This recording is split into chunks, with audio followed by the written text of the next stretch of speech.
Clotelle by William Wells Brown. Chapter 1. The Southern Social Circle.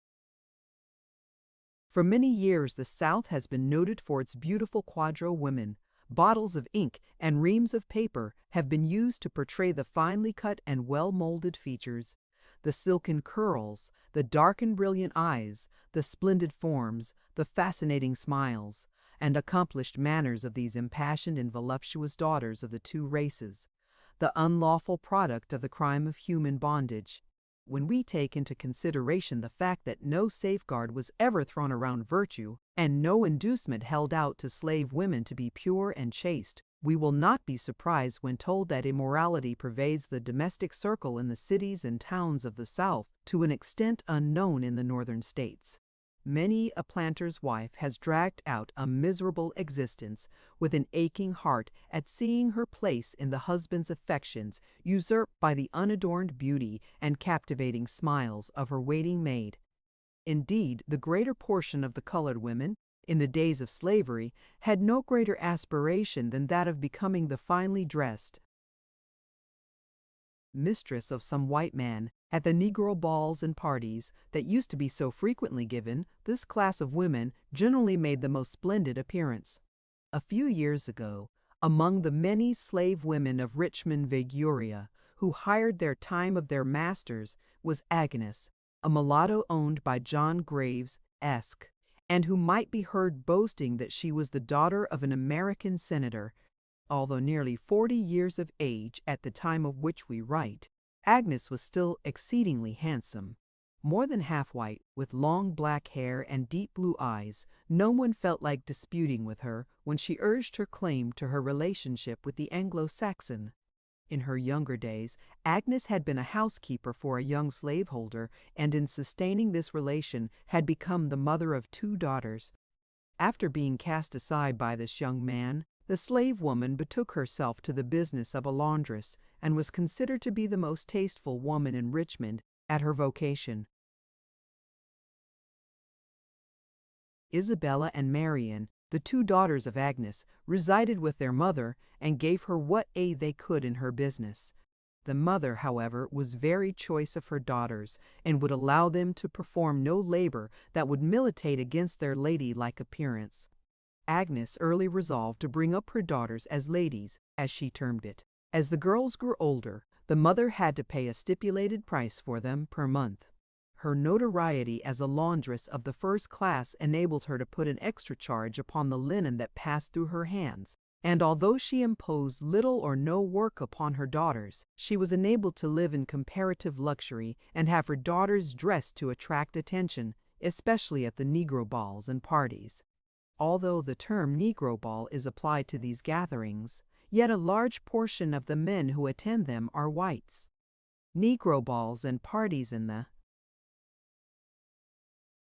Southern states, especially in the cities and towns, are usually made up of quadroon women, a few Negro men, and any number of white gentlemen. These are gatherings of the most democratic character. Bankers, merchants, lawyers, doctors and their clerks and students all take part in these social assemblies upon terms of perfect equality. The father and son not unfrequently meet and dance vice at a Negro ball. It was at one of these parties that Henry Linwood, the son of a wealthy and retired gentleman of Richmond, was first introduced to Isabella, the oldest daughter of Agnes. The young man had just returned from Harvard College, where he had spent the previous 5 years.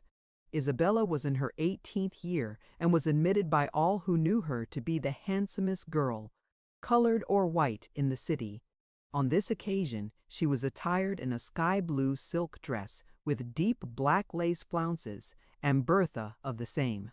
On her well-molded arms she wore massive gold bracelets, while her rich black hair was arranged at the back in broad basket plaits ornamented with pearls, and the front in the French style à la impératrice, which suited her classic face to perfection. Marian was scarcely less richly dressed than her sister. Henry Linwood paid great attention to Isabella, which was looked upon with gratification by her mother, and became a matter of general conversation with all present. Of course, the young man escorted the beautiful quadroon home that evening and became the favorite visitor at the house of Agnes. It was on a beautiful moonlight night in the month of August, when all who reside in tropical climates are eagerly gasping for a breath of fresh air, that Henry Linwood was in the garden which surrounded Agnes's cottage with the young quadroon at his side.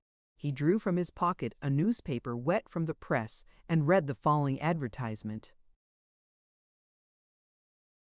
Notice: 79 Negroes will be offered for sale on Monday, September 10, at 12 o'clock, being the entire stock of the late John Graves. The Negroes are in excellent condition and all warranted against the common vices. Among them are several mechanics, able-bodied field hands, plowboys, and women with children, some of them very prolific, affording a rare opportunity for anyone who wishes to raise a strong and healthy lot of servants for their own use. Also several mulatto girls of rare personal qualities, two of these very superior. Among the above slaves advertised for sale were Agnes and her 2 daughters. Ere young Linwood left the quadroon that evening, he promised her that he would become her purchaser and make her free and her own mistress. Mr. Graves had long been considered not only an excellent and upright citizen of the first standing among the whites, but even the slaves regarded him as one of the kindest of masters. Having inherited his slaves with the rest of his property, he became possessed of them without any consultation or wish of his own. He would neither buy nor sell slaves, and was exceedingly careful in letting them out that they did not find oppressive and tyrannical masters. No slave speculator ever dared to cross the threshold of this planter of the Old Dominion.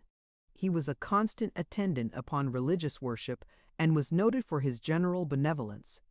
The American Bible Society, the American Tract Society, and the cause of the foreign missions found in him a liberal friend.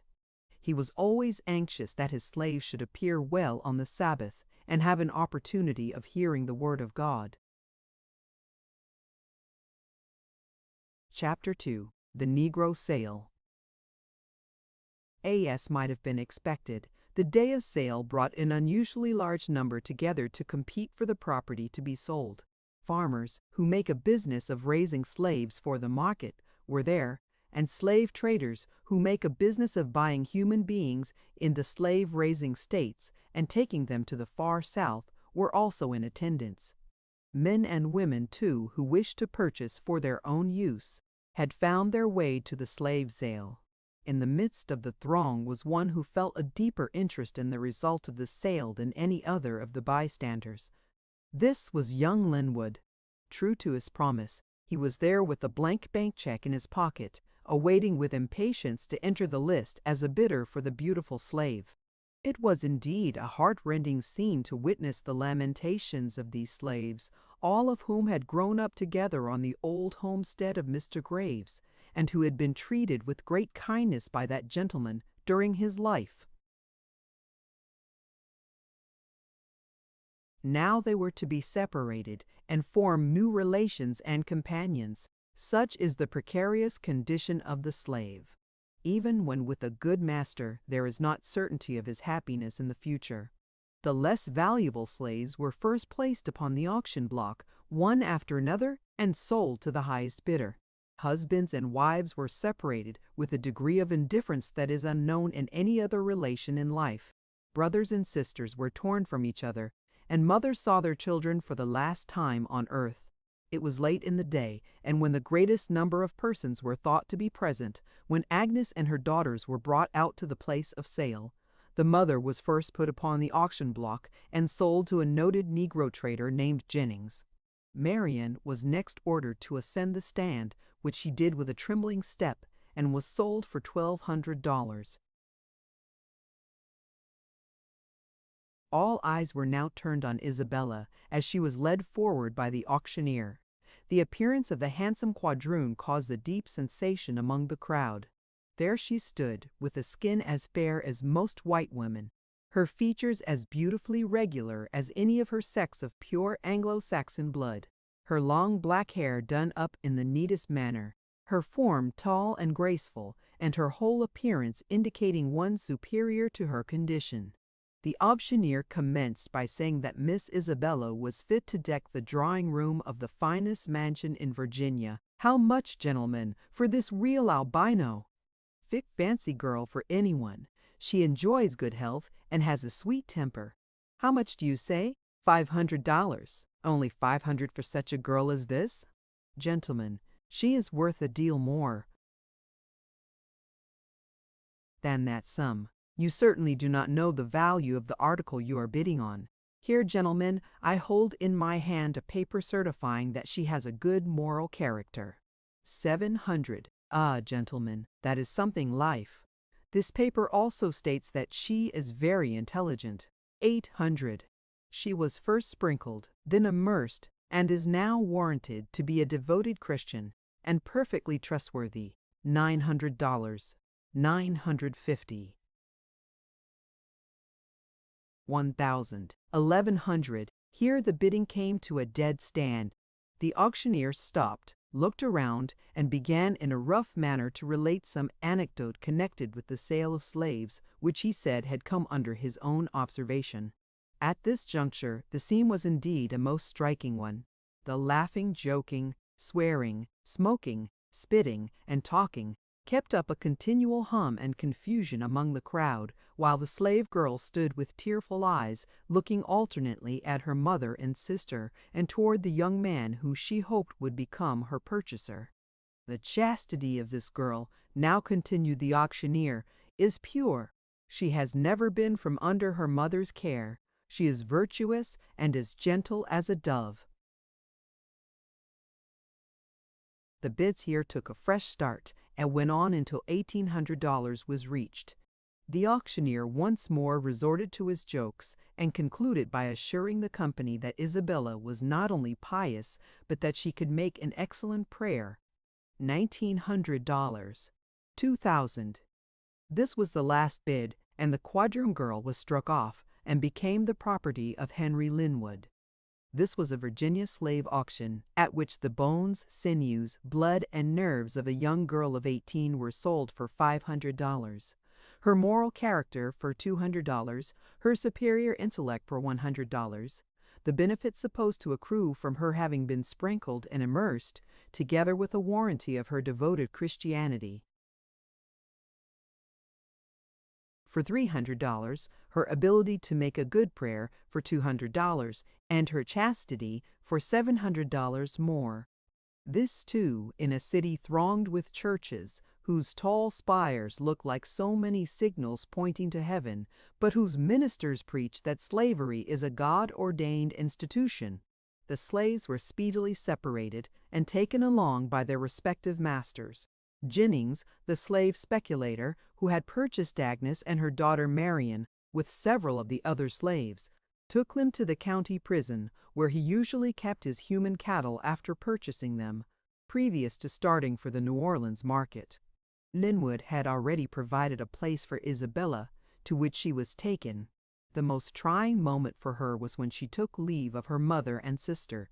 The goodbye of the slave is unlike that of any other class in the community. It is indeed a farewell forever. With tears streaming down their cheeks, they embraced and commended each other to God, who is no respecter of persons, and before whom master and slave must one day appear. Chapter 3. The Slave Speculator. Dick Jennings, the slave speculator, was one of the few Northern men who go to the South and throw aside their honest mode of obtaining a living and resort to trading in human beings. A more repulsive-looking person could scarcely be found in any community of bad-looking men. Tall, lean, and lank, with high cheekbones, face much pitted with the small pox, gray eyes with red eyebrows, and sandy whiskers, he indeed stood alone without mate or fellow in looks. Jennings prided himself upon what he called his goodness of heat, and was always speaking of his humanity. As many of the slaves whom he intended taking to the New Orleans market had been raised in Richmond and had relations there, he determined to leave the city early in the morning so as not to witness any of the scenes so common on the departure of a slave gang to the far South. In this he was most successful, for not even Isabella, who had called at the prison several times to see her mother and sister, was aware of the time that they were to leave. The slave trader started at early dawn and was beyond the confines of the city long before the citizens were out of their beds. As a slave regards a life on the sugar, cotton, or rice plantation as even worse than death, they are ever on the watch for an opportunity to escape. The trader, aware of this, secures his victims in chains before he sets out on his journey. On this occasion, Jennings had the men chained in pairs, while the women were allowed to go unfastened, but were closely watched. After a march of 8 days, the company arrived on the banks of the Ohio River, where they took a steamer for the place of their destination. Jennings had already advertised in the New Orleans papers that he would be there with a prime lot of able-bodied slaves, men and women, fit for field service, with a few extra ones calculated for house servants, all between the ages of 15 and 25 years. But like most men who make a business of speculating in human beings, he often bought many who were far advanced in years, and would try to pass them off for 5 or 6 years younger than they were. Few persons can arrive at anything approaching the real age of the Negro by mere observation unless they are well acquainted with the race. Therefore, the slave trader frequently carried out the deception with perfect impunity. After the steamer had left the wharf and was fairly out on the bosom of the broad Mississippi, the speculator called his servant Pompey to him and instructed him as to getting the Negroes ready for market. Among the 40 slaves that the trader had on this occasion were some whose appearance indicated that they had seen some years and had gone through considerable service. Their gray hair and whiskers at once pronounced them to be above the ages set down in the trader's advertisement. Pompey had long been with Jennings and understood his business well, and if he did not take delight in the discharge of his duty, he did it at least with a degree of alacrity, so that he might receive the approbation of his master. Pomp, as he was usually called by the trader, was of real Negro blood, and would often say, when alluding to himself, "Dis nigger am no counterfeit, he is de genuine article. Discile is none of your half and half, dere is no bogus about him." Pompey was of low stature, round face, and like most of his race had a set of teeth, which, for whiteness and beauty, could not be surpassed. His eyes were large, lips thick, and hair short and woolly. Pompey had been with Jennings so long, and had seen so much of buying and selling of his fellow creatures, that he appeared perfectly indifferent to the heart-rending scenes which daily occurred in his presence.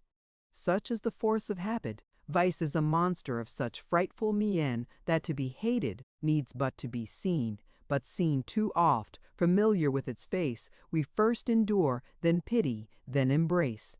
It was on the 2nd day of the steamer's voyage that Pompey selected 5 of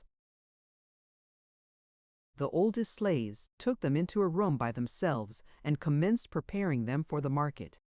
"Now," said he, addressing himself to the company, "I is the chap that is to get you ready for de Orleans market, so that you will bring marser a good price. How old is you?" Addressing himself to a man not less than 40. "If I live to see next sweet potato digging time, I shall be either 40 or 45, I don't know which." "Dat may be," replied Pompey, "but now you is only 30 years old. Dat's what Mosser says you is to be." "I know I is more dan dat," responded the man. "I can't help nothing about dat," returned Pompey, "but when you get into de market and anyone asks you how old you is, and you tell you is 40 or 40, 5, marser will tie you up and cut you all to pieces. But if you tell dat you was only 30, den he won't. Now remember dat you was 30 years old and no more." "Well, dame, I guess I will only be 30 when dey ax me." "What's your name?" said Pompey, addressing himself to another.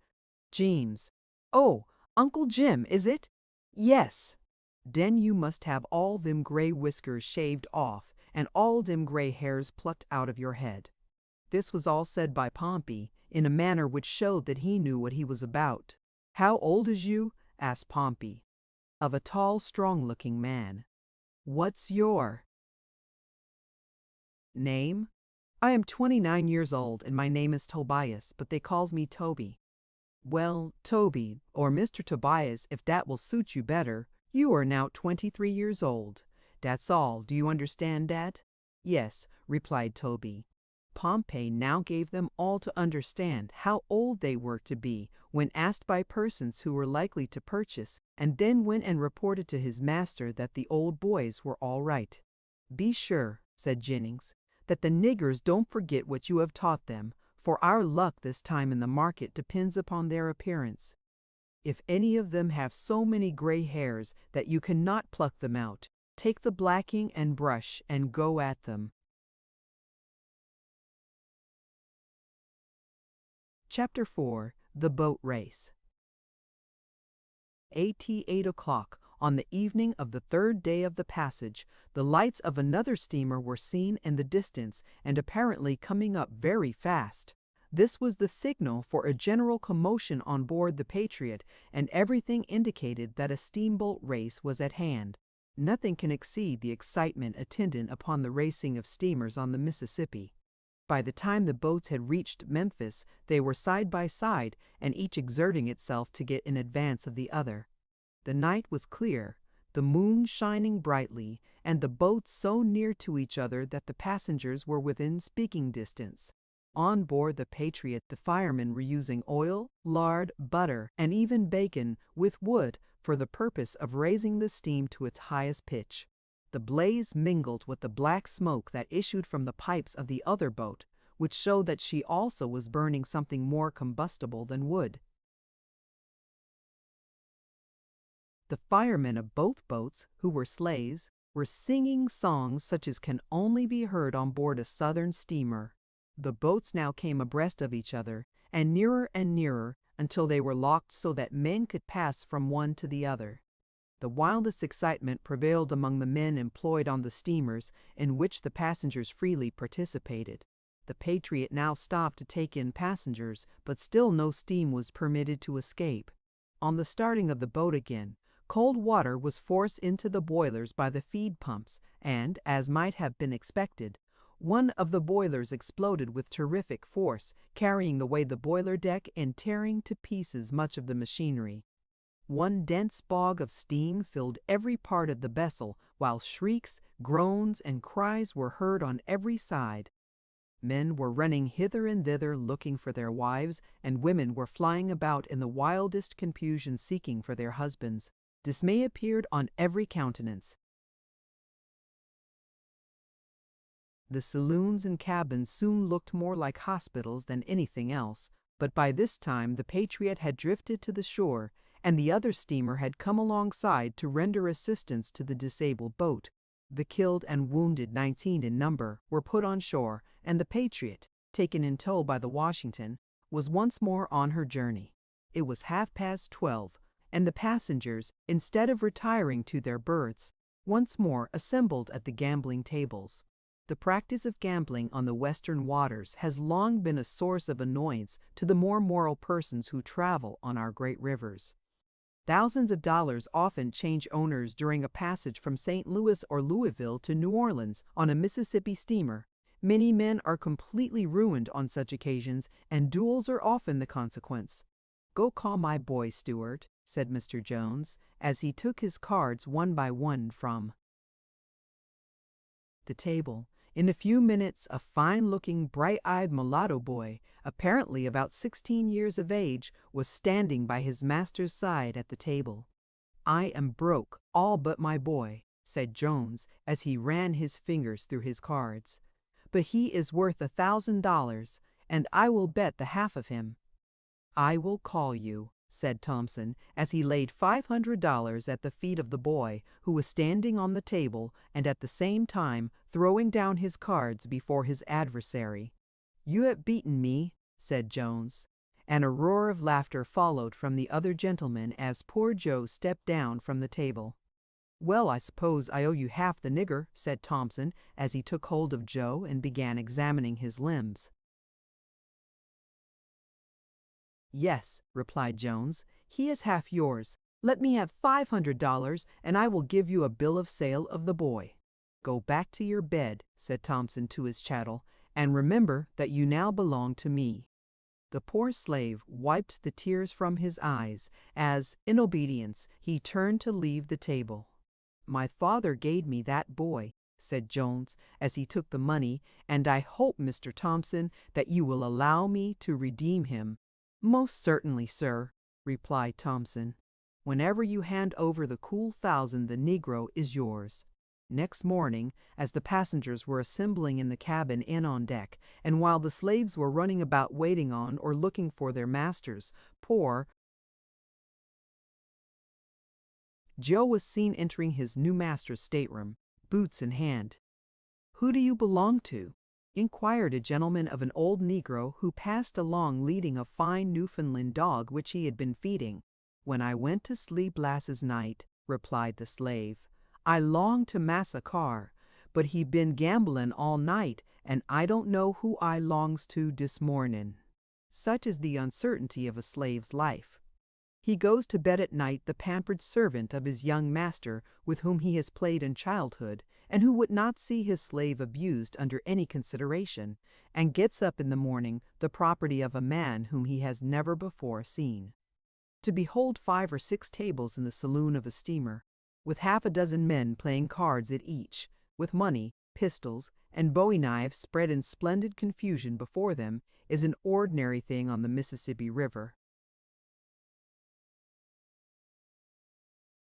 Chapter 5. The Young Mother. On the 4th morning, the Patriot landed at Grand Gulf, a beautiful town on the left bank of the Mississippi. Among the numerous passengers who came on board at Rodney was another slave trader with 9 human chattels, which he was conveying to the southern market. The passengers, both ladies and gentlemen, were startled at seeing among the new lot of slaves a woman so white as not to be distinguishable from the other white women on board.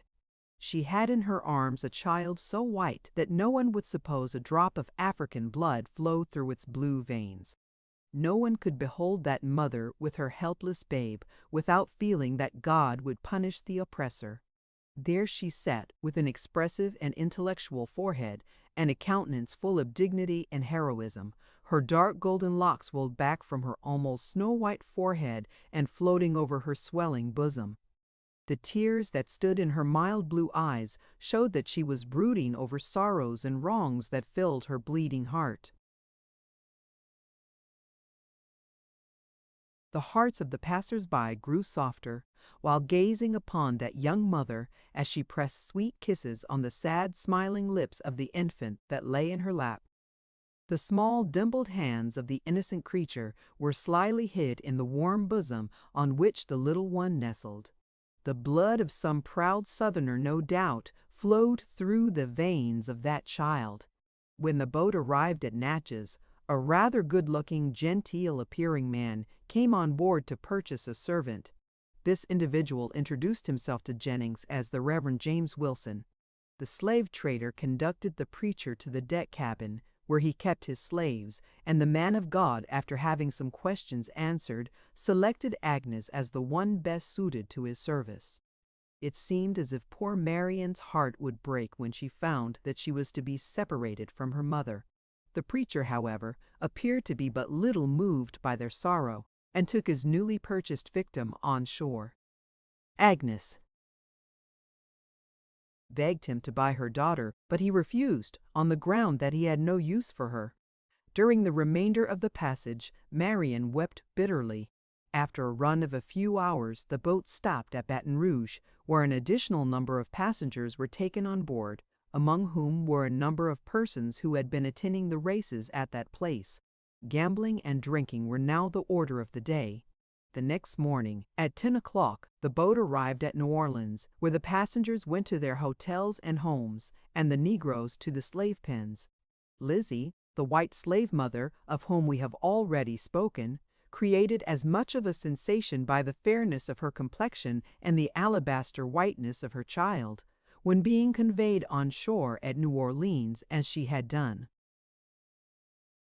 When brought on board at Grand Gulf, Everyone that saw her felt that slavery in the southern states was not confined to the Negro.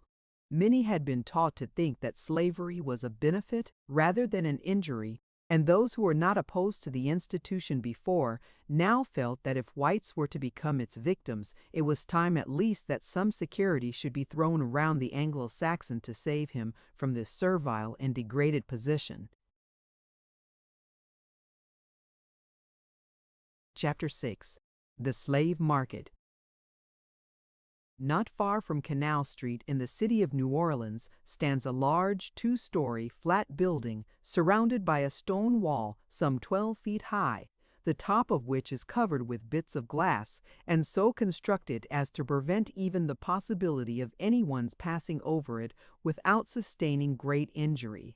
Many of the rooms in this building resemble the cells of a prison, and in a small apartment near the office are to be seen any number of iron collars, hobbles, handcuffs, thumbscrews, cowhides, chains, gags, and yokes.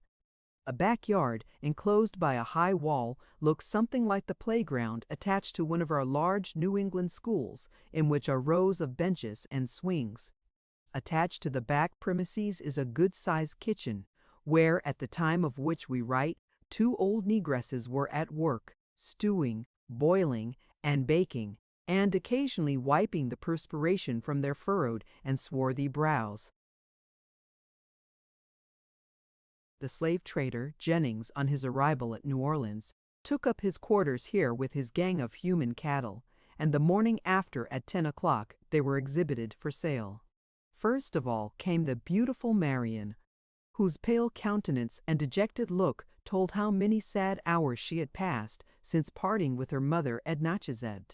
There, too, was a poor woman who had been separated from her husband, and another woman, whose looks and manners were expressive of deep anguish, sat by her side. There was Uncle Jeems, with his whiskers off, his face shaven clean, and the gray hairs plucked out, ready to be sold for 10 years younger than he was. Toby was also there, with his face shaven and greased, ready for inspection. The examination commenced, and was carried on in such a manner as to shock the feelings of anyone not entirely devoid of the milk of human kindness. "What are you wiping your eyes for?" inquired a far, red-faced man with a white hat set on one side of his head and a cigar in his mouth, of a woman who sat on one of the benches. "Because I left my man behind." "Oh, if I buy you, I will furnish you with a better man than you left. I've got lots of young bucks on my farm." "I don't want and never will have another man," replied the woman. "What's your name?" asked a man in a straw hat of a tall Negro who stood with his arms folded across his breast, leaning against the wall. "My name is Aaron, sar." "How old are you?" 25. "Where were you raised?" "In Old Virginie, sar." "How many men have owned you?" 4. "Do you enjoy good health?" "Yes, sar." "How long did you live with your first owner?" 20 years. "Did you ever run away?" "No, sar." "Did you ever strike your master?" "No, sar." "Were you ever whipped much?" "No, sar." "I s'pose I didn't desarve it, sar." "How long did you live with your second master?" 10 years, sar." "And years illic with your second master?" 10 years, sar." "Have you a good appetite?" "Yes, sar, when I can get it." "Where were you employed in Virginia?" "I worked at tobacco field." "In the tobacco field, eh?" "Yes, sar." "How old did you say you was?" 25, sar, next to sweet tater digging time. "I am a cotton planter, and if I buy you, you will have to work in the cotton field. My men pick 150 pounds a day, and the women 140 pounds. And those who fail to perform their tasks receive 5 stripes for each pound that is wanting. Now, do you think you could keep up with the rest of the hands?" "I don't know, sar, but I specs I'd have to." "How long did you live with your third master?" 3 years, sar." "Why, that makes you 33. I thought you told me you were only 25. Aaron now looked first at the planter, then at the trader, and seemed perfectly bewildered. He had forgotten the lesson given him by Pompey relative to his age, and the planter's circuitous questions, doubtless to find out the slave's real age, had thrown the Negro off his guard. "I must see you back, so as to know how much you have been whipped before I think of buying." Pompey, who had been standing by during the examination, thought that his services were now required, and stepping forth with a degree of officiousness, said to Aaron, "Don't you hear de gemman tell you he wants to 'zamine you? Come, unharness Yosef, oly boy, and don't be standin' dar." Aaron was soon examined and pronounced sound, yet the conflicting statement about his age was not satisfactory. Fortunately for Marian, she was spared the pain of undergoing such an examination. Mr. Courtney, a teller in one of the banks, had just been married and wanted a maid-servant for his wife, and, passing through the market in the early part of the day, was pleased with the young slave's appearance, and his dwelling, the quadroon, found a much better home than often falls to the lot of a slave sold in the New Orleans market.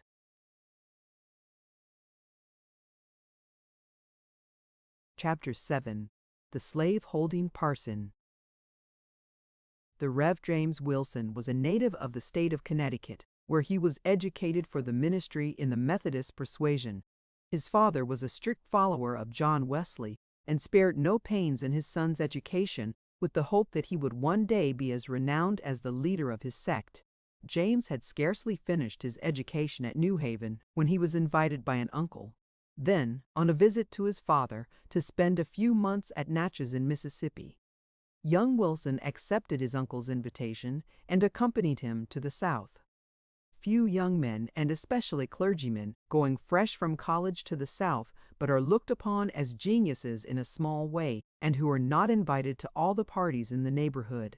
Mr. Wilson was not an exception to this rule. The society into which he was thrown on his arrival at Natchez was too brilliant for him not to be captivated by it, and, as might have been expected, he succeeded in captivating a plantation with 70 slaves, if not the heart of the lady to whom it belonged. Added to this, he became a popular preacher and had a large congregation with a snug salary. Like other planters, Mr. Wilson confided the care of his farm to Ned Huckleby, an overseer of high reputation in his way. The Pauper Farm, as it was called, was situated in a beautiful valley, 9 miles from Natchez and near the Mississippi River. The once unshorn face of nature had given way, and the farm now blossomed with a splendid harvest. The neat cottage stood in a grove, where Lombardy poplars lift their tops almost to prop the skies, where the willow, locust, and horse-chestnut trees spread forth their branches, and flowers never cease to blossom. This was the parson's country residence, where the family spent only 2 months during the year. His town residence was a fine villa, seated on the brow of a hill, at the edge of the city. It was in the kitchen of this house that Agnes found her new home. Mr. Wilson was every inch a Democrat, and early resolved that his people, as he called his slaves, should be well fed and not overworked, and therefore laid down the law and gospel to the overseer as well as to the slaves. "It is my wish," said he to Mr. Carlingham, an old schoolfellow who was spending a few days with him, "it is my wish that a new system be adopted on the plantations in this state. I believe that the sons of Ham should have the gospel, and I intend that mine shall have it. The gospel is calculated to make mankind better, and none should be without it." "What say you," said Carlingham, "about the right of man to his liberty?" "Now, Carlingham, you have begun to harp again about men's rights. I really wish that you could see this matter as I do." "I regret that I cannot see eye to eye with you," said Carlingham. "I am a disciple of Rousseau, and have for years made the rights of man my study, and I must confess to you that I see no difference between white and black as it regards liberty. Now, my dear Carlingham, would you really have the Negroes enjoy the same rights as ourselves?" "I would most certainly. Look at our great Declaration of Independence. Look even at the Constitution of our own Connecticut and see what is said in these about liberty. I regard all this talk about rights as mere humbug. The Bible is older than the Declaration of Independence, and there I take my stand." A long discussion followed, in which both gentlemen put forth their peculiar ideas with much warmth of feeling. During this conversation there was another person in the room, seated by the window, who, although at work embroidering a fine collar, paid minute attention to what was said. This was Georgiana, the only daughter of the parson, who had but just returned from Connecticut, where she had finished her education. She had had the opportunity of contrasting the spirit of Christianity and liberty in New England with that of slavery in her native state, and had learned to feel deeply for the injured Negro. Georgiana was in her 19th year and had been much benefited by her residence of 5 years at the North. Her form was tall and graceful, her features regular and well defined, and her complexion was illuminated by the freshness of youth, beauty, and health.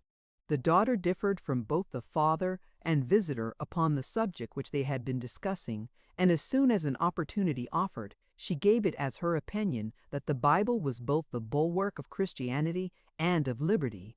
With a smile she said, "Of course Papa will overlook my difference with him, for although I am a native of the South, I am by education and sympathy a Northerner." Mr. Wilson laughed, appearing rather pleased than otherwise at the manner in which his daughter had expressed herself. From this Georgiana took courage and continued, "Thou shalt love thy neighbor as thyself." This single passage of Scripture should cause us to have respect for the rights of the slave.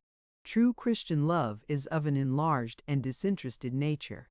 It loves all who love the Lord Jesus Christ in sincerity, without regard to color or condition. "Georgiana, my dear, you are an abolitionist. Your talk is fanaticism," said Mr. Wilson, in rather a sharp tone, but the subdued look of the girl and the presence of Carlingham caused him to soften his language. Mr. Wilson having lost his wife by consumption, and Georgiana being his only child, he loved her too dearly to say more, even if he felt disposed. A silence followed this exhortation from the young Christian, but her remarks had done a noble work. The father's heart was touched, and the skeptic, for the first time, was viewing Christianity in its true light. Chapter 8. A Night in the Parson's Kitchen. Bessit is Agnes, whom Mr. Wilson had purchased from the slave trader Jennings. He kept a number of house servants. The chief one of these was Sam, who must be regarded as second only to the parson himself. If a dinner party was in contemplation, or any company was to be invited, after all the arrangements had been talked over by the minister and his daughter, Sam was sure to be consulted on the subject by Miss Georgie, as Miss Wilson was called by all the servants. If furniture, crockery, or anything was to be purchased, Sam felt that he had been slighted if his opinion was not asked. As to the marketing, he did it all. He sat at the head of the servants' table in the kitchen and was master of the ceremonies. A single look from him was enough to silence any conversation or noise among the servants, in the kitchen or in any other part of the premises. There is in the Southern States a great amount of prejudice in regard to color, even among the Negroes themselves. The nearer the Negro or mulatto approaches to the white, the more he seems to feel his superiority over those of a darker hue. This is no doubt the result of the prejudice that exists on the part of the whites against both the mulattoes and the blacks. Sam was originally from Kentucky, and through the instrumentality of one of his young masters, whom he had to take to school, he had learned to read so as to be well understood, and, owing to that fact, was considered a prodigy, not only among his own master's slaves, but also among those of the town who knew him. Sam had a great wish to follow in the footsteps of his master and be a poet, and was therefore often heard singing doggerels of his own composition. But there was one drawback to Sam, and that was his color. He was one of the blackest of his race. This he evidently regarded as a great misfortune, but he endeavored to make up for it in dress. Mr. Wilson kept his house servants well dressed, and as for Sam, he was seldom seen except in a ruffled shirt. Indeed, the washerwoman feared him more than anyone else in the house. Agnes had been inaugurated chief of the kitchen department and had a general supervision of the household affairs. Alfred, the coachman, Peter, and Hetty made up the remainder of the house servants. Besides these, Mr. Wilson owned 8 slaves who were masons. These worked in the city. Being mechanics, they were let out to greater advantage than to keep them on the farm. Every Sunday evening, Mr. Wilson's servants, including the bricklayers, assembled in the kitchen where the events of the week were fully discussed and commented upon. It was on a Sunday evening in the month of June that there was a party at Mr. Wilson's house, and, according to custom in the Southern states, the ladies had their maidservants with them. Tea had been served in the house, and the servants, including the strangers, had taken their seats at the table in the kitchen. Sam, being a single gentleman, was unusually attentive to the ladies on this occasion. He seldom let a day pass without spending an hour or two in combing and brushing his hair. He had an idea that fresh butter was better for his hair than any other kind of grease, and therefore on churning days half a pound of butter had always to be taken out before it was salted. When he wished to appear to great advantage, he would grease his face to make it shiny. Therefore, on the evening of the party, when all the servants were at the table, Sam cut a big figure. There he sat, with his wool well combed and buttered, face nicely greased, and his ruffles extending 5 or 6 inches from his bosom. The parson in his drawing-room did not make a more imposing appearance than did his servant on this occasion. "I just been had my fortune till last Sunday night," said Sam, while helping one of the girls. "Indeed!" cried half a dozen voices. "Yes," continued he. "Aunt Winnie told me I's to harb de prettiest yalla gal in de town, and that I's to be free." All eyes were immediately turned toward Sally Johnson, who was seated near Sam. "Specks I see somebody blush at dat remark," said Alfred. "Pass dem pancakes and 'lasses up dis way, Mr. Alf, and none ob your sin washins here," rejoined Sam. "Dat reminds me," said Agnes, "dat Dorcas Simpson is gwine to git married." "Who to, I want to know?" inquired Peter. "To one of Mr. Darby's field hands," answered Agnes. "I should tink dat gal wouldn't frow herself away in dat ar way," said Sally. "She's good looking not to get a house servant, and not have to put up with a field nigger." "Yes," said Sam, "dat's a werry unsensible remark of yourn, Miss Sally. I admires your judgment werry much, I assures you. Dar's plenty of susceptible and well-dressed house servants that a gal of her looks can get without taking up wid dem common darkies." The evening's entertainment concluded by Sam's relating a little of his own experience while with his first master in Old Kentucky. This master was a doctor, and had a large practice among his neighbors, doctoring both masters and slaves. When Sam was about 15 years old, his master set him to grinding up ointment and making pills. As the young student grew older and became more practiced in his profession, his services were of more importance to the doctor. The physician having a good business and a large number of his patients being slaves, the most of whom had to call on the doctor when ill, he put Sam to bleeding, pulling teeth, and administering medicine to the slaves. Sam soon acquired the name among the slaves of the Black Doctor. With this appellation he was delighted, and no regular physician could have put on more airs than did the Black Doctor when his services were required. In bleeding, he must have more bandages, and would rub and smack the arm more than the doctor would have thought of.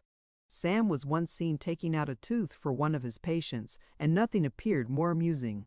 He got the poor fellow down on his back, and then getting astride of his chest, he applied the turnkeys and pulled away for dear life.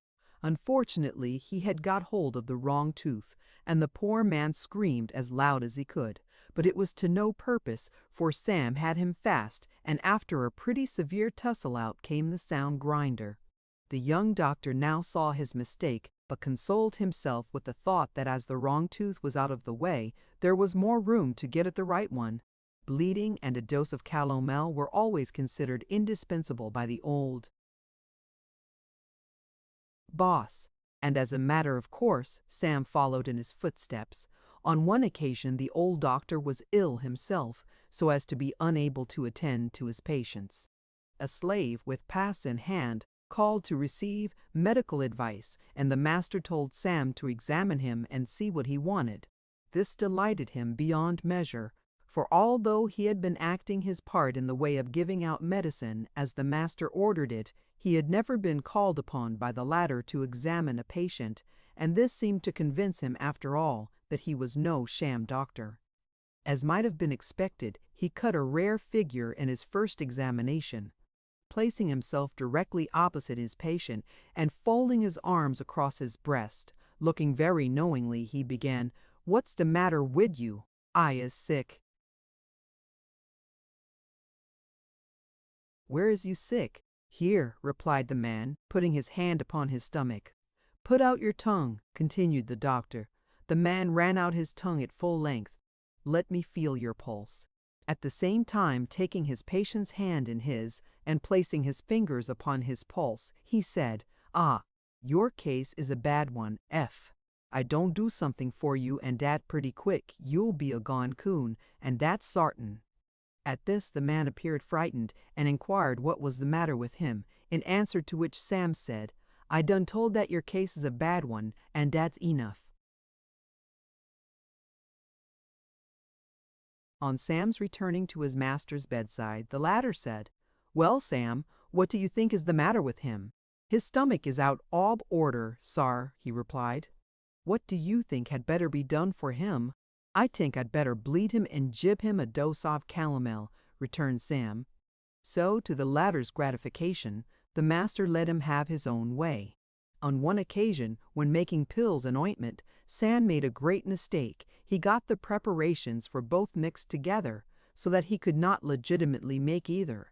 But fearing that if he threw the stuff away, his master would flog him, and being afraid to inform his superior of the mistake, he resolved to make the whole batch of pill and ointment stuff into pills. He knew that the powder over the pills would hide the inside, and the fact that most persons shut their eyes when taking such medicine led the young doctor to feel that all would be right in the end. Therefore Sam made his pills, boxed them up, put on the labels, and placed them in a conspicuous position on one of the shelves. Sam felt a degree of anxiety about his pills, however. It was a strange mixture, and he was not certain whether it would kill or cure, but he was willing that it should be tried. At last the young doctor had his vanity gratified. Talon, one of Dr. Saxondale's patients, drove up one morning, and Sam as usual ran out to the gate to hold the colonel's horse. "Call your master," said the colonel. "I will not get out." The doctor was soon beside the carriage and inquired about the health of his patient. After a little consultation, the doctor returned to his office, took down a purse-down box of Sam's new pills, and returned to the carriage. "Take 2 of these every morning and night," said the doctor, "and if you don't feel relieved, double the dose." "Good gracious!" exclaimed Sam in an undertone when he heard his master tell the colonel how to take the pills. It was several days before Sam could learn the result of his new medicine. One afternoon, about a fortnight after the colonel's visit, Sam saw his master's patient riding up to the gate on horseback. The doctor happened to be in the yard and met the colonel and said, "How are you now?" "I am entirely recovered," replied the patient. "Those pills of yours put me on my feet the next day." "I knew they would," rejoined the doctor. Sam was near enough to hear the conversation and was delighted beyond description. The Negro immediately ran into the kitchen, amongst his companions, and commenced dancing. "What the matter with you?" inquired the cook. "I is de greatest doctor in his country," replied Sam. "Ef you ever get sick, call on me. No matter what ails you, I's demon dat can cure you in no time. If you do, Hab de Bekach, de rheumatics, de headache, de color morbus, fits, anything else. Sam is the gentleman that can put you on your feet with his pills. For a long time after, Sam did little else than boast of his skill as a doctor. We have said that the black doctor was full of wit and good sense. Indeed, in that respect he had scarcely an equal in the neighborhood. Although his master resided some little distance out of the city, Sam was always the first man in all the Negro balls and parties in town. When his master could give him a pass, he went, and when he did not give him one, he would steal away after his master had retired and run the risk of being taken up by the night watch. Of course, the master never knew anything of the absence of the servant at night without permission. As the Negroes at these parties tried to excel each other in the way of dress, Sam was often at a loss to make that appearance that his heart desired, but his ready wit ever helped him in this. When his master had retired to bed at night, it was the duty of Sam to put out the lights and take out with him his master's clothes and boots, and leave them in the office until morning, and then black the boots, brush the clothes, and return them to his master's room. Having resolved to attend a dress ball one night without his master's permission, and being perplexed for suitable garments, Sam determined to take his master's. So, dressing himself in the doctor's clothes, even to his boots and hat, off the Negro started for the city. Being well acquainted with the usual walk of the patrols, he found no difficulty in keeping out of their way. As might have been expected, Sam was the great gun with the ladies that night. The next morning, Sam was back home long before his master's time for rising, and the clothes were put in their accustomed place. For a long time Sam had no difficulty in attiring himself for parties, but the old proverb that "it is a long lane that has no turning" was verified in the Negro's case. One stormy night, when the rain was descending in torrents, the doctor heard a rap at his door. It was customary with him, when called up at night to visit a patient, to ring for Sam. But this time the servant was nowhere to be found. The doctor struck a light and looked for clothes. They too were gone. It was 12 o'clock, and the doctor's clothes, hat, boots, and even his watch were nowhere to be found. Here was a pretty dilemma for a doctor to be in. It was some time before the physician could fit himself out so as to make the visit. At last, however, he started with one of the farm horses, for Sam had taken the doctor's best saddle horse. The doctor felt sure that the Negro had robbed him and was on his way to Canada. But in this he was mistaken. Sam had gone to the city to attend a ball, and had decked himself out in his master's best suit. The physician returned before morning and again retired to bed, but with little hope of sleep, for his thoughts were with his servant and horse. At 6 o'clock, in walked Sam with his master's clothes and the boots neatly blacked. The watch was placed on the shelf, and the hat in its place. Sam had not met any of the servants, and was therefore entirely ignorant of what had occurred during his absence. "What have you been about, sir? And where was you last night when I was called?" asked the doctor. "I don't know, sir. I suppose I was asleep," replied Sam. But the doctor was not to be so easily satisfied after having been put to so much trouble in hunting up another suit without the aid of Sam. After breakfast, Sam was taken into the barn, tied up, and severely flogged with the cat, which brought from him the truth concerning his absence the previous night. This forever put an end to his fine appearance at the Negro parties. Had not the doctor been one of the most indulgent of masters, he would not have escaped with merely a severe whipping. As a matter of course, Sam had to relate to his companions that evening in Mr. Wilson's kitchen all his adventures as a physician while with his old master. Chapter 9. The Man of Honor. Augustine Cardonet, the purchaser of Marion, was from the Green Mountains of Vermont, and his feelings were opposed to the holding of slaves. But his young wife persuaded him into the idea that it was no worse to own a slave than to hire one and pay the money to another. Hence it was that he had been induced to purchase Marion. Adolphus Morton, a young physician from the same state, and who had just commenced the practice of his profession in New Orleans, was boarding with Cardenay when Marion was brought home. The young physician had been in New Orleans but a very few weeks, and had seen but little of slavery. In his own mountain home, he had been taught that the slaves of the Southern states were Negroes, and if not from the coast of Africa, the descendants of those who had been imported. He was unprepared to behold with composure a beautiful white girl of 16 in the degraded position of a chattel slave. The blood chilled in his young heart as he heard Cardenay tell how, by bantering with the trader, he had bought her $200 less than he first asked. His very looks showed that she had the deepest sympathies of his heart. Marion had been brought up by her mother to look after the domestic concerns of her cottage in Virginia, and well knew how to perform the duties imposed upon her. Mrs. Cardenay was much pleased with her new servant, and often mentioned her good qualities in the presence of Mr. Morton. After 8 months' acquaintance with Marion, Morton's sympathies ripened into love, which was most cordially reciprocated by the friendless and injured child of sorrow. There was but one course which the young man could honorably pursue, and that was to purchase Marion and make her his lawful wife. And this he did immediately, for he found Mr. and Mrs. Cardenay willing to second his liberal intentions. The young man, after purchasing Marion from Cardenay and marrying her, took lodgings in another part of the city.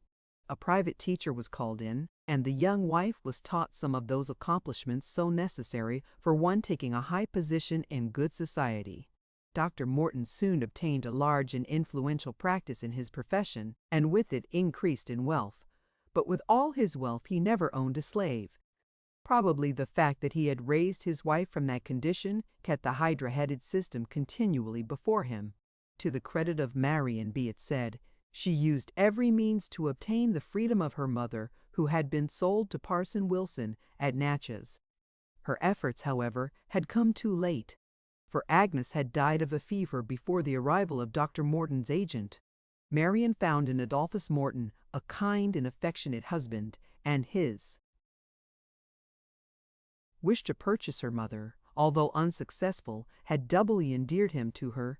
Ere a year had elapsed from the time of their marriage, Mrs. Morton presented her husband with a lovely daughter, who seemed to knit their hearts still closer together. This child they named Jane, and before the expiration of the 2nd year they were blessed with another daughter, whom they named Adrica. These children grew up to the ages of 10 and 11, and were then sent to the North to finish their education and receive that refinement which young ladies cannot obtain in the slave states. Chapter 10. The Quadroon's Home.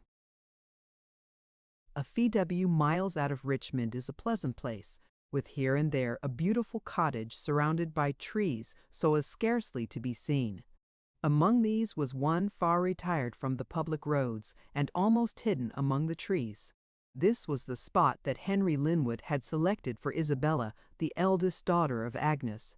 The young man hired the house, furnished it, and placed his mistress there, and for many months no one in his father's family knew where he spent his leisure hours. When Henry was not with her, Isabella employed herself in looking after her little garden and the flowers that grew in front of her cottage. The passion flower, peony, dahlia, laburnum, and other plants, so abundant in warm climates, under the tasteful hand of Isabella, lavished their beauty upon this retired spot and miniature paradise. Although Isabella had been assured by Henry that she should be free and that he would always consider her as his wife, she nevertheless felt that she ought to be married and acknowledged by him. But this was an impossibility under the state laws, even had the young man been disposed to do what was right in the matter. Related as he was, however, to one of the first families in Virginia, he would not have dared to marry a woman of so low an origin, even had the laws been favorable. Here in this secluded grove, unvisited by any other except her lover, Isabella lived for years. She had become the mother of a lovely daughter, which its father named Clotelle. The complexion of the child was still fairer than that of its mother. Indeed, she was not darker than other white children, and as she grew older, she more and more resembled her father. As time passed away, Henry became negligent of Isabella and his child, so much so that days and even weeks passed without their seeing him or knowing where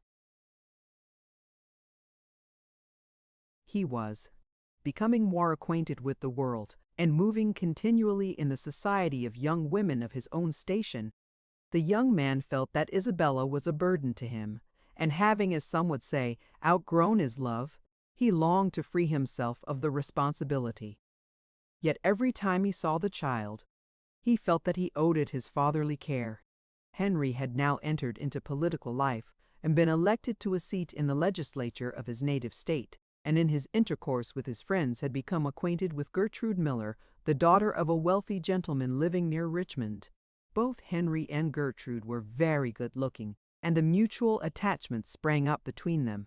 Instead of finding fault with the unfrequent visits of Henry, Isabella always met him with a smile and tried to make both him and herself believe that business was the cause of his negligence. When he was with her, she devoted every moment of her time to him, and never failed to speak of the growth and increasing intelligence of Clotelle. The child had grown so large as to be able to follow its father on his departure out to the road. But the impression made on Henry's feelings by the devoted woman and her child was momentary. His heart had grown hard, and his acts were guided by no fixed principle. Henry and Gertrude had been married nearly 2 years before Isabella knew anything of the event, and it was merely by accident that she became acquainted with the facts. One beautiful afternoon, when Isabella and Clotelle were picking wild strawberries some 2 miles from their home and near the roadside, they observed a one-horse chaise driving past. The mother turned her face from the carriage, not wishing to be seen by strangers, little dreaming that the chaise contained Henry and his wife. The child, however, watched the chaise and startled her mother by screaming out at the top of her voice, "Papa, Papa," and clapped her little hands for joy. The mother turned in haste to look at the strangers, and her eyes encountered those of Henry's pale and dejected countenance. Gertrude's eyes were on the child. The swiftness with which Henry drove by could not hide from his wife the striking resemblance of the child to himself. The young wife had heard the child exclaim, "Papa, Papa," and she immediately saw by the quivering of his lips and the agitation depicted in his countenance that all was not right. "Who is that woman? And why did that child call you Papa?" she inquired with a trembling voice. Henry was silent. He knew not what to say, and without another word passing between them, they drove home. On reaching her room, Gertrude buried her face in her handkerchief and wept. She loved Henry, and when she had heard from the lips of her companions how their husbands had proved false, she felt that he was an exception, and fervently thanked God that she had been so blessed. When Gertrude retired to her bed that night, the sad scene of the day followed her. The beauty of Isabella, with her flowing curls, and the look of the child, so much resembling the man whom she so dearly loved, could not be forgotten, and little Clotelle's exclamation of "Papa, Papa," rang in her ears during the whole night. The return of Henry at 12 o'clock did not increase her happiness. Feeling his guilt, he had absented himself from the house since his return from the ride. Chapter 11. Today a mistress, tomorrow a slave. The night was dark. The rain descended in torrents from the black and overhanging clouds, and the thunder, accompanied with vivid flashes of lightning, resounded fearfully as Henry Linwood stepped from his chaise and entered Isabella's cottage. More than a fortnight had elapsed since the accidental meeting, and Isabella was in doubt as to who the lady was that Henry was with in the carriage. Little, however, did she think that it was his wife. With a smile, Isabella met the young man as he entered her little dwelling. Clotelle had already gone to bed, but her father's voice aroused her from her sleep, and she was soon sitting on his knee.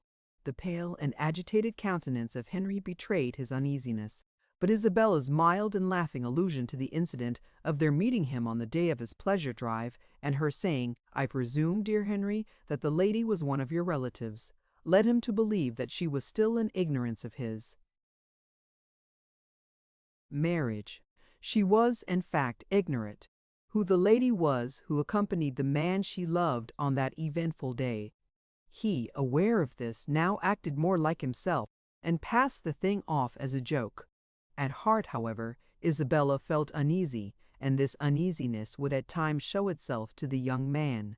At last, and with a great effort, she said, "Now, hear Henry, if I am in the way of your future happiness, say so, and I will release you from any promises that you have made me.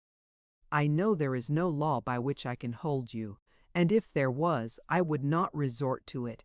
You are as dear to me as ever, and my thoughts shall always be devoted to you.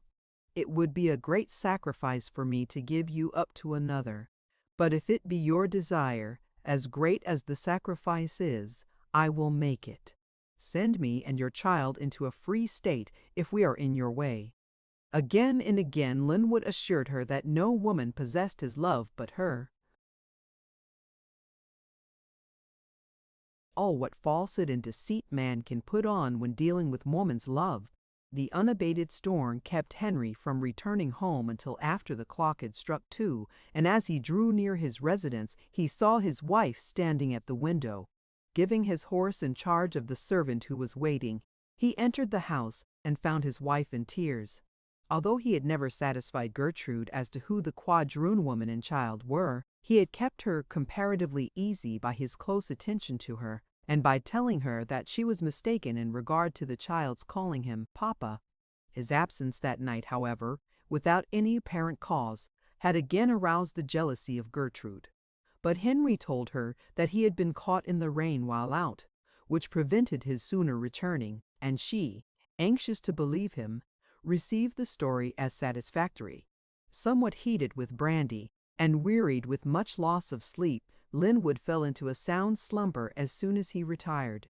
Not so with Gertrude. That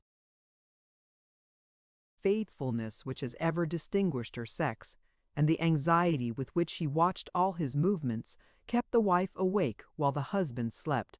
His sleep, though apparently sound, was nevertheless uneasy. Again and again she heard him pronounce the name of Isabella, and more than once she heard him say, "I am not married. I will never marry while you live." Then he would speak the name of Clotelle and say, "My dear child, how I love you." After a sleepless night, Gertrude arose from her couch, resolved that she would reveal the whole matter to her mother. Mrs. Miller was a woman of little or no feeling, proud, peevish, and passionate, thus making everybody miserable that came near her, and when she disliked anyone, her hatred knew no bounds. This Gertrude knew, and had she not considered it her duty, she would have kept the secret locked in her own heart. During the day, Mrs. Linwood visited her mother and told her all that had happened. The mother scolded the daughter for not having informed her sooner, and immediately determined to find out who the woman and child were that Gertrude had met on the day of her ride. 3 days were spent by Mrs. Miller in this endeavor, but without success. 4 weeks had elapsed, and the storm of the old lady's temper had somewhat subsided, when, one evening, as she was approaching her daughter's residence, she saw Henry walking in the direction of where the quadroon was supposed to reside. Being satisfied that the young man had not seen her, the old woman at once resolved to follow him. Linwood's boots squeaked so loudly that Mrs. Miller had no difficulty in following him without being herself observed. After a walk of about 2 miles, the young man turned into a narrow and unfrequented road and soon entered the cottage occupied by Isabella. It was a fine starlight night, and the moon was just rising when they got to their journey's end. As usual, Isabella met Henry with a smile and expressed her fears regarding his health. Hours passed, and still old Mrs. Miller remained near the house, determined to know who lived there. When she undertook to ferret out anything, she bent her whole energies to it, as Michelangelo, who subjected all things to his pursuit and the idea he had formed of it, painted the crucifixion by the side of a writhing slave, and would have broken up the true cross for pencils, so Mrs. Miller would have entered the sepulchre, if she could have done it, in search of an object she wished to find.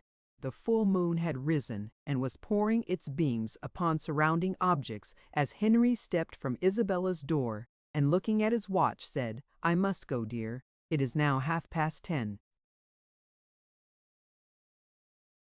Had little Clotelle been awake, she too would have been at the door. As Henry walked to the gate, Isabella followed with her left hand locked in his. Again he looked at his watch and said, "I must go." "It is more than a year since you stayed all night," murmured Isabella, as he folded her convulsively in his arms and pressed upon her beautiful lips a parting kiss. He was nearly out of sight when, with bitter sobs, the quadroon retraced her steps to the door of the cottage. Clotilde had in the meantime awoke, and now inquired of her mother how long her father had been gone. At that instant a knock was heard at the door, and supposing that it was Henry returning for something he had forgotten, as he frequently did, Isabella flew to let him in. To her amazement, however, a strange woman stood in the door. "Who are you that comes here at this late hour?" demanded the half-frightened Isabella. Without making any reply, Mrs. Miller pushed the quadroon aside and entered the house. "What do you want here?" again demanded Isabella. "I am in search of you," thundered the maddened Mrs. Miller, but thinking that her object would be better served by seeming to be kind, she assumed a different tone of voice and began talking in a pleasing manner. In this way she succeeded in finding out that connection existing between Linwood and Isabella, and after getting all she could out of the unsuspecting woman, she informed her that the man she so fondly loved had been married for more than 2 years. Seized with dizziness, the poor heartbroken woman fainted and fell upon the floor. How long she remained there she could not tell, but when she returned to consciousness, the strange woman was gone, and her child was standing by her side. When she was so far recovered as to regain her feet, Isabella went to the door and even into the yard to see if the old woman was somewhere about. As she stood there, the full moon cast its bright rays over her whole person, giving her an angelic appearance and imparting to her flowing hair a still more golden hue.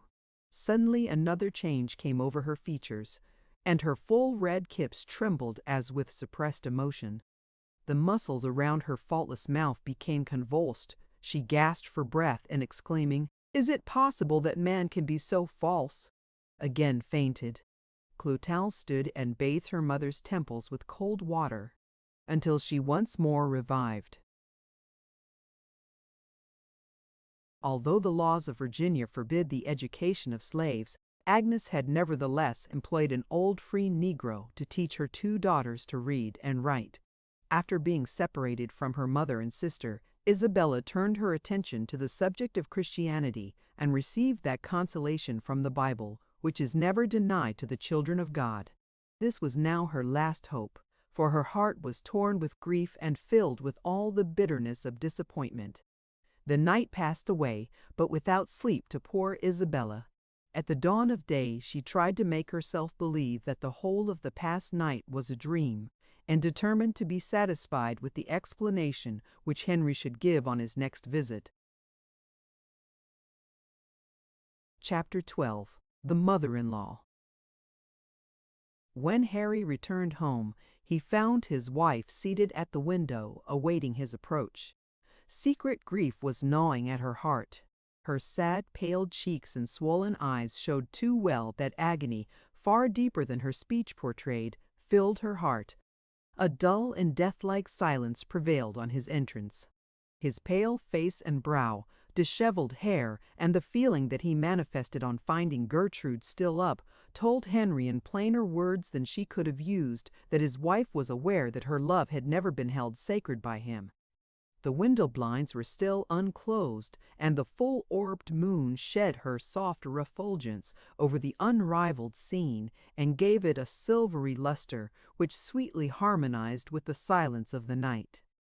The clock's iron tongue in a neighboring belfry proclaimed the hour of 12 as the truant and unfaithful husband seated himself by the side of his devoted and loving wife, and inquired if she was not well.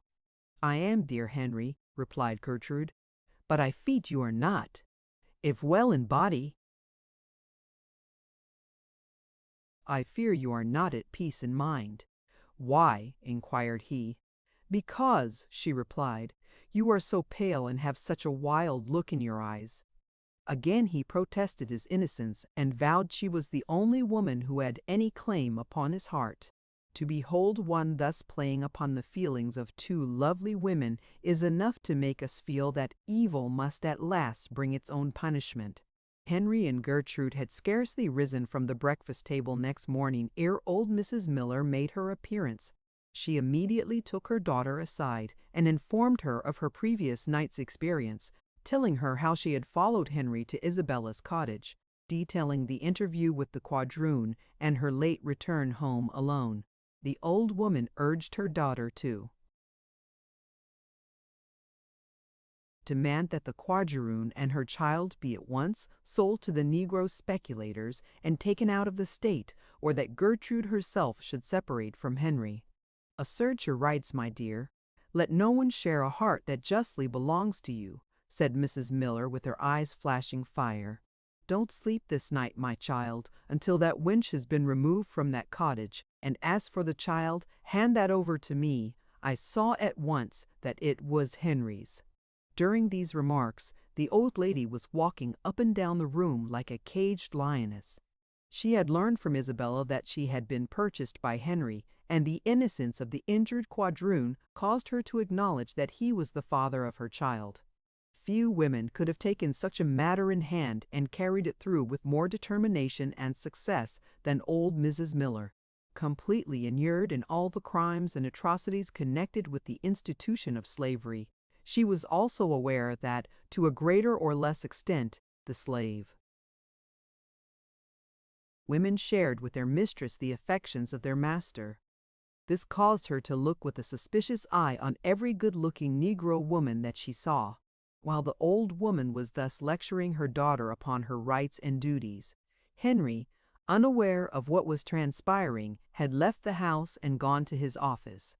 As soon as the old woman found that he was gone, she said, "I will venture anything that he is on his way to see that wench again. I'll lay my life on it."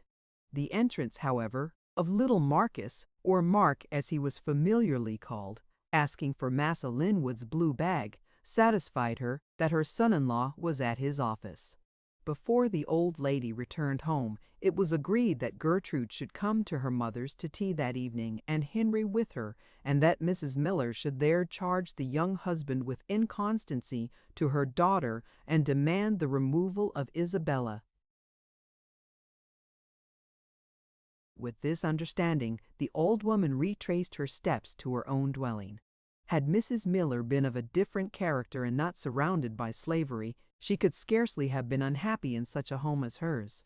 Just at the edge of the city, and sheltered by large poplar trees, was the old homestead in which he resided. There was a splendid orchard in the rear of the house, and the old weather-beaten sweep, with the moss-covered bucket at its end, swung majestically over the deep well. The garden was scarcely to be equaled. Its grounds were laid out in excellent taste, and rare exotics in the greenhouse made it still more lovely.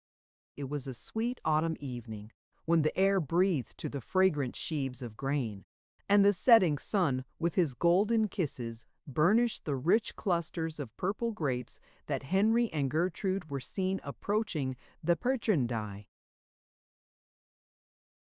house on foot. It was nothing more than a pleasant walk. Oh, how Gertrude's heart beat as she seated herself on their arrival! The beautiful parlor, surrounded on all sides with luxury and taste, with the sun creeping through the damask curtains, added a charm to the scene. It was in this room that Gertrude had been introduced to Henry, and the pleasant hours that she had spent there with him rushed unbidden on her memory. It was here that, in former days, her beautiful countenance had made her appearance as fascinating and as lovely as that of Cleopatra's. Her sweet musical voice might have been heard in every part of the house, occasionally thrilling you with an unexpected touch. How changed the scene! Her pale and wasted features could not be lighted up by any thoughts of the past, and she was sorrowful at heart. As usual, the servants in the kitchen were in ecstasies at the announcement that Miss Gertie, as they called their young mistress, was in the house, for they loved her sincerely. Gertrude had saved them from many a flogging by interceding for them when her mother was in one of her uncontrollable passions. Dinah, the cook, always expected Miss Gertie to visit the kitchen as soon as she came, and was not a little displeased on this occasion at what she considered her young mistress's neglect. Uncle Tony, too, looked regularly for Miss Gertie to visit the greenhouse and congratulate him on his superiority as a gardener. When tea was over, Mrs. Miller dismissed the servants from the room, then told her son-in-law what she had witnessed the previous night, and demanded for her daughter that Isabella should be immediately sent out of the state, and to be sure that the thing would be done, she wanted him to give her the power to make such disposition of the woman and child as she should think best. Gertrude was Mrs. Miller's only child, and Henry felt little like displeasing a family upon whose friendship he so much depended, and, no doubt, long wishing to free himself from Isabella, he at once yielded to the demands of his mother-in-law. Mr. Miller was a mere cipher about his premises.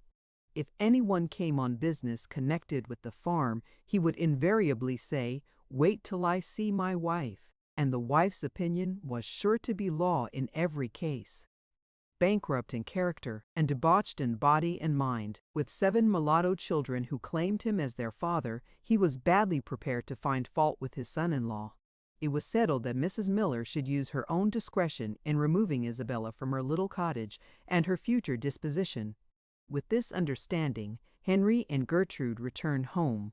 In the deep recesses of his heart, the young man felt that he would like to see his child and its mother once more, but fearing the wrath of his mother-in-law, he did not dare to gratify his inclination.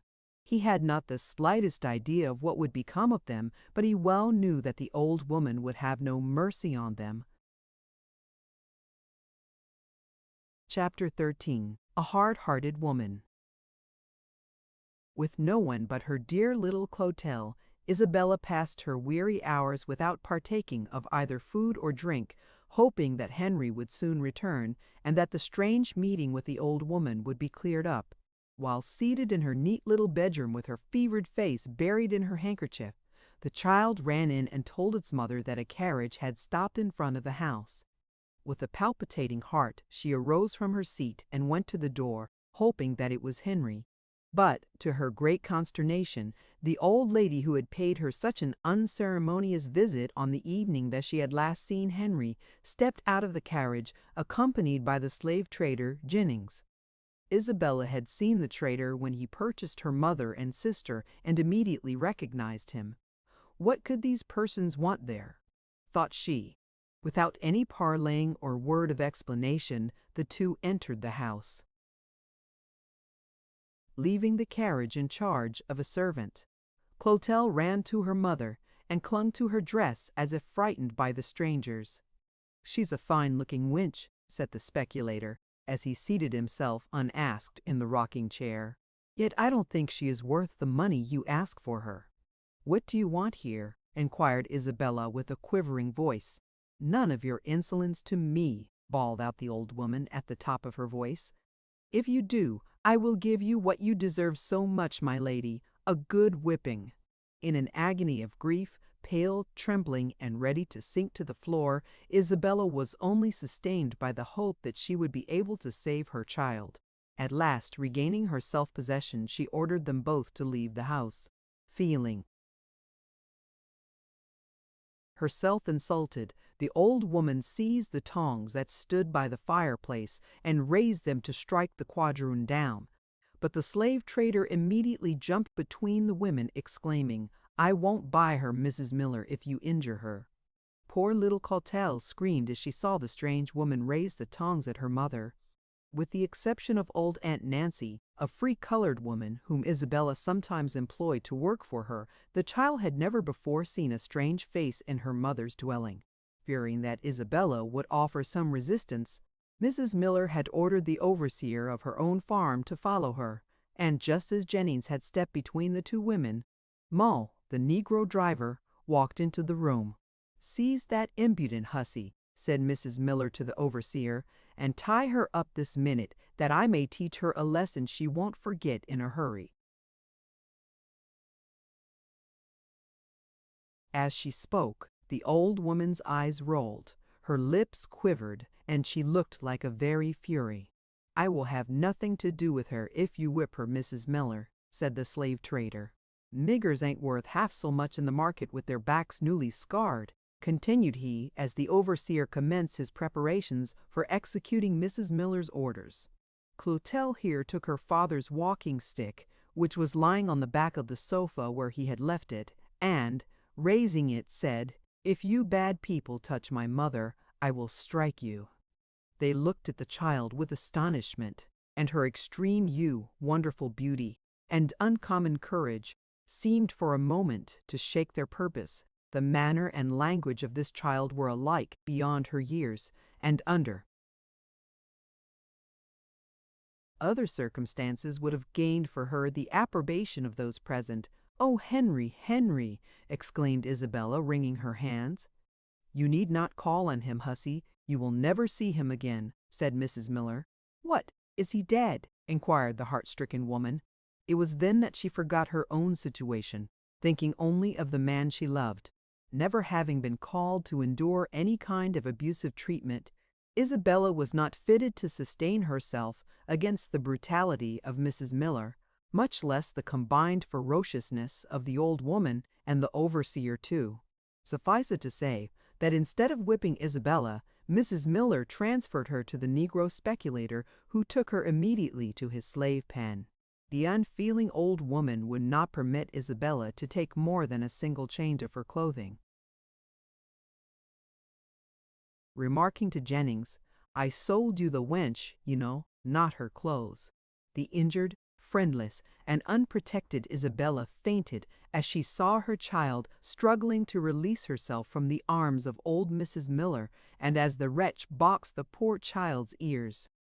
After leaving directions as to how Isabella's furniture and other effects should be disposed of, Mrs. Miller took Clotelle into her carriage and drove home. There was not even color enough about the child to make it appear that a single drop of African blood flowed through its blue veins. Considerable sensation was created in the kitchen among the servants when the carriage drove up and Clotelle entered the house. "Jessie's like Massa Henry, for all the world," said Dinah as she caught a glimpse of the child through the window. "Wonder who's brat dat missus bringin' home wid her," said Jane as she put the ice in the pitchers for dinner. "I warrant it's some poor white nigger somebody been givin' her." The child was white. What should be done to make it look like other Negroes was the question which Mrs. Miller asked herself. The callous-hearted old woman bit her nether lip as she viewed that child standing before her with her long dark ringlets clustering over her alabaster brow and neck. "Take this little nigger and cut her hair close to her head," said the mistress to Jane as the latter answered the bell. Clotelle screamed as she felt the scissors grating over her head and saw those curls that her mother thought so much of falling upon the floor. A roar of laughter burst from the servants as Jane led the child through the kitchen with the hair cut so short that the naked scalp could be plainly seen. "Jen's to look like nigger now," said Dinah with her mouth upon a grin. The mistress smiled as the shorn child re-entered the room, but there was something more needed. The child was white, and that was a great objection. However, she hit upon a plan to remedy this which seemed feasible. The day was excessively warm. Not a single cloud floated over the blue vault of heaven. Not a breath of wind seemed moving, and the earth was parched by the broiling sun. Even the bees had stopped humming, and the butterflies had hid themselves under the broad leaves of the burdock. Without a morsel of dinner, The poor child was put in the garden and set to weeding it, her arms, neck, and head completely bare. Unaccustomed toil, Clotelle wept as she exerted herself in pulling up the weeds. Old Dinah, the cook, was as unfeeling as her mistress, and she was pleased to see the child made to work in the hot sun. "Dat white nigger'll soon be brack enough if missus keeps her working outdoor," she said, as she wiped the perspiration from her sooty brow. Dinah was the mother of 13 children, all of whom had been taken from her when young, and this no doubt did much to harden her feelings and make her hate all white persons. The burning sun poured its rays on the face of the friendless child until she sank down in the corner of the garden and was actually broiled to sleep. "Dat little nigger ain't working a bit, missus," said Dinah to Mrs. Miller as the latter entered the kitchen. "She's lying in the sun seasoning. She will work the better by and by," replied the mistress. "Dese white niggers always tinkt as seth good as white folks," said the cook.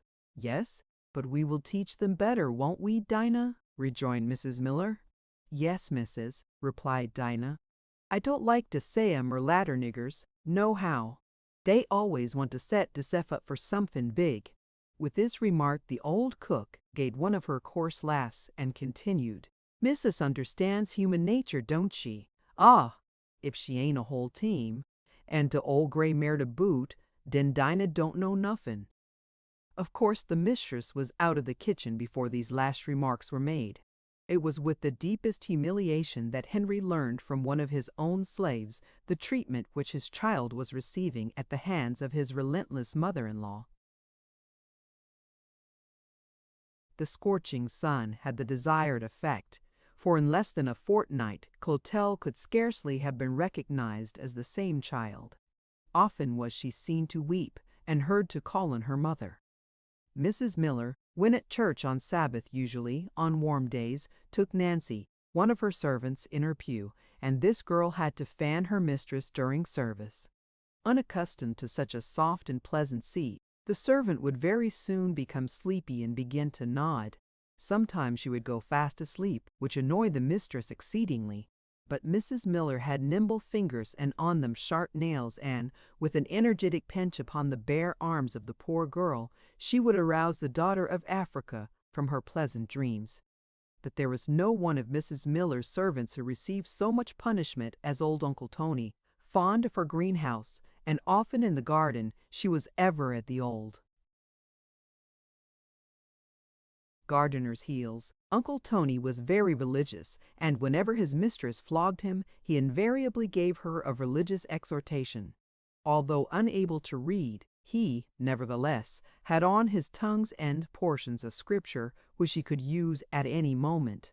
In one end of the greenhouse was Uncle Tony's sleeping room, and those who happened in that vicinity between 9 and 10 at night could hear the old man offering up his thanksgiving to God for his protection during the day. Uncle Tony, however, took great pride, when he thought that any of the whites were within hearing, to dwell in his prayer on his own goodness and the unfitness of others to die. Often was he heard to say, "O Lord, thou knowest that the white folks are not Christians, but the black people are God's own children." But if Tony thought that his old mistress was within the sound of his voice, he launched out into deeper water. It was, therefore, on a sweet night, when the bright stars were looking out with a joyous sheen, that Mark and 2 of the other boys passed the greenhouse and heard Uncle Tony in his devotions. "Let's have a little fun," said the mischievous Marcus to his young companions. "I will make Uncle Tony believe that I am old mistress, and he'll give us an extra touch in his prayer." Mark immediately commenced talking in a strain of voice resembling, as well as he could, Mrs. Miller, and at once Tony was heard to say in a loud voice, "O Lord, thou knowest that the white people are not fit to die, but as for old Tony, whenever the angel of the Lord comes, he's ready." At that moment Mark tapped lightly on the door. "Who's dar?" thundered old Tony. Mark made no reply. The old man commenced and went through with the same remarks addressed to the Lord, when Mark again knocked at the door. "Who dat dar?" asked Uncle Tony, with a somewhat agitated countenance and trembling voice. Still Mark would not reply. Again Tony took up the thread of his discourse and said, "O Lord, thou knowest as well as I do that dese say white folks are not prepared to die, but here is old Tony, when de angel of de Lord comes. He's ready to go to heaven." Mark once more knocked on the door. "Who dat dar?" thundered Tony at the top of his voice. "De angel of de Lord," replied Mark in a somewhat suppressed and sepulchral voice. "What de angel of de Lord want here?" inquired Tony, as if much frightened. "He's come for poor old Tony to take him out of the world," replied Mark in the same strange voice. "Dat nigger ain't here, he died 3 weeks ago," responded Tony in a still more agitated and frightened tone. Mark and his companions made the welkin ring with their shouts at the old man's answer. Uncle Tony, hearing them, and finding that he had been imposed upon, opened his door, came out with stick in hand, and said, "Is dat you, Mr. Mark? You imp, if I can get to you, I'll larn you how to. Come here with your nonsense." Mark and his companions left the garden, feeling satisfied that Uncle Tony was not as ready to go with the angel of the Lord as he would have others believe. Chapter 14. The Prison. While poor little Clotelle was being kicked about by Mrs. Miller, on account of her relationship to her son-in-law, Isabella was passing lonely hours in the county jail, the place to which Jennings had removed her for safekeeping, after purchasing her from Mrs. Miller. Incarcerated in one of the iron-barred rooms of that dismal place, those dark, glowing eyes, lofty brow, and graceful form wilted down like a plucked rose under a noonday sun, while deep in her heart's ambrosial cells was the most anguishing distress. Vulgar curiosity is always in search of its victims, and Jennings' boast that he had such a ladylike and beautiful woman in his possession brought numbers to the prison who begged of the jailer the privilege of seeing the slave trader's prize. Many who saw her were melted to tears at the pitiful sight, and were struck with admiration at her intelligence. And when she spoke of her child, they must have been convinced that a mother's sorrow can be conceived by none but a mother's heart. The warbling of birds in the green bowers of bliss, which she occasionally heard, brought no tidings of gladness to her. Their joy fell cold upon her heart, and seemed like bitter mockery. They reminded her of her own cottage, where, with her beloved child, she had spent so many happy days. The speculator had kept close watch over his valuable piece of property, for fear that it might damage itself. This, however, there was no danger of, for Isabella still hoped and believed that Henry would come to her rescue. She could not bring herself to believe that he would allow her to be sent away without at least seeing her, and the trader did all he could to keep this idea alive in her. While Isabella, with a weary heart, was passing sleepless nights thinking only of her daughter and Henry, the latter was seeking relief in that insidious enemy of the human race, the intoxicating cup.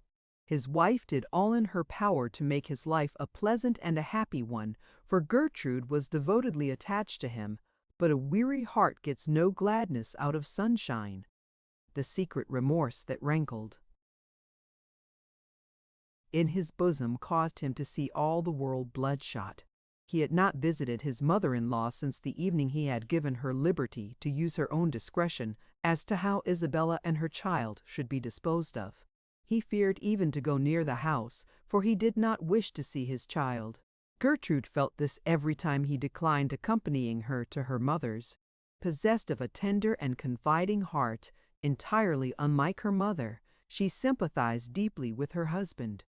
She well knew that all young men in the South, to a greater or less extent, became enamored of the slave women, and she fancied that his case was only one of the many.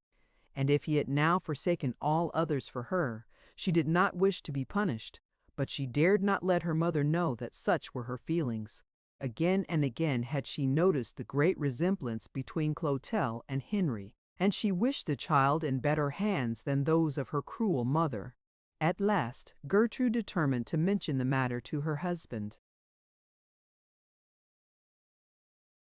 Consequently, the next morning, when they were seated on the back piazza and the sun was pouring its splendid rays upon everything around, changing the red tints on the lofty hills in the distance into streaks of purest gold, and nature seeming by her smiles to favor the object, she said, "What, dear Henry, do you intend to do with Clotelle?" A paleness that overspread his countenance, the tears that trickled down his cheeks, the deep emotion that was visible in his face, and the trembling of his voice, showed at once that she had touched a tender chord. Without a single word, he buried his face in his handkerchief and burst into tears. This made Gertrude still more unhappy, for she feared that he had misunderstood her, and she immediately expressed her regret that she had mentioned the subject. Becoming satisfied from this that his wife sympathized with him in his unhappy situation, Henry told her of the agony that filled his soul, and Gertrude agreed to intercede for him with her mother for the removal of the child to a boarding school in one of the free states. In the afternoon, when Henry returned from his office, his wife met him with tearful eyes and informed him that her mother was filled with rage at the mention of the removal of Clotelle from her premises.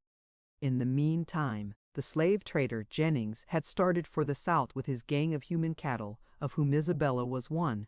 Most quadroon women who are taken to the South are either sold to gentlemen for their own use or disposed of as house servants or waiting maids. Fortunately for Isabella, she was sold for the latter purpose. Jennings found a purchaser for her in the person of Mr. James French. Mrs. French was a severe mistress. All who lived with her, though well-dressed, were scantily fed and overworked. Isabella found her new situation far different from her Virginia cottage life. She had frequently heard Vicksburg spoken of as a cruel place for slaves, and now she was in a position to test the truthfulness of the assertion. A few weeks after her arrival, Mrs. French began to show to Isabella that she was anything but a pleasant and agreeable mistress. What social virtues are possible in a society of which injustice is a primary characteristic, in a society which is divided into two classes, masters and slaves? Every married woman at the South looks upon her husband as unfaithful, and regards every Negro woman as a rival. Isabella had been with her new mistress but a short time when she was ordered to cut off her long and beautiful hair. The Negro is naturally fond of dress and outward display. He who has short, woolly hair combs and oils it to death. He who has long hair would sooner have his teeth drawn than to part with it. But, however painful it was to Isabella, she was soon seen with her hair cut short and the sleeves of her dress altered to fit tight to her arms. Even with her hair short and with her ill-looking dress, Isabella was still handsome. Her life had been a secluded one, and though now 28 years of age, her beauty had only assumed a quieter tone. The other servants only laughed at Isabella's misfortune in losing her beautiful hair. "Miss Belle needn't strut so big, she got short nappy hair's well's eye," said Nell, with a broad grin that showed her teeth. "She tink she white when she come here wid dat long hair up hers," replied Mill. "Yes," continued Nell, "Missus make her take down her wool, so she no put it up today." The fairness of Isabella's complexion was regarded with envy by the servants as well as by the mistress herself. This is one of the hard features of slavery. Today, a woman is mistress of her own cottage. Tomorrow, she is sold to one who aims to make her life as intolerable as possible. And let it be remembered that the house servant has the best situation a slave can occupy. But the degradation and harsh treatment Isabella experienced in her new home was nothing compared to the grief she underwent at being separated from her dear child. Taken from her with scarcely a moment's warning, she knew not what had become of her. This deep and heartfelt grief of Isabella was soon perceived by her owners, and fearing that her refusal to take proper food would cause her death, they resolved to sell her. Mr. French found no difficulty in securing a purchaser for the quadroon woman, for such are usually the most marketable kind of property. Isabella was sold at private sale to a young man for a housekeeper, but even he had missed his aim. Mr. Gordon, the new master, was a man of pleasure. He was the owner of a large sugar plantation, which he had left under the charge of an overseer, and was now giving himself up to the pleasures of a city life. At first Mr. Gordon sought to win Isabella's favor by flattery and presents, knowing that whatever he gave her he could take from her again. The poor innocent creature dreaded every moment lest the scene should change. At every interview with Gordon she stoutly maintained that she had left a husband in Virginia and could never think of taking another. In this she considered that she was truthful, for she had ever regarded Henry as her husband. The gold watch and chain and other glittering presents which Gordon gave to her were all kept unused. In the same house with Isabella was a manservant who had from time to time hired himself from his master. His name was William. He could feel for Isabella, for he, like her, had been separated from near and dear relatives, and he often tried to console the poor woman. One day Isabella observed to him that her hair was growing out again. "Yes," replied William, "you look a good deal like a man with your short hair." "Oh," rejoined she, "I have often been told that I would make a better-looking man than woman, and if I had the money I might avail myself of it to bid farewell to this place."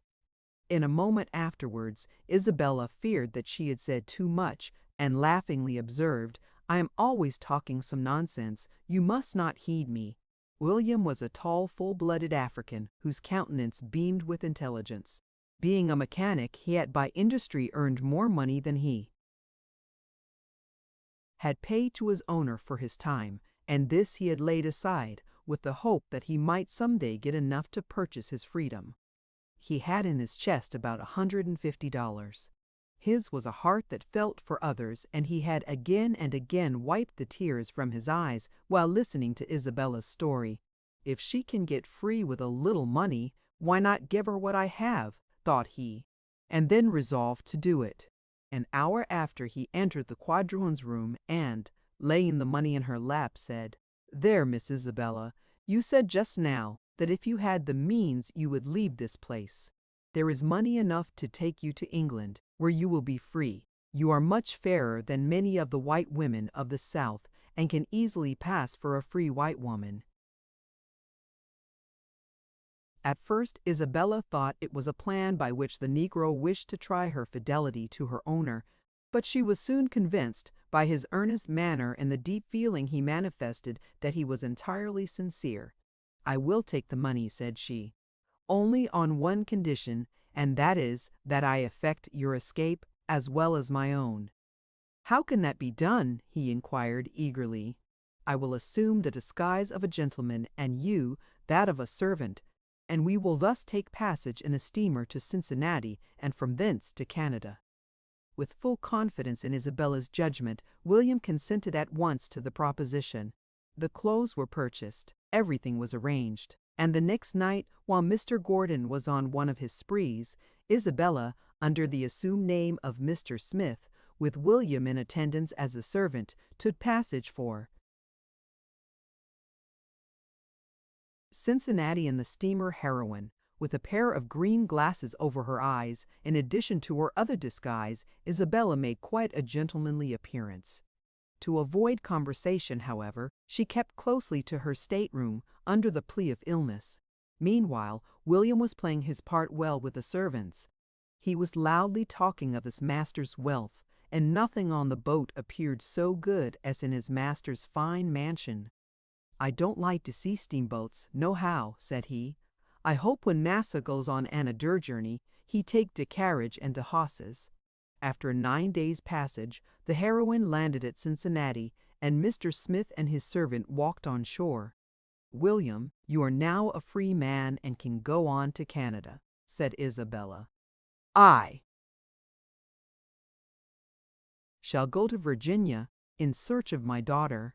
This sudden announcement fell heavily upon William's ears, and with tears he besought her not to jeopardize her liberty in such a manner. But Isabella had made up her mind to rescue her child if possible. Taking a boat for Wheeling, Isabella was soon on her way to her native state, Several months had elapsed since she left Richmond, and all her thoughts were centered on the fate of her dear Clotelle. It was with a palpitating heart that this injured woman entered the stagecoach at Wheeling and set out for Richmond. Chapter 15. The Arrest. It was late in the evening when the coach arrived at Richmond, and Isabella once more alighted in her native city. She had intended to seek lodging somewhere in the outskirts of the town, but the lateness of the hour compelled her to stop at one of the principal hotels for the night. She had scarcely entered the inn before she recognized among the numerous black servants one to whom she was well known, and her only hope was that her disguise would keep her from being discovered. The imperturbable calm and entire forgetfulness of self which induced Isabella to visit a place from which she could scarcely hope to escape, to attempt the rescue of a beloved child, demonstrate that overwillingness of woman to carry out the promptings of the finer feelings of the heart. True to woman's nature, she had risked her own liberty for another's. She remained in the hotel during the night, and the next morning, under the plea of illness, took her breakfast alone. That day the fugitive slave paid a visit to the suburbs of the town, and once more beheld the cottage in which she had spent so many happy hours. It was winter, and the clematis and passion flower were not there. But there were the same walks her feet had so often pressed, and the same trees which had so often shaded her as she passed through the garden at the back of the house. Old remembrances rushed upon her memory and caused her to shed tears freely. Isabella was now in her native town and near her daughter, but how could she communicate with her? How could she see her? To have made herself known would have been a suicidal act. Betrayal would have followed, and she arrested. 3 days passed away, and still she remained in the hotel at which she had first put up, and yet she got no tidings of her child. Unfortunately for Isabella, a disturbance had just broken out among the slave population in the state of Virginia, and all strangers were treated with suspicion. The insurrection to which we now refer was headed by a full-blooded Negro, who had been born and brought up a slave. He had heard the crack of the driver's whip and seen the warm blood streaming from the Negro's body. He had witnessed the separation of parents from children, and was made aware by too many proofs that the slave could expect no justice from the hands of the slave owner. The name of this man was Nat Turner. He was a preacher amongst the Negroes, distinguished for his eloquence, respected by the whites, loved and venerated by the Negroes. On the discovery of the plan for the outbreak, Turner fled to the swamps, followed by those who had joined in the insurrection. Here the revolted Negroes numbered some hundreds, and for a time bade defiance to their oppressors. The dismal swamps cover many thousand acres of wild land, and a dense forest, with wild animals and insects such as are unknown in any other part of Virginia. Here runaway Negroes usually seek a hiding place, and some have been known to reside here for years. The revolters were joined by one of these.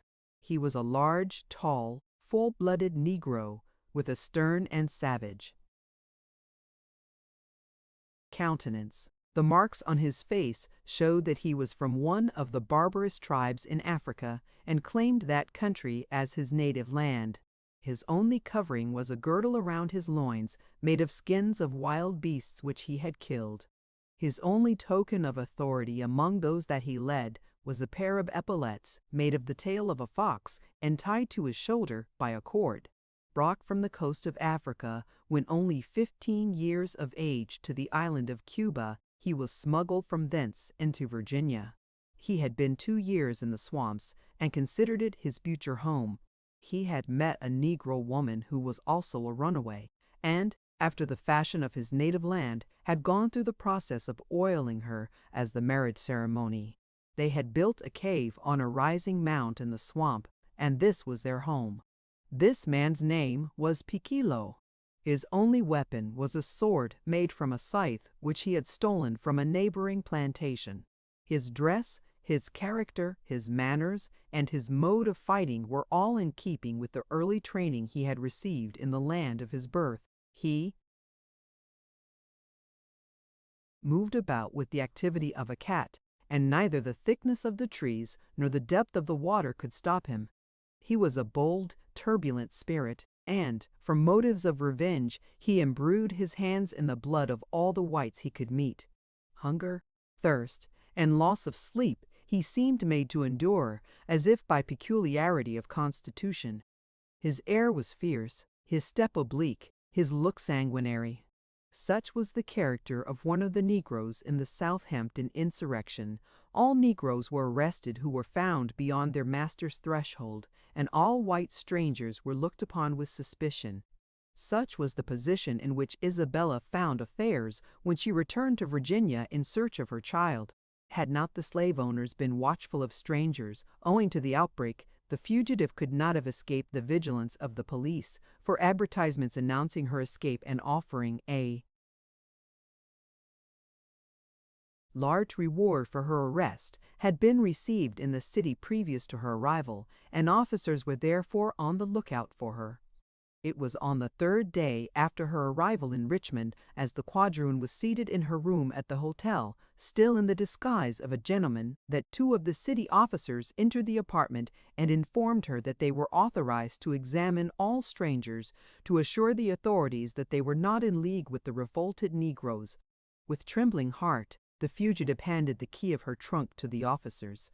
To their surprise, they found nothing but female apparel in the trunk, which raised their curiosity and caused a further investigation that resulted in the arrest of Isabella as a fugitive slave. She was immediately conveyed to prison, there to await the orders of her master. For many days, uncheered by the voice of kindness, alone, hopeless, desolate, she waited for the time to arrive when the chain should be placed on her limbs, and she returned to her inhuman and unfeeling owner. The arrest of the fugitive was announced in all the newspapers, but created little or no sensation. The inhabitants were too much engaged in putting down the revolt among the slaves, and, although all the odds were against the insurgents, the whites found it no easy matter, with all their caution. Every day brought news of fresh outbreaks. Without scruple and without pity, the whites massacred all blacks found beyond the limits of their owners' plantations.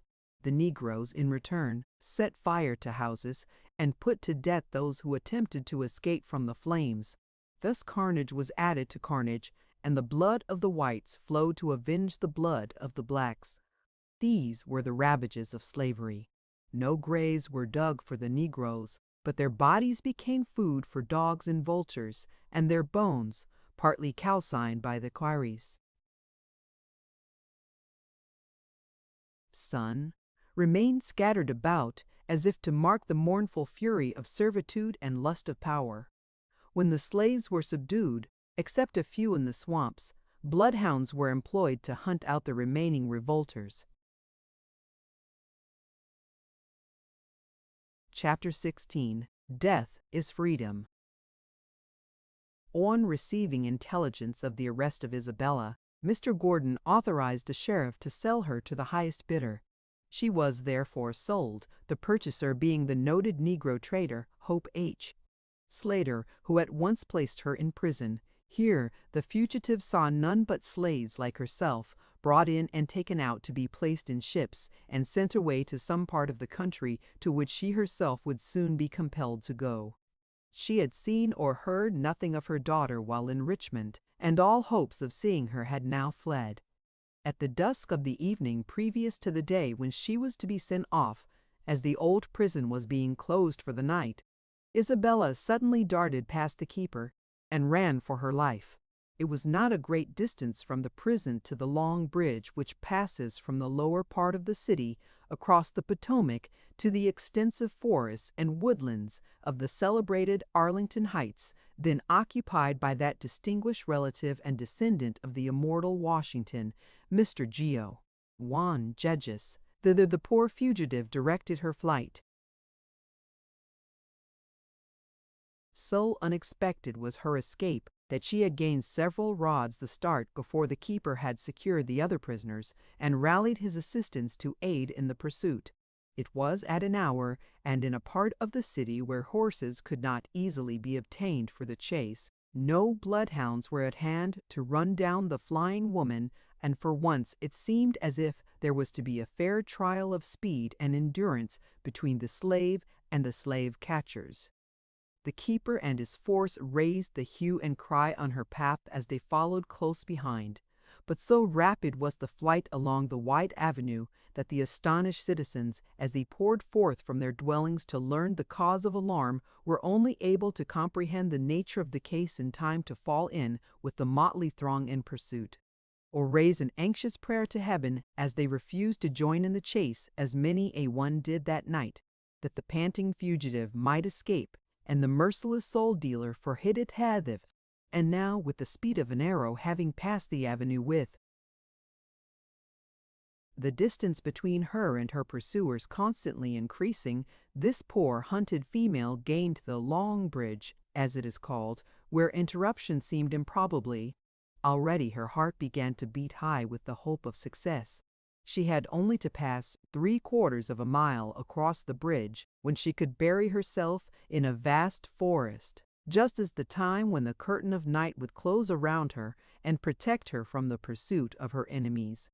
But God, by his providence, had otherwise determined. He had ordained that an appalling tragedy should be enacted that night within plain sight of the President's house and the Capitol of the Union, which would be an evidence wherever it should be known of the unconquerable love of liberty which the human heart may inherit, as well as a fresh admonition to the slave dealer of the cruelty and enormity of his crimes.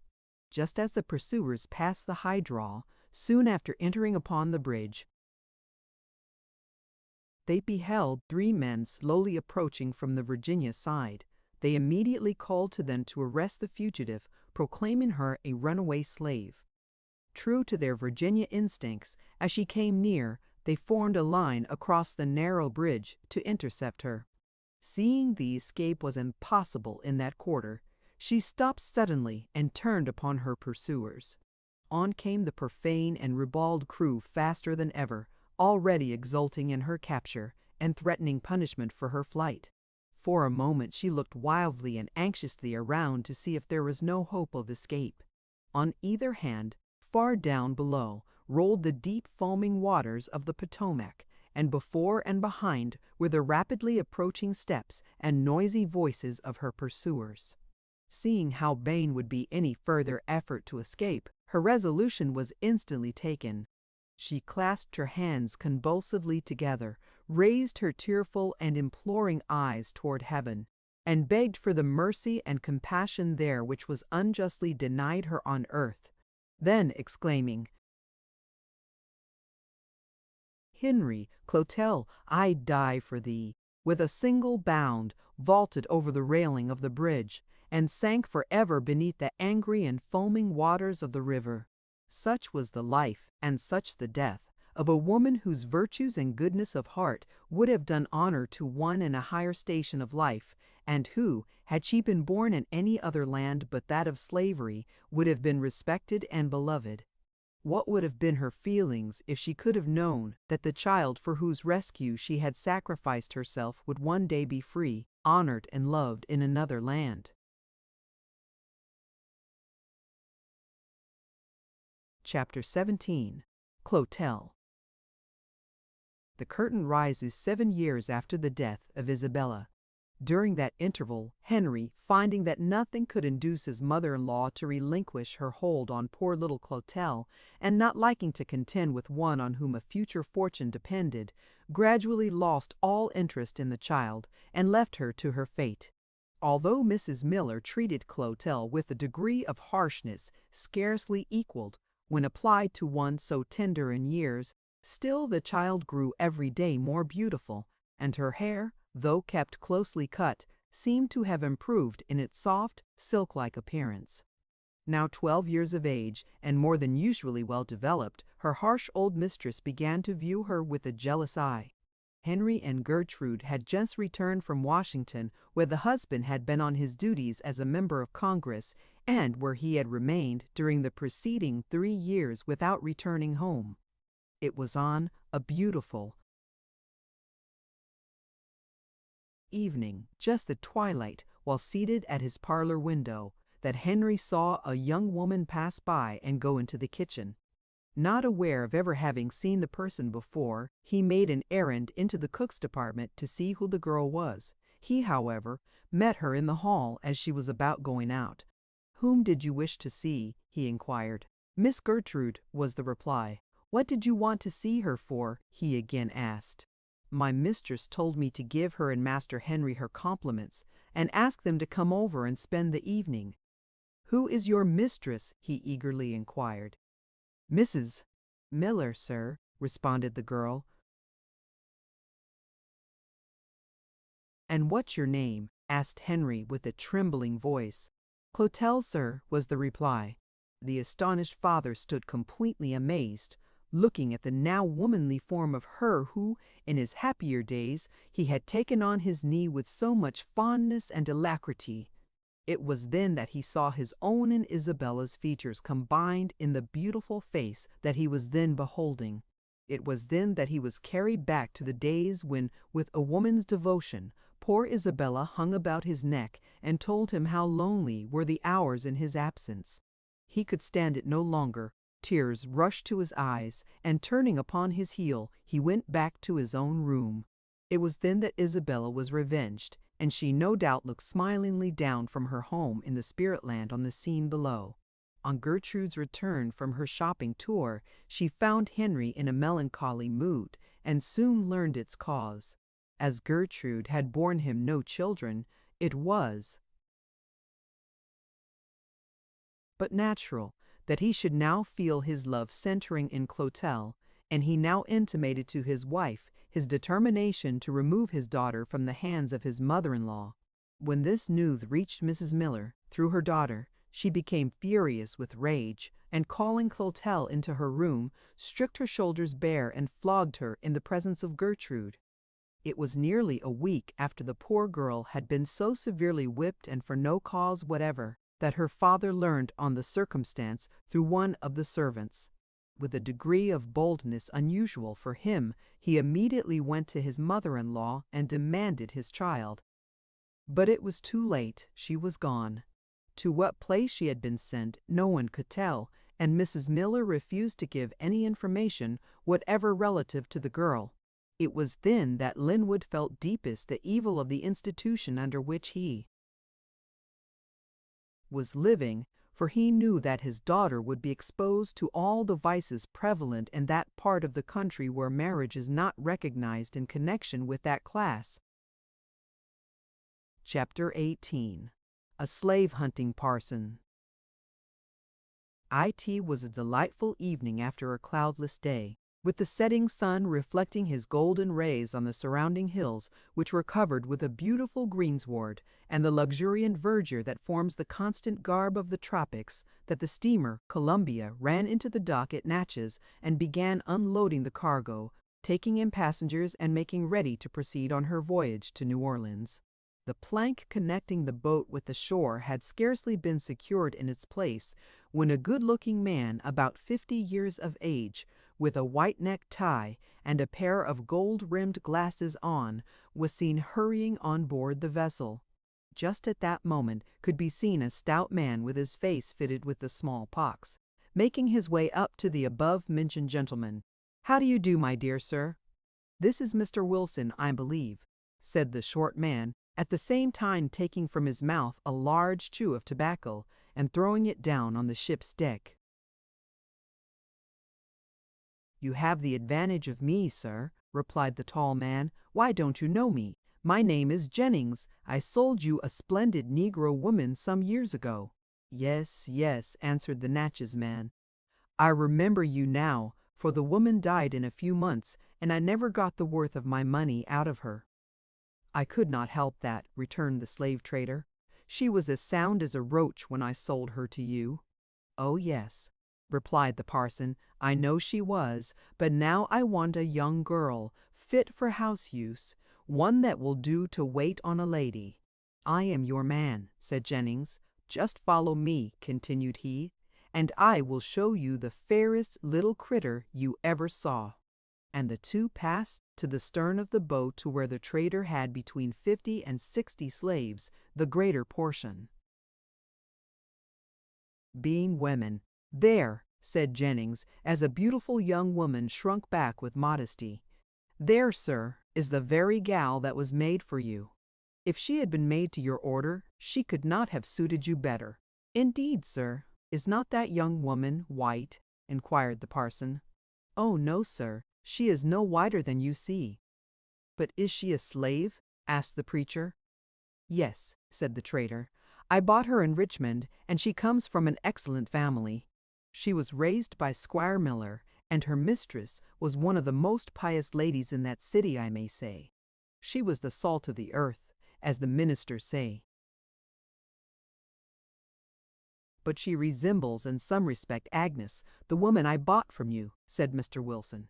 As he said the name of Agnes, the young woman started as if she had been struck. Her pulse seemed to quicken, but her face alternately flushed and turned pale, and tears trembled upon her eyelids.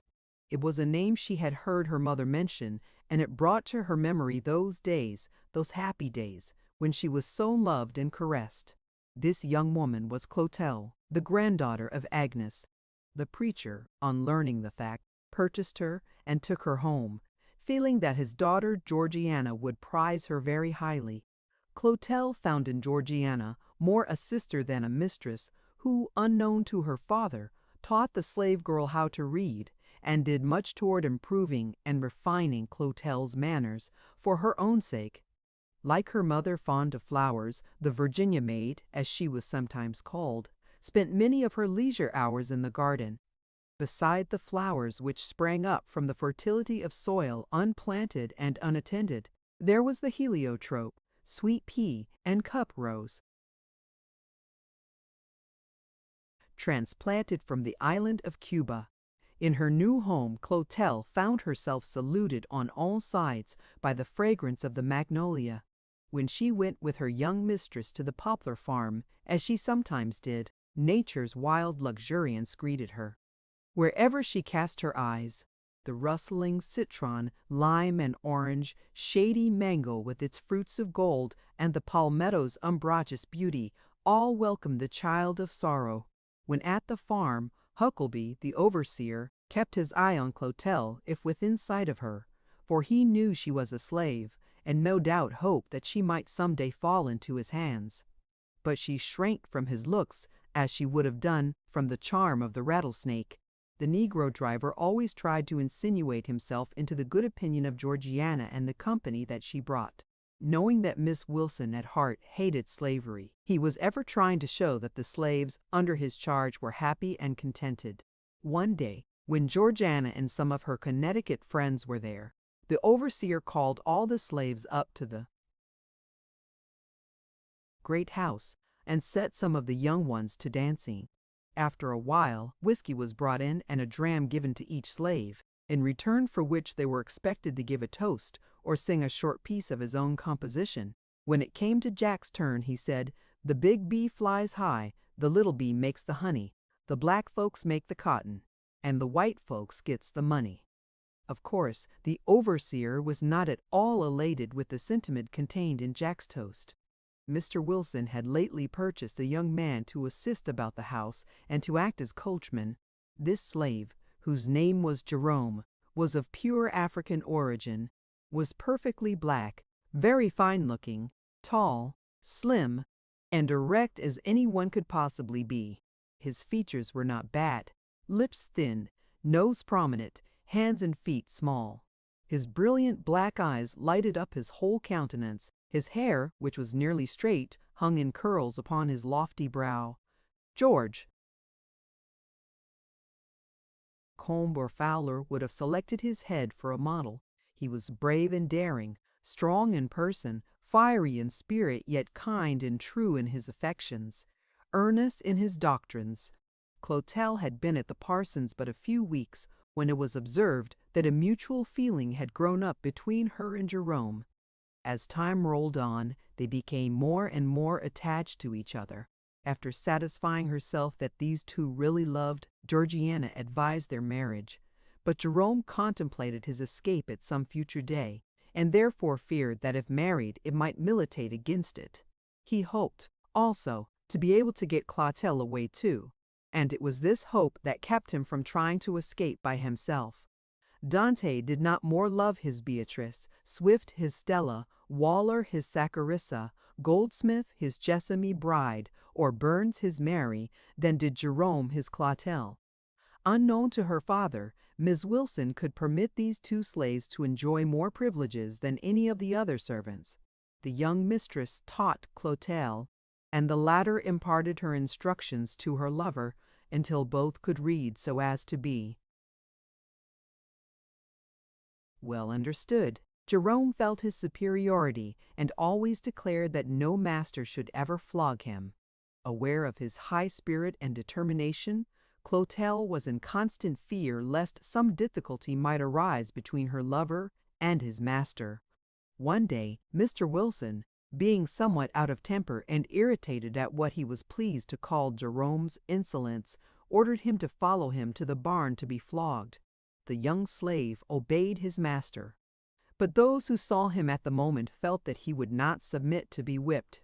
"No, sir," replied Jerome, as his master told him to take off his coat. "I will serve you, Master Wilson. I will labor for you day and night, if you demand it, but I will not be whipped." This was too much for a white man to stand from a Negro, and the preacher seized his slave by the throat, intending to choke him. But for once he found his match. Jerome knocked him down, and then escaped to the backyard too, the street, and from thence to the woods. Recovering somewhat from the effect of his fall, the parson regained his feet and started in pursuit of the fugitive. Finding, however, that the slave was beyond his reach, he at once resolved to put the dogs on his track. Tabor, the Negro catcher, was sent for, and in less than an hour 8 or 10 men, including the parson, were in the woods with hounds, trying the trails. These dogs will attack a Negro at their master's bidding, and cling to him as the bulldog will cling to a beast. Many are the speculations as to whether the Negro will be secured alive or dead when these dogs once get on his track. Whenever there is to be a Negro hunt, there is no lack of participants. Many go to enjoy the fun which it is said they derive from these scenes. The company had been in the woods but a short time ere they go on the track of 2 fugitives, one of whom was Jerome. The slaves immediately bent their steps toward the swamp, with the hope that the dogs, when put upon their scent, would be unable to follow them through the water. The slaves then took a straight course for the Baton Rouge and Bayou Sarah road, about 4 miles distant. Nearer and nearer the whimpering pack pressed. Their delusion begins to dispel. All at once, the truth flashes upon the minds of the fugitives like a glare of light. 'Tis Tabor with his dogs. The scent becomes warmer and warmer, and what was at first an irregular cry now deepens into one ceaseless roar as the relentless pack presses on after its human prey. They at last reach the river, and in the Negroes plunge, followed by the catch-dog. Jerome is caught and is once more in the hands of his master, while the other poor fellow finds a watery grave. They return, and the preacher sends his slave to jail. Chapter 19. The True Heroine. In vain did Georgiana try to console Clotelle when the latter heard, through one of the other slaves, that Mr. Wilson had started with the dogs in pursuit of Jerome. The poor girl well knew that he would be caught, and that severe punishment, if not death, would be the result of his capture. It was therefore with a heart filled with the deepest grief that the slave girl heard the footsteps of her master on his return from the chase. The dogged and stern manner of the preacher forbade even his daughter inquiring as to the success of his pursuit. Georgiana secretly hoped that the fugitive had not been caught. She wished it for the sake of the slave, and more especially for her maidservant, whom she regarded more as a companion than a menial. But the news of the capture of Jerome soon spread through the parson's household, and found its way to the ears of the weeping and heart-stricken Clotelle. The reverend gentleman had not been home more than an hour ere some of his parishioners called to know if they should not take the Negro from the prison and execute lynch law upon him. no Negro should be permitted to live after striking a white man. Let us take him and hang him at once, remarked an elderly-looking man whose gray hairs thinly covered the crown of his head. I think the deacon is right, said another of the company. If our slaves are allowed to set the will of their masters at defiance, there will be no getting along with them, and insurrection will be the next thing we hear of. No, no, said the preacher. I am willing to let the law take its course, as it provides for the punishment of a slave with death if he strikes his master. We had better let the court decide the question. Moreover, as a Christian and God-fearing people, we ought to submit to the dictates of justice. Should we take this man's life by force, an all-wise providence would hold us responsible for the act. The company then quietly withdrew, showing that the preacher had some influence with his people.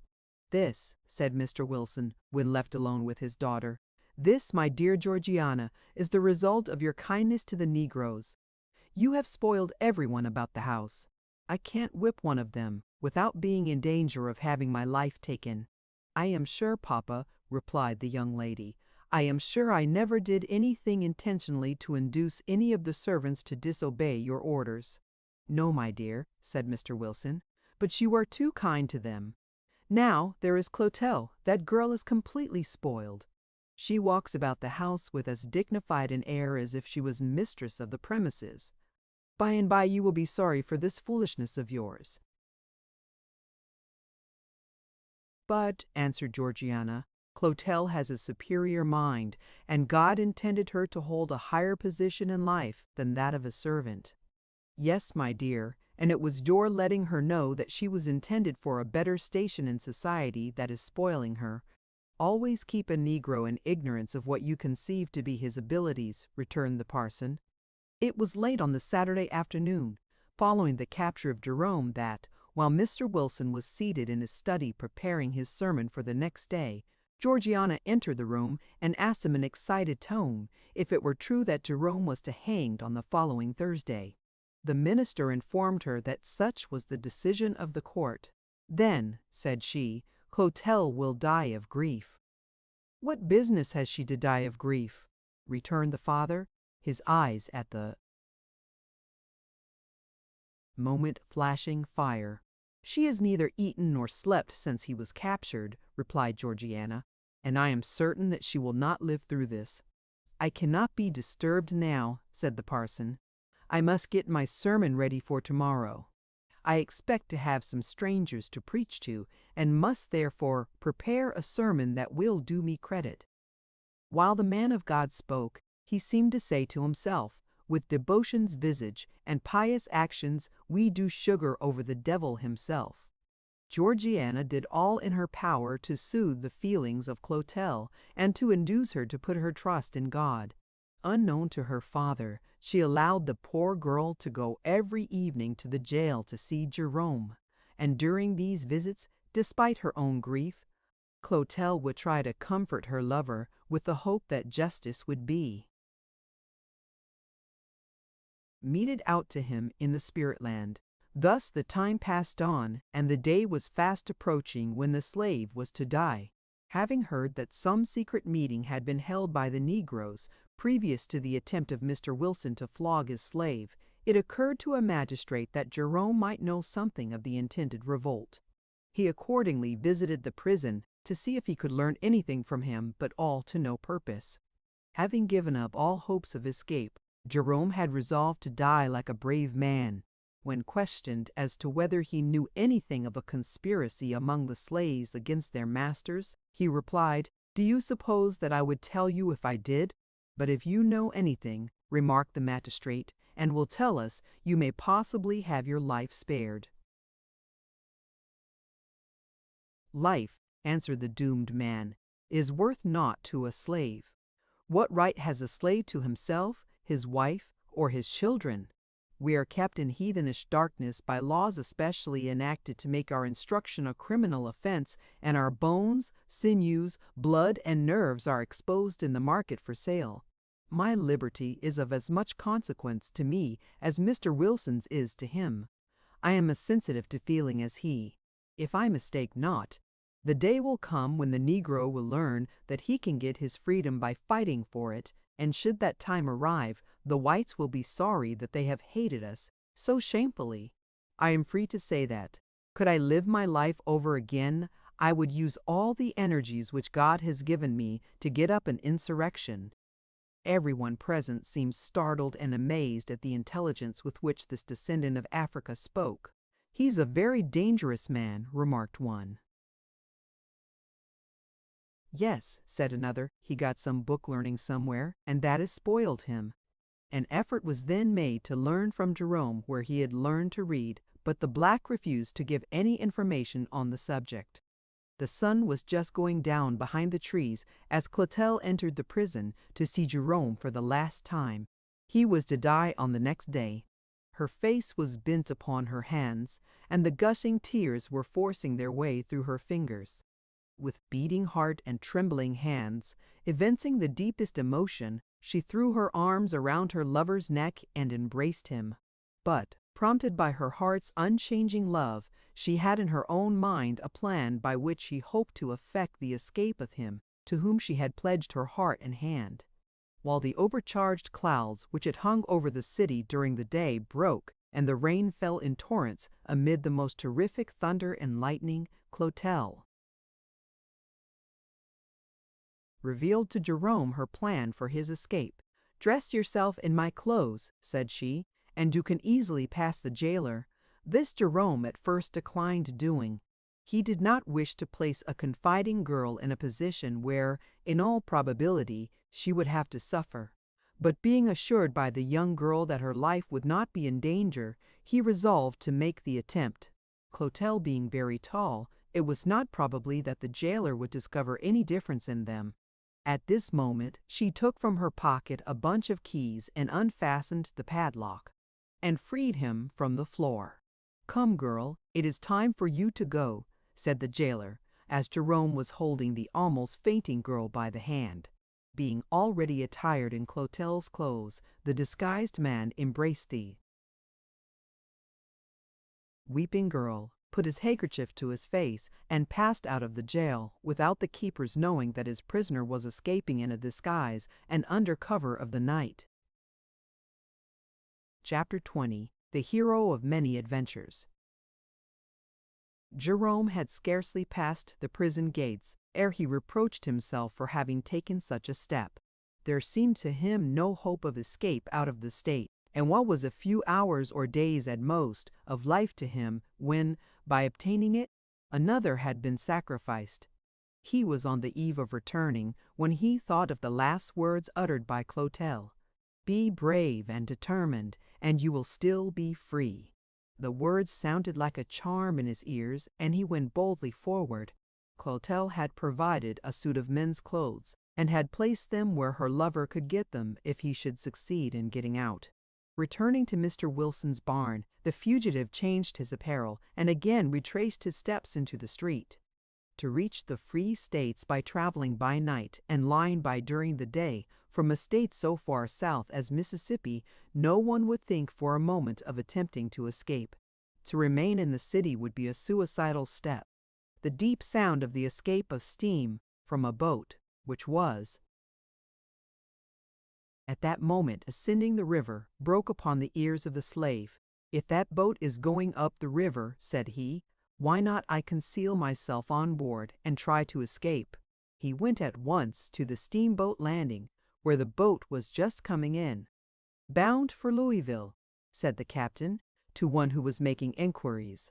As the passengers were rushing on board, Jerome followed them, and proceeding to where some of the hands were stowing away bales of goods, he took hold and aided them. "Jump down into the hold there and help the men," said the mate to the fugitive, supposing that, like many persons, he was working his way up the river. Once in the hull among the boxes, the slave concealed himself. Weary hours, and at last days, passed without either water or food with the hidden slave. More than once did he resolve to let his case be known, but the knowledge that he would be sent back to Natchez kept him from doing so. At last, with lips parched and fevered to a crisp, the poor man crawled out into the freight room, and, began wandering about. The hatches were on, and the room dark. There happened to be on board a wedding party, and a box, containing some of the bridal cake with several bottles of port wine, was near Jerome. He found the box, opened it, and helped himself. In 8 days, the boat tied up at the wharf at the place of her destination. It was late at night. The boat's crew, with the single exception of the man on watch, were on shore. The hatches were off, and the fugitive quietly made his way on deck and jumped on shore. The man saw the fugitive, but too late to seize him. Still in a slave state, Jerome was at a loss to know how he should proceed. He had with him a few dollars, enough to pay his way to Canada if he could find a conveyance. The fugitive procured such food as he wanted from one of the many eating houses, and then, following the direction of the North Star, he passed out of the city and took the road leading to Covington. Keeping near the Ohio River, Jerome soon found an opportunity to cross over into the state of Indiana. But liberty was a mere name in the latter state, and the fugitive learned from some colored persons that he met that it was not safe to travel by daylight. While making his way one night, with nothing to cheer him but the prospect of freedom in the future, he was pounced upon by 3 men who were lying in wait for another fugitive, an advertisement of whom they had received through the mail. In vain did Jerome tell them that he was not a slave. True, they had not caught the man they expected, but if they could make this slave tell from what place he had escaped, they knew that a good price would be paid them for the Negro's arrest. Tortured by the slave catchers to make him reveal the name of his master and the place from whence he had escaped, Jerome gave them a fictitious name in Virginia and said that his master would give a large reward, and manifested a willingness to return to his old boss. By this misrepresentation, the fugitive hoped to have another chance of getting away, allured with the prospect of large sum of the needful. The slave catchers started back with their victim. Stopping on the second night at an inn on the banks of the Ohio River, the kidnappers, in lieu of a suitable place in which to confine their prize during the night, chained him to the bedpost of their sleeping chamber. The white men were late in retiring to rest after an evening spent in drinking. At dead of night, when all was still, the slave arose from the floor upon which he had been lying, looked around and saw that Morpheus had possession of his captors. For once, thought he, the brandy bottle has done a noble work. With palpitating heart and trembling limbs, he viewed his position. The door was fast, but the warm weather had compelled them to leave the window open. If he could but get his chains off, he might escape through the window to the piazza. The sleeper's clothes hung upon chairs by the bedside. The slave thought of the padlock key, examined the pockets, and found it. The chains were soon off, and the Negro stealthily making his way to the window. He stopped and said to himself, "Bees! Men are villains. They are enemies to all who, like me, are trying to be free.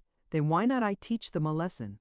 He then dressed himself in the best suit, hung his own worn-out and tattered garments on the same chair, and silently passed through the window to the piazza, and let himself down by one of the pillars, and started once more for the north. Daylight came upon the fugitive before he had selected a hiding place for the day, and he was walking at a rapid rate, in hopes of soon reaching some woodland or forest. The sun had just begun to show itself, when the fugitive was astounded at seeing behind him, in the distance, 2 men upon horseback. Taking a road to the right, the slave saw before him a farmhouse, and so near was he to it that he observed 2 men in front of it looking at him. It was too late to turn back. The kidnappers were behind him, strange men before him. Those in the rear he knew to be enemies, while he had no idea of what principles were the farmers. The latter also saw the white men coming, and called to the fugitive to come that way. The broad-brimmed hats that the farmers wore told the slave that they were Quakers. Jerome had seen some of these people passing up and down the river when employed on a steamer between Natchez and New Orleans, and had heard that they disliked slavery. He, therefore, hastened toward the drab-coated men who, on his approach, opened the barn door and told him to run in. When Jerome entered the barn, the two farmers closed the door, remaining outside themselves, to confront the slave catchers who now came up and demanded admission, feeling that they had their prey secure. "They can't enter my premises," said one of the friends in rather a musical voice. The Negro catchers urged their claim to the slave and intimated that, unless they were allowed to secure him, they would force their way in. By this time, several other Quakers had gathered around the barn door. Unfortunately for the kidnappers, and most fortunately for the fugitive, the friends had just been holding a quarterly meeting in the neighborhood, and a number of them had not yet returned to their homes. After some talk, the men in drab promised to admit the hunters, provided they procured an officer and a search warrant from a justice of the peace. One of the slave catchers was left to see that the fugitive did not get away, while the others went in pursuit of an officer. In the meantime, the owner of the barn sent for a hammer and nails and began nailing up the barn door. After an hour in search of the man of the law, they returned with an officer and a warrant. The Quaker demanded to see the paper and, after looking at it for some time, called to his son to go into the house for his glasses. It was a long time before Aunt Ruth found the leather case, and when she did, the glasses wanted wiping before they could be used. After comfortably adjusting them on his nose, he read the warrant over leisurely. "Come, Mr. Dugdale, we can't wait all day," said the officer. "Well, will thee read it for me?" returned the Quaker. The officer complied, and the man in drab said, "Yes, thee may go in now. I am inclined to throw no obstacles in the way of the execution of the law of the land." On approaching the door, the men found some 40 or 50 nails in it in the way of their progress. "Lend me your hammer and a chisel, if you please, Mr. Dugdale," said the officer. "Please read that paper over again, will thee?" asked the Quaker. The officer once more read the warrant. "I see nothing there which says I must furnish thee with tools to open my door. If thee wants a hammer, thee must go elsewhere for it. I tell thee plainly, thee can't have mine." The implements for opening the door at length obtained, and, after another half hour, the slave catchers are in the barn. 3 hours is a long time for a slave to be in the hands of Quakers. The hay is turned over, and the barn is visited in every part, but still the runaway is not found. Uncle Joseph has a glow upon his countenance. Ephraim shakes his head knowingly. Little Elijah is a perfect know-nothing, and if you look toward the house, you will see Aunt Ruth's smiling face, ready to announce that breakfast is ready. "The nigger's not in this barn," said the officer. "I know he is not," quietly answered the Quaker. "What were you nailing up your door for, then, as if you were afraid we would enter?" inquired one of the kidnappers. "I can do what I please with my own door, can't I?" said the Quaker. The secret was out. The fugitive had gone in at the front door and out at the back, and the reading of the warrant, nailing up of the door, and other preliminaries of the Quaker was to give the fugitive time and opportunity to escape. It was now late in the morning, and the slave catchers were a long way from home, and the horses were jaded by the rapid manner in which they had traveled. The friends, in high glee, returned to the house for breakfast. The man of the law, after taking his fee, went home, and the kidnappers turned back, muttering, "Better luck next time." Chapter 21. Self-Sacrifice. Now, in her 17th year, Clotelle's personal appearance presented a great contrast to the time when she lived with old Mrs. Miller. Her tall and well-developed figure, her long silky black hair falling in curls down her swan-like neck, her bright black eyes lighting up her olive-tinted face, and a set of teeth that a Tuscarora might envy, she was a picture of tropical ripened beauty. At times there was a heavenly smile upon her countenance, which would have warmed the heart of an anchorite. Such was the personal appearance of the girl who was now imprisoned by her own act to save the life of another. Would she be hanged in his stead? Or would she receive a different kind of punishment? These questions Clotel did not ask herself. Open, frank, free, and generous to a fault, she always thought of others, never of her own welfare. The long stay of Clotel caused some uneasiness to Miss Wilson, yet she dared not tell her father, for he had forbidden the slave girl's going to the prison to see her lover. While the clock on the church nearby was striking 11, Georgiana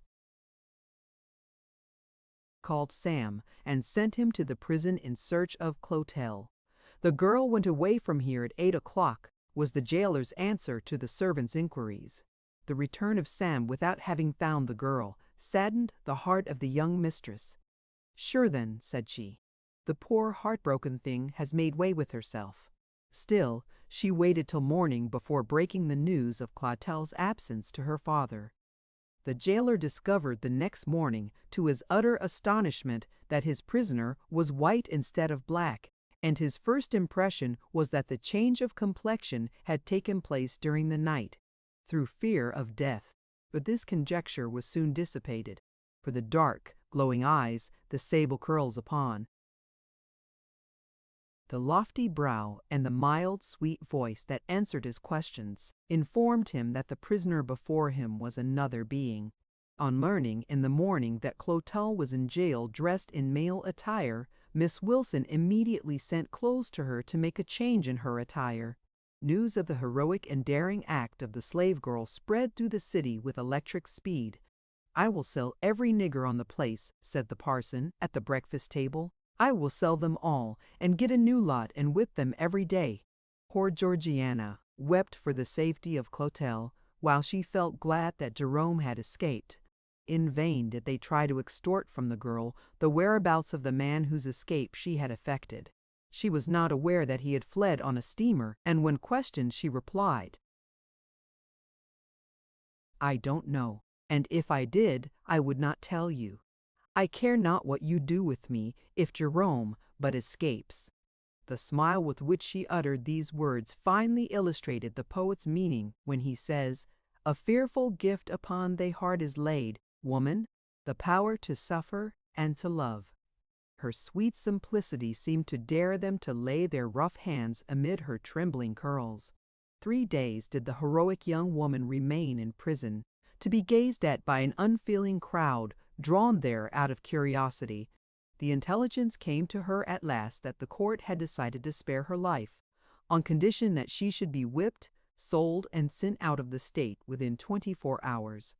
This order of the court she would have cared but little for, had she not been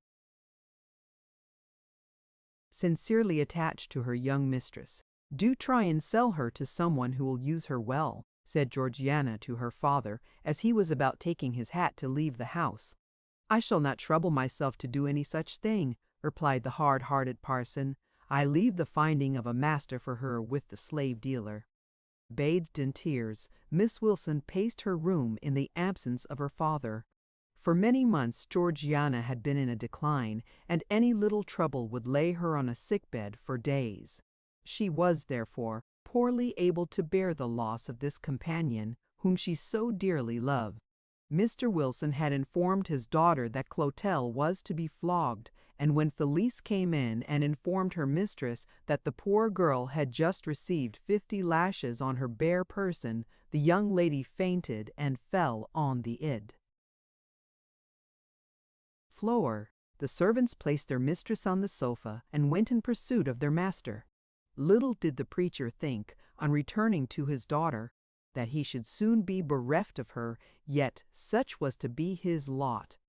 A blood vessel had been ruptured, and the 3 physicians who were called in told the father that he must prepare to lose his child.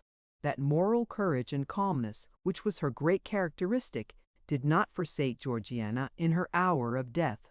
She had ever been kind to the slaves under her charge, and they loved and respected her.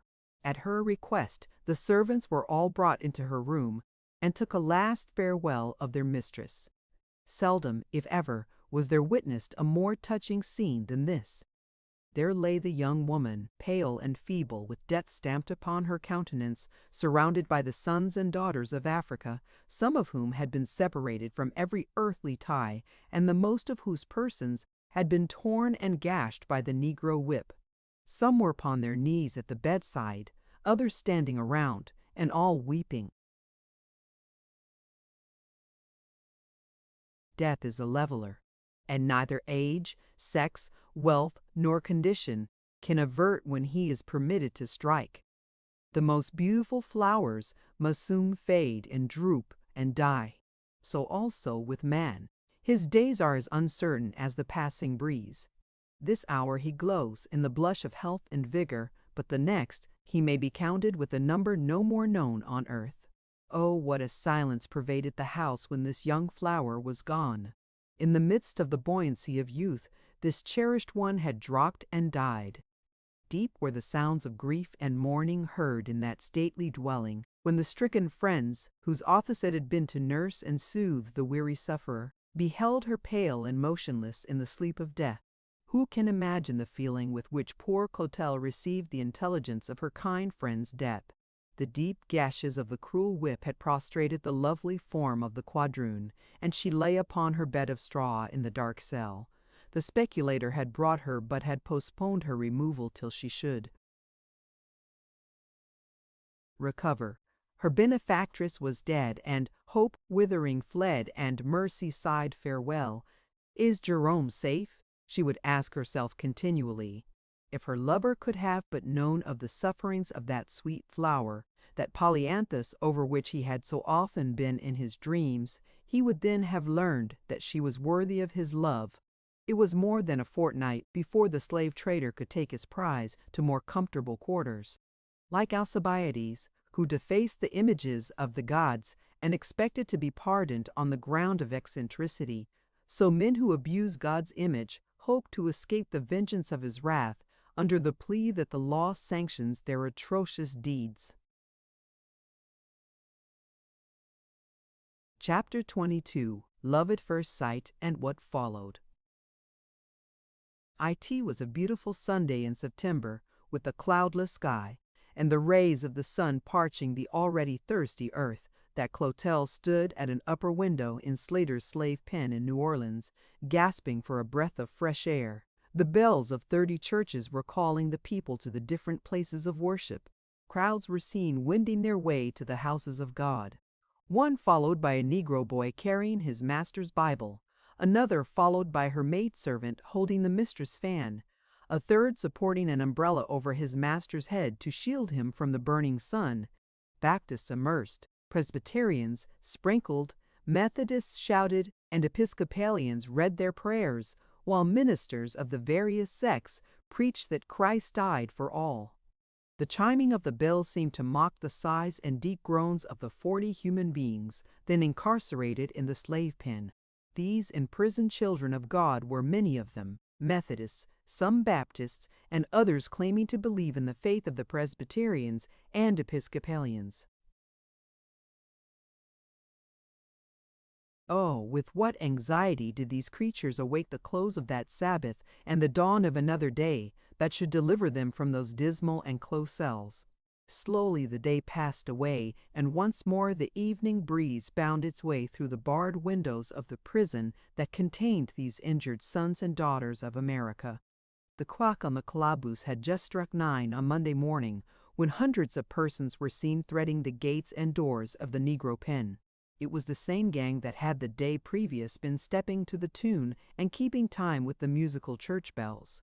Their Bibles were not with them, their prayer books were left at home, and even their long and solemn faces had been laid aside for the week. They had come to the man market to make their purchases. Methodists were in search of their brethren. Baptists were looking for those that had been immersed, while Presbyterians were willing to buy fellow Christians, whether sprinkled or not. The crowd was soon gazing at and feasting their eyes upon the lovely features of Clotelle. She is handsomer, muttered one to himself, than the lady that sat in the pew next to me yesterday. I would that my daughter was half so pretty, thinks a second. Groups are seen talking in every part of the vast building, and the topic on change is the beautiful quadroon. By and by, a tall young man with a foreign face, the curling mustache protruding from under a finely chiseled nose and having the air of a gentleman, passes by. His dark hazel eye is fastened on the maid, and he stops for a moment. The stranger walks away, but soon returns.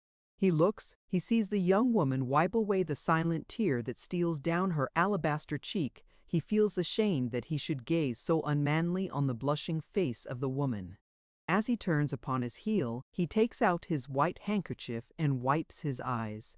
It may be that he has lost a sister, a mother, or some dear one. To whom you was betrothed. Again he comes, and the quadroon hides her face. She has heard that foreigners make bad masters, and she shuns his piercing gaze. Again he goes away and then returns. He takes a last look and then walks hurriedly off. The day wears away, but long before the time of closing the sale, the tall young man once more enters the slave pen. He looks in every direction for the beautiful slave. But she is not there. She has been sold. He goes to the trader and inquires, but he is too late, and he therefore returns to his hotel. Having entered a military school in Paris when quite young and soon after been sent with the French army to India, Antoine Devenant had never dabbled in matters of love. He viewed all women from the same standpoint, respected them for their virtues, and often spoke of the goodness of heart of the sex, but never dreamed of taking to himself a wife. The unequaled beauty of Clotelle had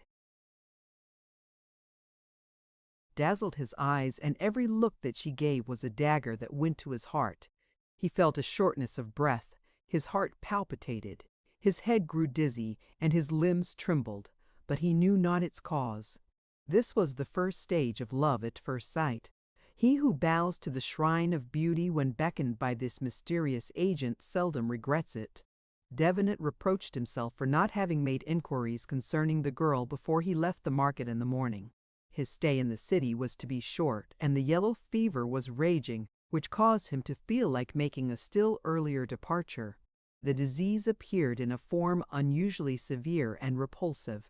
It seized its victims from amongst the most healthy of the citizens. The disorder began in the brain by oppressive pain accompanied or followed by fever. Fiery veins streaked the eye, the face was inflamed and dyed of a dark, dull red color. The ears from time to time rang painfully. Now mucus secretions surcharged the tongue and took away the power of speech. Now the sick one spoke, but in speaking had foresight of death. When the violence of the disease approached the heart, the gums were blackened. The sleep broken, troubled by convulsions, or by frightful visions, was worse than the waking hours, and when the reason sank under a delirium, which had its seat in the brain, repose utterly forsook the patient's couch. The progress of the fever within was marked by yellowish spots, which spread over the surface of the body. If then a happy crisis came not, all hope was gone. Soon the breath infected the air with a fetid odor. The lips were glazed, despair painted itself in the eyes, and sobs, with long intervals of silence, formed the only language. From each side of the mouth spread foam tinged with black and burnt blood. Blue streaks mingled with the yellow all over the frame. All remedies were useless. This was the yellow fever. The disorder spread alarm and confusion throughout the city. On an average, more than 400 died daily. In the midst of disorder and confusion, death heaped victims on victims. Friend followed friend in quick succession. The sick were avoided from the fear of contagion, and for the same reason, the dead were left unburied. Nearly 2,000 dead bodies lay uncovered in the burial ground, with only here and there a little lime thrown over them, to prevent the air becoming infected. The Negro, whose home is in a hot climate, was not proof against the disease. Many plantations had to suspend their work for want of slaves to take the places of those who had been taken off by the fever. Chapter 23. Meeting of the Cousins. The clock in the hall had scarcely finished striking 3 when Mr. Taylor entered his own dwelling, a fine residence in Camp Street, New Orleans, followed by the slave girl whom he had just purchased at the Negro pen. Clotelle looked around wildly as she passed through the hall into the presence of her new mistress. Mrs. Taylor was much pleased with her servant's appearance and congratulated her husband on his judicious choice. "But," said Mrs. Taylor, after Clotelle had gone into the kitchen, "how much she looks like Miss Jane Morton." "Indeed," replied the husband, "I thought the moment I saw her that she looked like the Mortons. I am sure I never saw 2 faces more alike in my life than that girl's and Jane Morton's," continued Mrs. Taylor. Dr. Morton, the purchaser of Marian, the youngest daughter of Agnes and sister to Isabella, had resided in Camp Street near the Taylors for more than 8 years, and the families were on very intimate terms, and visited each other frequently. Everyone spoke of Clotelle's close resemblance to the Mortons, and especially to the eldest daughter. Indeed, 2 sisters could hardly have been more alike. The large, dark eyes, black, silk-like hair, tall, graceful figure, and mold of the face were the same. The morning following Clotelle's arrival in her new home, Mrs. Taylor was conversing in a low tone with her husband, and both with their eyes following Clotelle as she passed through the room. "She is far above the station of a slave," remarked the lady. "I saw her last night when removing some books, open on and stand over it a moment as if she was reading, and she is as white as I am. I am almost sorry you bought her." At this juncture the front door bell rang, and Clotel hurried through the room to answer it. "Miss Morton," said the servant as she returned to the mistress' room. "Ask her to walk in," responded the mistress. "Now, my dear," said Mrs. Taylor to her husband, "just look and see if you do not notice a marked resemblance between the countenances of Jane and Clotelle." Miss Morton entered the room just as Mrs. Taylor ceased speaking. "Had you heard that the Jamesons are down with the fever?" inquired the young lady, after asking about the health of the Taylors. "No, I had not. I was in hopes it would not get into our street," replied Mrs. Taylor. All this while Mr. and Mrs. Taylor were keenly scrutinizing their visitor and Clotelle, and even the 2 young women seemed to be conscious that they were in some way the objects of more than usual attention. Miss Morton had scarcely departed before Mrs. Taylor began questioning Clotelle concerning her early childhood, and became more than ever satisfied that the slave girl was in some way connected with the Mortons. Every hour brought fresh news of the ravages of the fever, and the Taylors commenced preparing to leave town. As Mr. Taylor could not go at once, it was determined that his wife should leave without him, accompanied by her new maidservant. Just as Mrs. Taylor and Clotelle were stepping into the carriage, they were informed that Dr. Morton was down with the epidemic. It was a beautiful day, with a fine breeze for the time of year, that Mrs. Taylor and her servant found themselves in the cabin of the splendid new steamer Walk, in the water, bound from New Orleans to Mobile. Every berth in the boat was occupied by persons fleeing from the fearful contagion that was carrying off its hundreds daily. Late in the day, as Clotelle was standing at one of the windows of the ladies' saloon, she was astonished to see near her, and with eyes fixed intently upon her, the tall young stranger whom she had observed in the slave market a few days before. She turned hastily away, but the heated cabin and the want of fresh air soon drove her again to the window. The young gentleman again appeared, and coming to the end of the saloon, spoke to the slave girl in broken English. This confirmed her in her previous opinion that he was a foreigner, and she rejoiced that she had not fallen into his hands. "I want to talk with you," said the stranger. "What do you want with me?" she inquired. "I am your friend," he answered. "Eh! Saw you in the slave market last week, and regretted that I did not speak to you then. I returned in the evening, but you was gone." Clotelle looked indignantly at the stranger, and was about leaving the window again, when the quivering of his lips and the trembling of his voice struck her attention and caused her to remain. I intended to buy you and make you free and happy, but I was too late," continued he.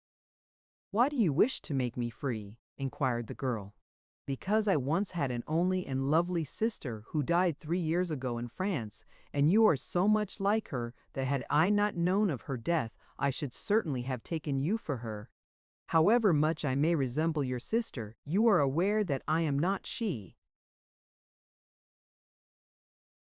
Why then take so much interest in one whom you have never seen before and may never see again? The love," said he, "which I had for my sister is transferred to you."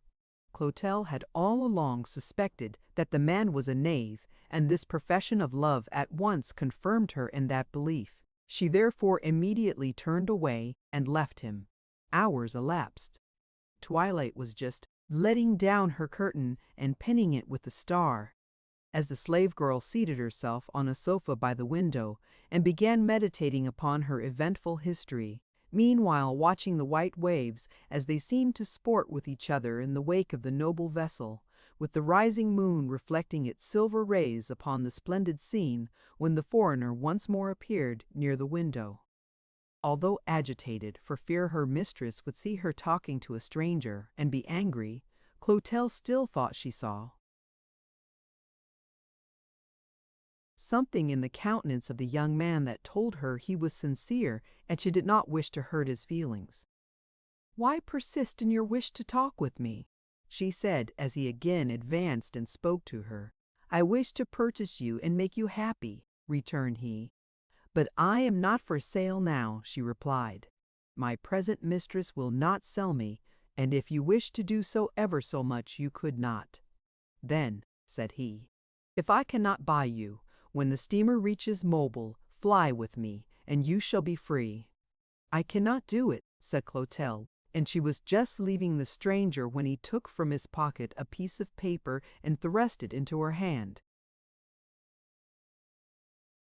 After returning to her room, she unfolded the paper and found to her utter astonishment that it contained a $100 note on the Bank of the United States. The first impulse of the girl was to return the paper and its contents immediately to the giver, but examining the paper more closely, she saw in faint pencil marks, "Remember, this is from one who loves you." Another thought was to give it to her mistress, and she returned to the saloon for that purpose, but on finding Mrs. Taylor engaged in conversation with some ladies, she did not deem it proper to interrupt her. Again, therefore, Clotel seated herself by the window, and again the stranger presented himself. She immediately took the paper from her pocket and handed it to him, but he declined taking it, saying, "No, keep it. It may be of some service to you when I am far away." "Would that I could understand you," said the slave. "Believe that I am sincere, and then you will understand me," returned the young man. "Would you rather be a slave than be free?" inquired he, with tears that glistened in the rays of the moon. "No," said she, "I want my freedom, but I must live a virtuous life." "Then, if you would be free and happy, go with me. We shall be in Mobile in 2 hours, and when the passengers are going on shore, you take my arm. Have your face covered with a veil, and you will not be observed. We will take passage immediately for France. You can pass as my sister, and I pledge you my honor that I will marry you as soon as we arrive in France." This solemn promise, coupled with what had previously been said, gave Clotel confidence in the man, and she instantly determined to go with him. "But then," thought she, "what if I should be detected? I would be forever ruined, for I would be sold, and in all probability have to end my days on a cotton, rice, or sugar plantation." However, the thought of freedom in the future outweighed this danger, and her resolve was taken. Dressing herself in some of her best clothes, and placing her veiled bonnet where she could get it without the knowledge of her mistress, Clotel awaited with a heart filled with the deepest emotions and anxiety the moment when she was to take a step which seemed so rash, and which would either make or ruin her forever. The ships which Mobile for Europe lie about 30 miles down the bay, and passengers are taken down from the city in small vessels. The walk in the water had just made her lines fast, and the passengers were hurrying on shore when a tall gentleman with a lady at his side descended the stage plank and stepped on the wharf. This was Antoine Devenant and Clotelle. Chapter 24. The Law and Its Victim. The death of Dr. Morton on the third day of his illness came like a shock upon his wife and daughters. The corpse had scarcely been committed to its mother earth before new and unforeseen difficulties appeared to them. By the laws of the slave states, the children follow the condition of their mother. If the mother is free, the children are free. If a slave, the children are slaves. Being unacquainted with the Southern code, and no one presuming that Marian had any Negro blood in her veins, Dr. Morton had not given the subject a single thought. The woman whom he loved and regarded as his wife was, after all, nothing more than a slave by the laws of the state. What would have been his feelings had he known that at his death his wife and children would be considered as his property? Yet such was the case. Like most men of means at that time, Dr. Morton was deeply engaged in speculation, and though generally considered wealthy, was very much involved in his business affairs. After the disease with which Dr. Morton had so suddenly died had to some extent subsided, Mr. James Morton, a brother of the deceased, went to New Orleans to settle up the estate. On his arrival there he was pleased with and felt proud of his nieces, and invited them to return with him to Vermont, little dreaming that his brother had married a slave and that his widow and daughters would be claimed as such. The girls themselves had never heard that their mother had been a slave, and therefore knew nothing of the danger hanging over their heads. An inventory of the property of the deceased was made out by Mr. Morton and placed in the hands of the creditors. These preliminaries being arranged, the ladies, with their relative, concluded to leave the city and reside for a few days on the banks of Lake Pontchartrain, where they could enjoy a fresh air that the city did not afford. As they were about taking the cars, however, an officer arrested the whole party. The ladies as slaves, and the gentleman upon the charge of attempting to conceal the property of his deceased brother. Mr. Morton was overwhelmed with horror at the idea of his nieces being claimed as slaves, and asked for time that he might save them from such a fate. He even offered to mortgage his little farm in Vermont for the amount which young slave women of their ages would fetch. But the creditors pleaded that they were an extra article and would sell for more than common slaves, and must therefore be sold at auction. The uncle was therefore compelled to give them up to the officers of the law, and they were separated from him. Jane, the oldest of the girls, as we have before mentioned, was very handsome, bearing a close resemblance to her cousin Clotelle. Erika, though not as handsome as her sister, was nevertheless a beautiful girl, and both had all the accomplishments that wealth and station could procure. Though only in her 15th year, Alarica had become strongly attached to Valmy. Lappy, a young Frenchman, a student in her father's office. This attachment was reciprocated, although the poverty of the young man and the extreme youth of the girl had caused their feelings to be kept from the young lady's parents. The day of sale came, and Mr. Morton attended, with the hope that either the magnanimity of the creditors or his own little farm in Vermont might save his nieces from the fate that awaited them. His hope, however, was in vain. The feelings of all present seemed to be lost in the general wish to become the possessor of the young ladies, who stood trembling, blushing, and weeping as the numerous throng gazed at them, or as the intended purchaser examined the graceful proportions of their fair and beautiful frames. Neither the presence of the uncle nor young Lappy could at all lessen the gross language of the officers, or stay the rude hands of those who wishes to examine the property thus offered for sale. After a fierce contest between the bidders, the girls were sold, one for $2,300 and the other for $2,350. Had these girls been bought for servants only, they would in all probability have brought not more than $900 or $1,000 each. Here were two beautiful young girls, accustomed to the fondest indulgence, surrounded by all the refinements of life, and with the timidity and gentleness which such a life would naturally produce, bartered away like cattle in the markets of Smithfield or New York. The mother, who was also to have been sold, happily followed her husband to the grave and was spared the pangs of a broken heart. The purchaser of the young ladies left the market in triumph, and the uncle, with a heavy heart, started for his New England home, with no earthly prospect of ever beholding his nieces again. The seizure of the young ladies as slaves was the result of the administrators having found among Dr. Morton's papers the bill of sale of Marian which he had taken when he purchased her. He had doubtless intended to liberate her when he married her, but had neglected from time to time to have the proper papers made out. Sad was the result of this negligence. Chapter 25. The Flight. On once gaining the wharf, Devenant and Clotelle found no difficulty in securing an immediate passage to France. The fine packet ship Utica lay down the bay, and only awaited the return of the lighter that night to complete her cargo and list of passengers ere she departed. The young Frenchman therefore took his prize on board and started for the ship. Daylight was just making its appearance the next morning when the Utica weighed anchor and turned her prow toward the sea. In the course of 3 hours, the vessel, with outspread sails, was rapidly flying from land. Everything appeared to be auspicious. The skies were beautifully clear, and the sea calm, with a sun that dazzled the whole scene. But clouds soon began to chase each other through the heavens, and the sea became rough. It was then that Clotelle felt that there was hope of escaping. She had hitherto kept in the cabin, but now she expressed a wish to come on deck. The hanging clouds were narrowing the horizon to a span and gloomily mingling with the rising surges. The old and grave-looking seamen shook their weather-wise heads as if foretelling a storm.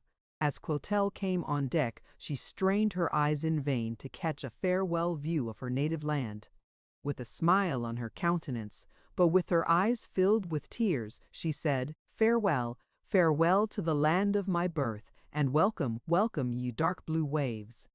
I care not where I go, so it is, where a tyrant never trod, where a slave was never known, but where nature worships God, if in the wilderness alone." Devenant stood by her side, seeming proud of his future wife, with his face in a glow at his success, while over his noble brow, clustering locks of glossy black hair were hanging in careless ringlets. His finely cut, classic features wore the aspect of one possessed with a large and noble heart. Once more the beautiful Clotelle whispered in the ear of her lover, "Away, away o'er land and sea, America is now no home for me."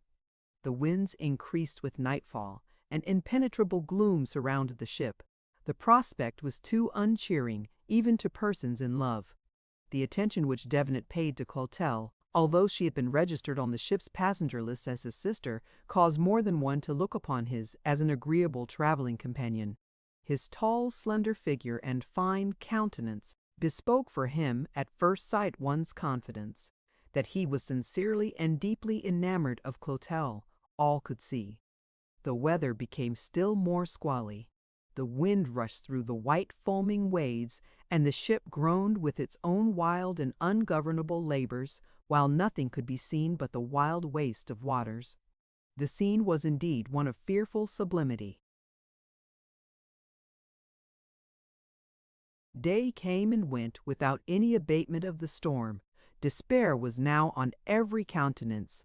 Occasionally a vivid flash of lightning would break forth and illuminate the black and boiling surges that surrounded the vessel, which was now scudding before the blast under bare poles. After 5 days of most intensely stormy weather, the sea settled down into a dead calm, and the passengers flocked on deck. During the last 3 days of the storm, Clotelle had been so unwell as to be unable to raise her head. Her pale face and quivering lips and languid appearance made her look as if every pulsation had ceased. Her magnificent large and soft eyes, fringed with lashes as dark as night, gave her an angelic appearance. The unreserved attention of Devenant, even when seasick himself, did much to increase the little love that the at first distrustful girl had placed in him. The heart must always have some object on which to center its affections, and Clotel having lost all hope of ever again seeing Jerome, it was but natural that she should now transfer her love to one who was so greatly befriending her. At first she was expectant to Vaughn where the love he manifested for her, and for his apparent willingness to make any sacrifice for her welfare. True, this was an adventure upon which she had risked her all, and should her heart be foiled in the search for hidden treasures, her affections would be shipwrecked forever. She felt under great obligations to the man who had thus effected her escape, and that noble act alone would entitle him to her love. Each day became more pleasant as the noble ship sped onward amid the rippled spray. The whistling of the breeze through the rigging was music to the ear, and brought gladness to the heart of everyone on board. At last the long suspense was broken by the appearance of land, at which all hearts leaped for joy. It was a beautiful morning in October. The sun had just risen, and sky and earth were still bathed in his soft, rosy glow, when the Utica hauled into the dock at Bordeaux. The splendid streets, beautiful bridges, glittering equipages, and smiling countenances of the people gave everything a happy appearance after a voyage of 29 days on the deep, deep sea. After getting their baggage cleared from the custom house and going to a hotel, Devenant made immediate arrangements for the marriage. Clotelle, on arriving at the church where the ceremony was to take place, was completely overwhelmed at the spectacle. She had never beheld a scene so gorgeous as this. The magnificent dresses of the priests and choristers, the deep and solemn voices, the elevated crucifix, the burning tapers, the splendidly decorated altar, the sweet-smelling incense, made the occasion truly an imposing one. At the conclusion of the ceremony, the loud and solemn peals of the organ-swelling anthem were lost to all in the contemplation of the interesting scene. The happy couple set out at once for Dunkirk, the residence of the bridegroom's parents. But their stay there was short, for they had scarcely commenced visiting the numerous friends of the husband, ere orders came for him to proceed to India to join that portion of the French army then stationed there. In due course of time they left for India, passing through Paris and Lyons, taking ship at Marseille. In the metropolis of France they spent a week, where the husband took delight in introducing his wife to his brother officers in the French army, and where the newly married couple were introduced to Louis Philippe, then King of France. In all of these positions, Clotel sustained herself in a most ladylike manner. At Lyons, they visited the vast factories and other public works, and all was pleasure with them. The voyage from Marseille to Calcutta was very pleasant, as the weather was exceedingly fine. On arriving in India, Captain Devenant and lady were received with honors, the former for his heroic bravery in more than one battle, and the latter for her fascinating beauty and pleasing manners, and the fact that she was connected with one who was a general favorite with all who had his acquaintance. This was indeed a great change for Clotel. 6 months had not elapsed since her exposure in the slave market of New Orleans. This life is a stage, and we are indeed all actors. Chapter 26. The Hero of a Night. Mounted on a fast horse, with the Quaker's son for a guide, Jerome pressed forward while Uncle Joseph was detaining the slave-catchers at the barn door, through which the fugitive had just escaped. When out of present danger, fearing that suspicion might be aroused if he continued on the road in open day, Jerome buried himself in the thick, dark forest until nightfall.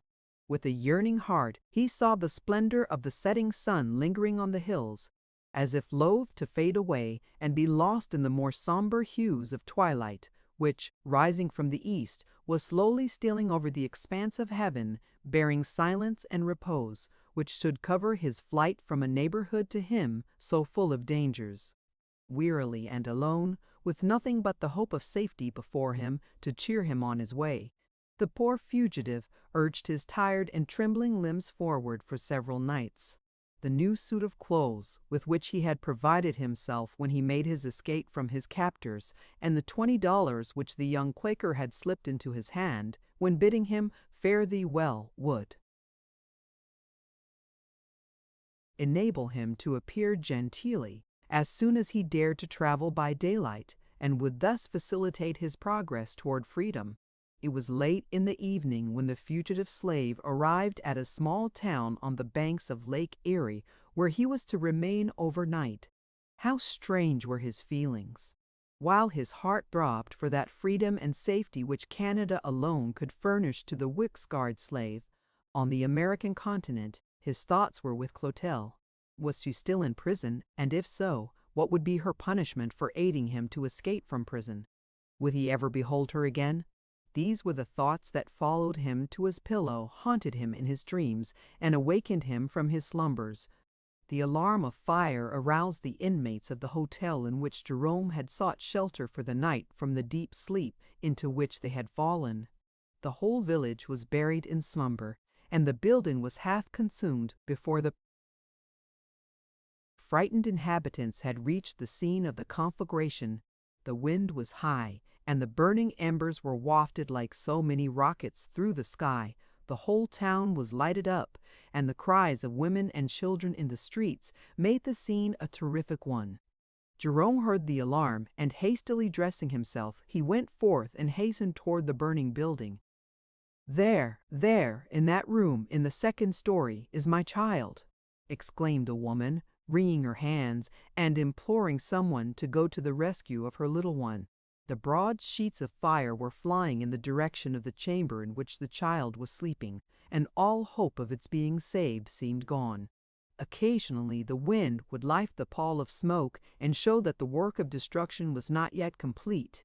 At last a long ladder was brought, and one end placed under the window of the room. A moment more, and a bystander mounted the ladder and ascended in haste to the window.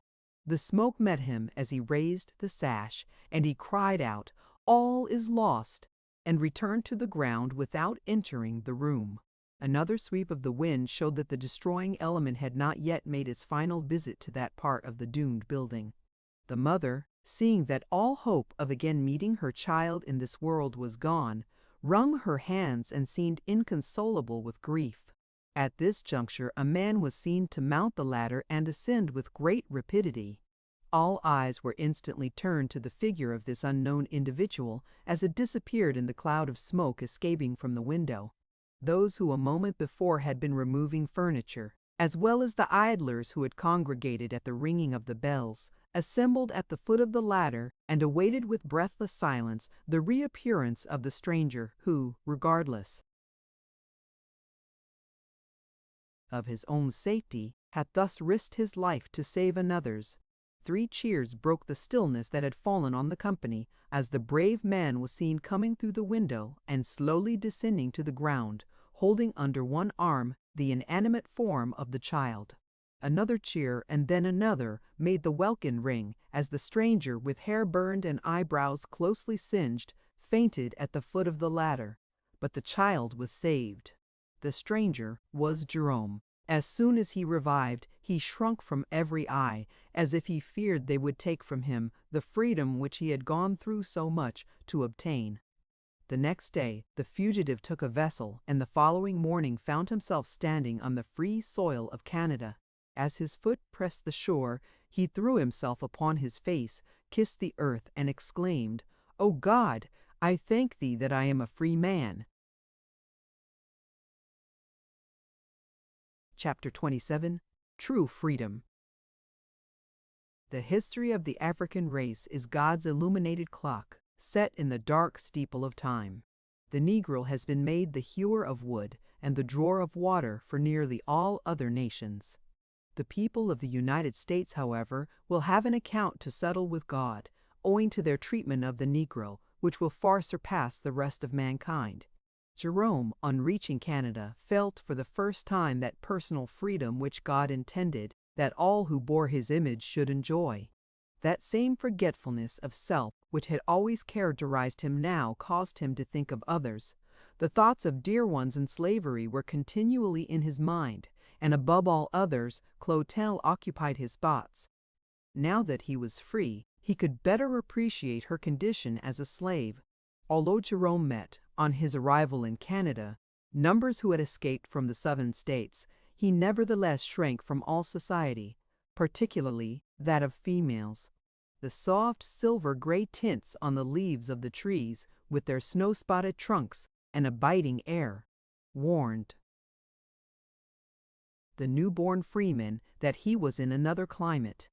Jerome sought work, and soon found it, and arranged with his employer that the latter should go to Natchez in search of Clotelle. The good Scotchman, for whom the fugitive was laboring, freely offered to go down and purchase the girl, if she could be bought, and let Jerome pay him in work. With such a prospect of future happiness in view, this injured descendant of outraged and bleeding Africa went daily to his toil with an energy hitherto unknown to him. But oh, how vain are the hopes of man! Chapter 28. Farewell to America. 3 months had elapsed from the time the fugitive commenced work for Mr. Streeter when that gentleman returned from his southern research and informed Jerome that Parson Wilson had sold Clotelle and that she had been sent to the New Orleans slave market. This intelligence fell with crushing weight upon the heart of Jerome, and he now felt that the last chain which bound him to his native land was severed. He therefore determined to leave America forever. His nearest and dearest friends had often been flogged in his very presence, and he had seen his mother sold to the Negro trader.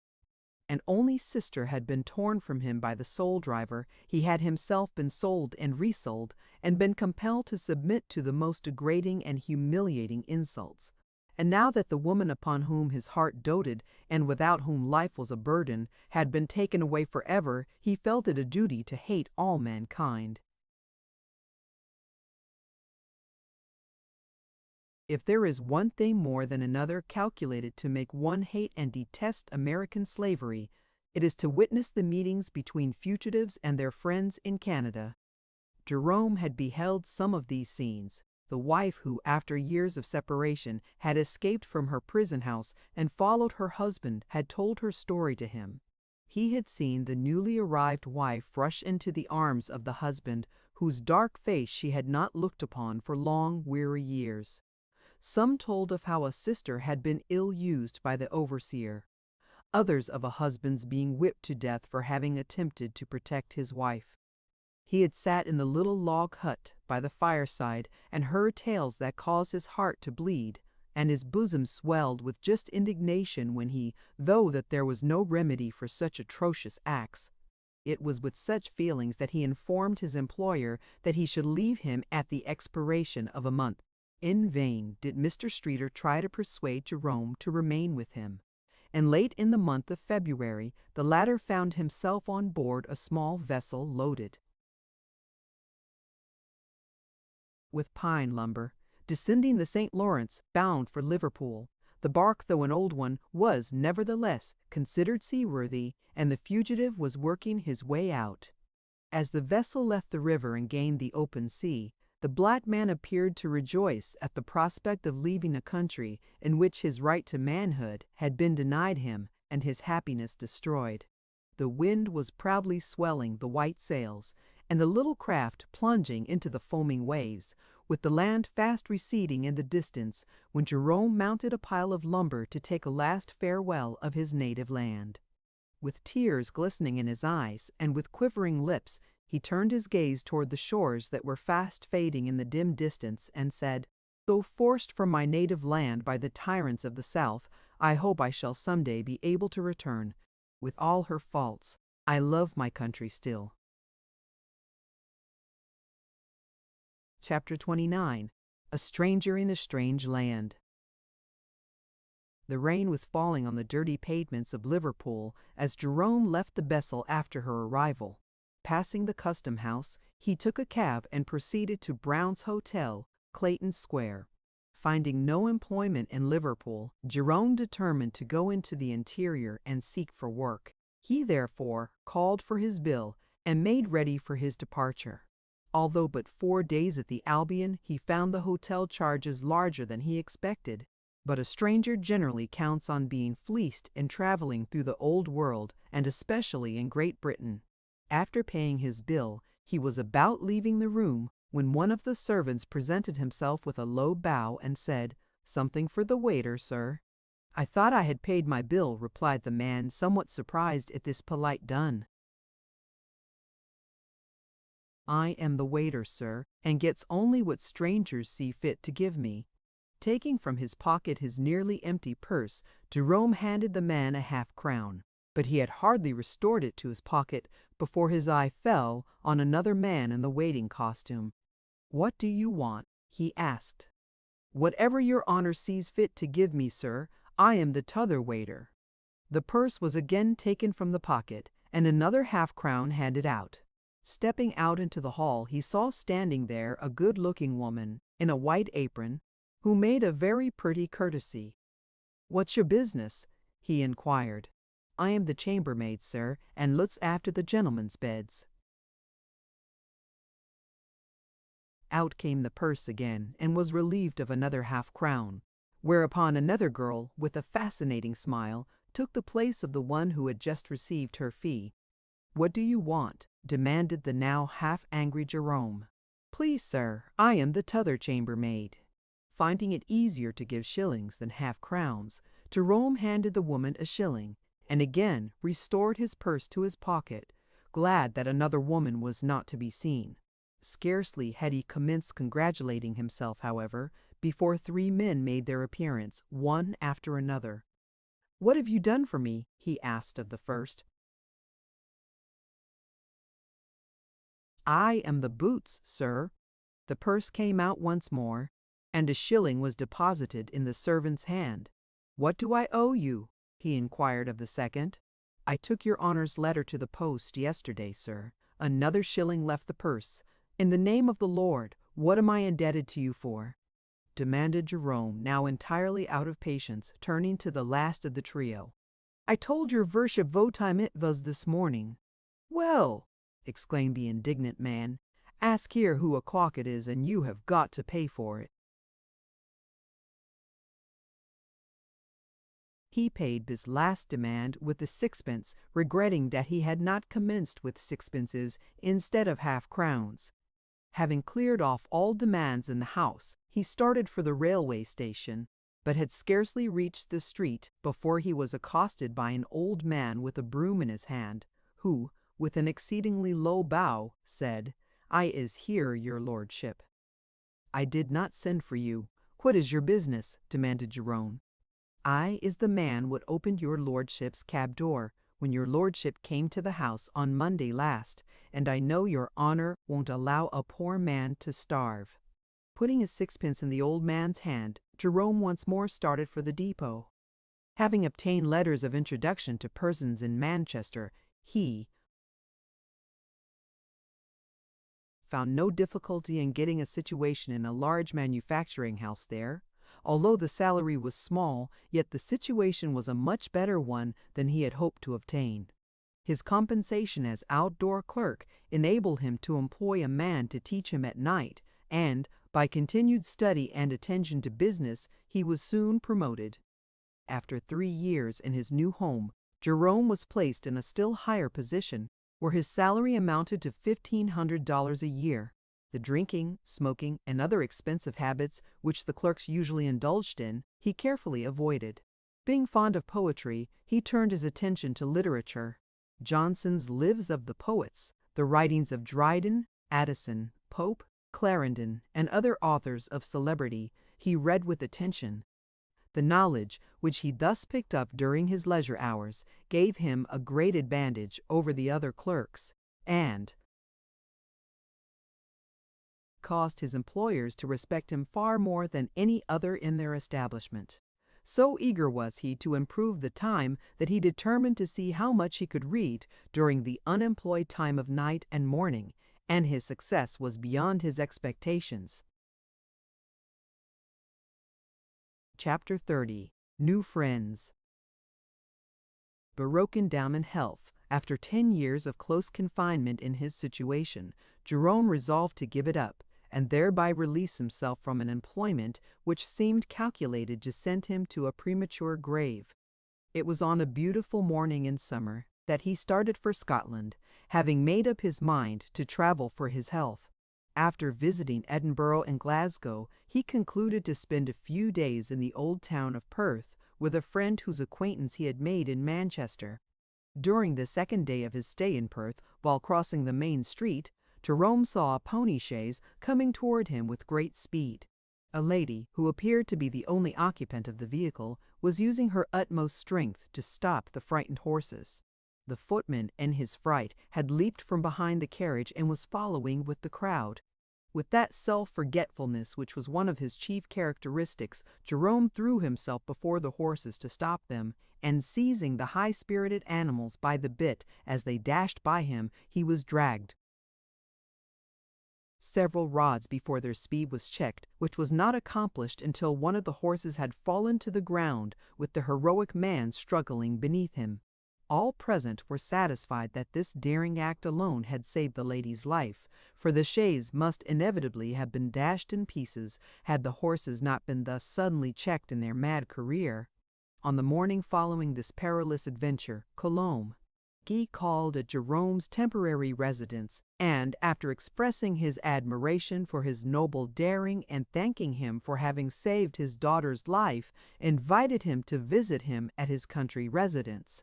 This invitation was promptly accepted in the spirit in which it was given, and 3 days after Jerome found himself at the princely residence of the father of the lady for whose safety he had risked his own life. The house was surrounded by fine trees, and a sweet little stream ran murmuring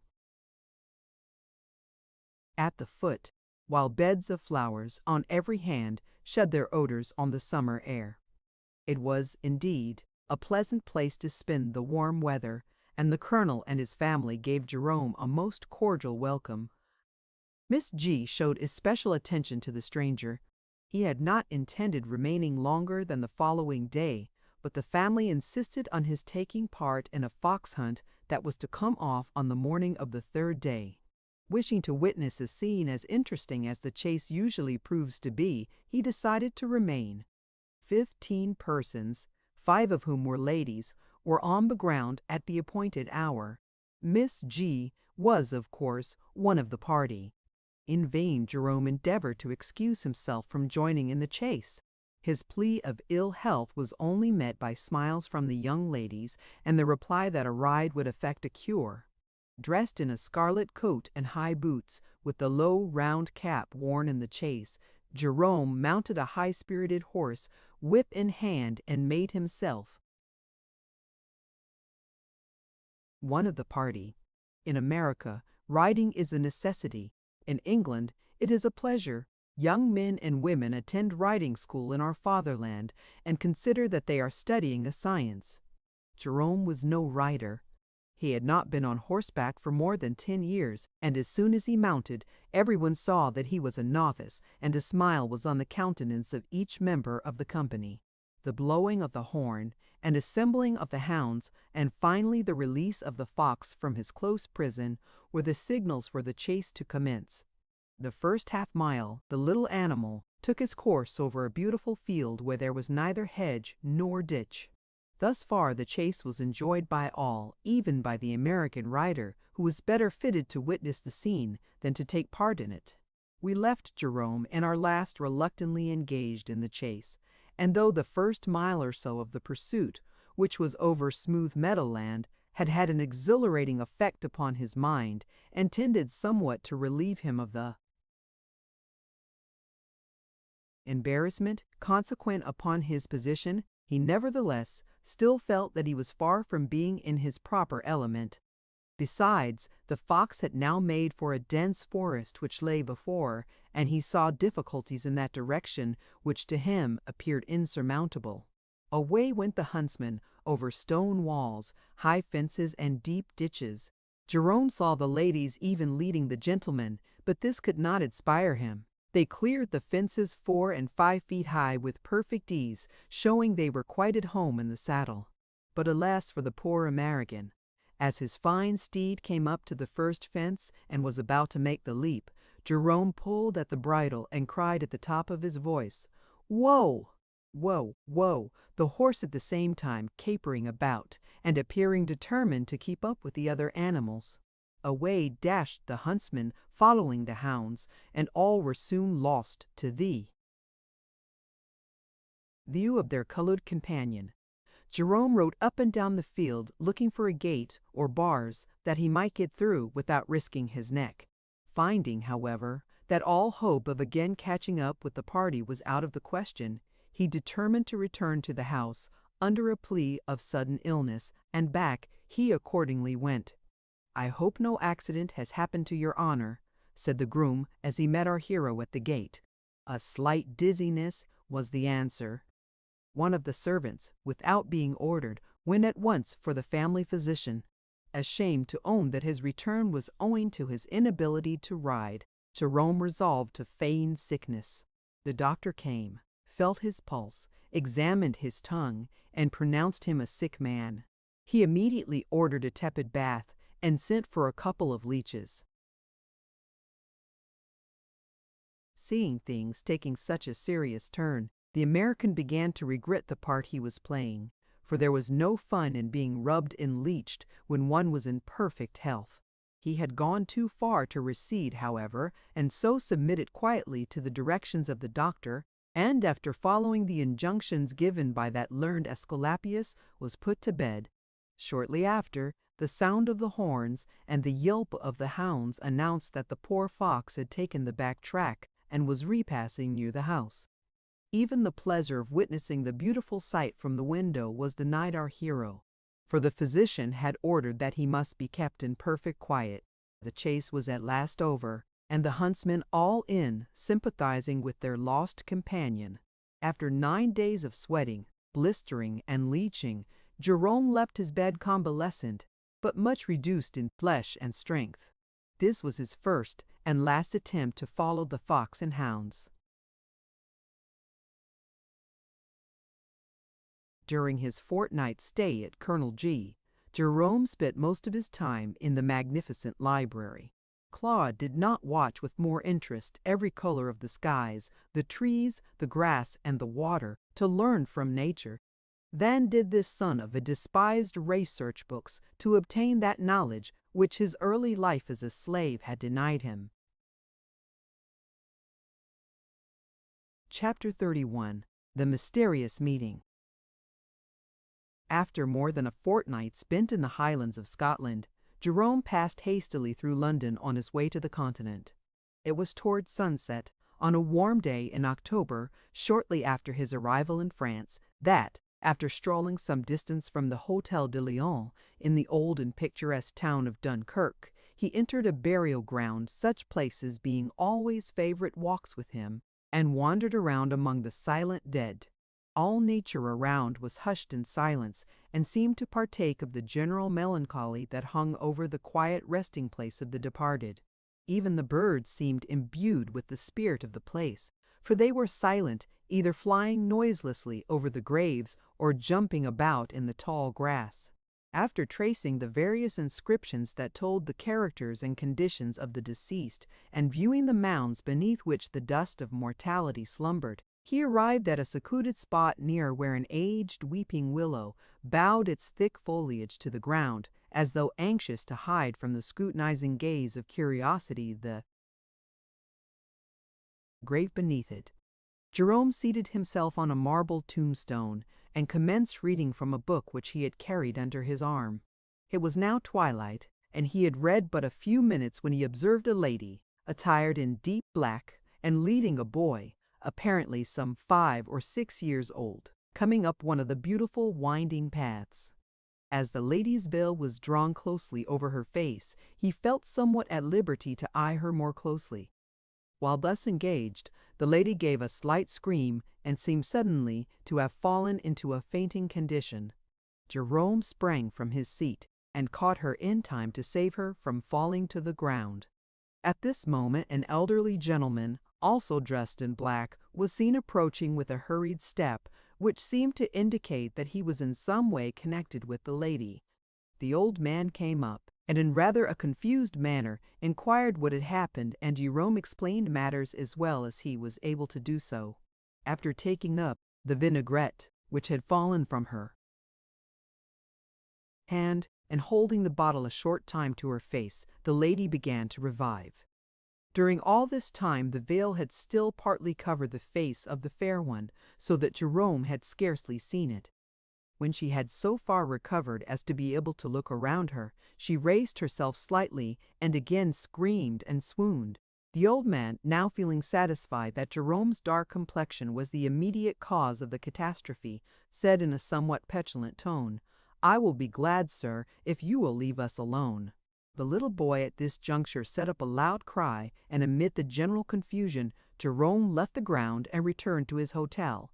While seated at the window of his room, looking out upon the crowded street, with every now and then the strange scene in the graveyard vividly before him, Jerome suddenly thought of the book he had been reading, and, remembering that he had left it on the tombstone where he dropped it when called to the lady's assistance, he determined to return for it at once.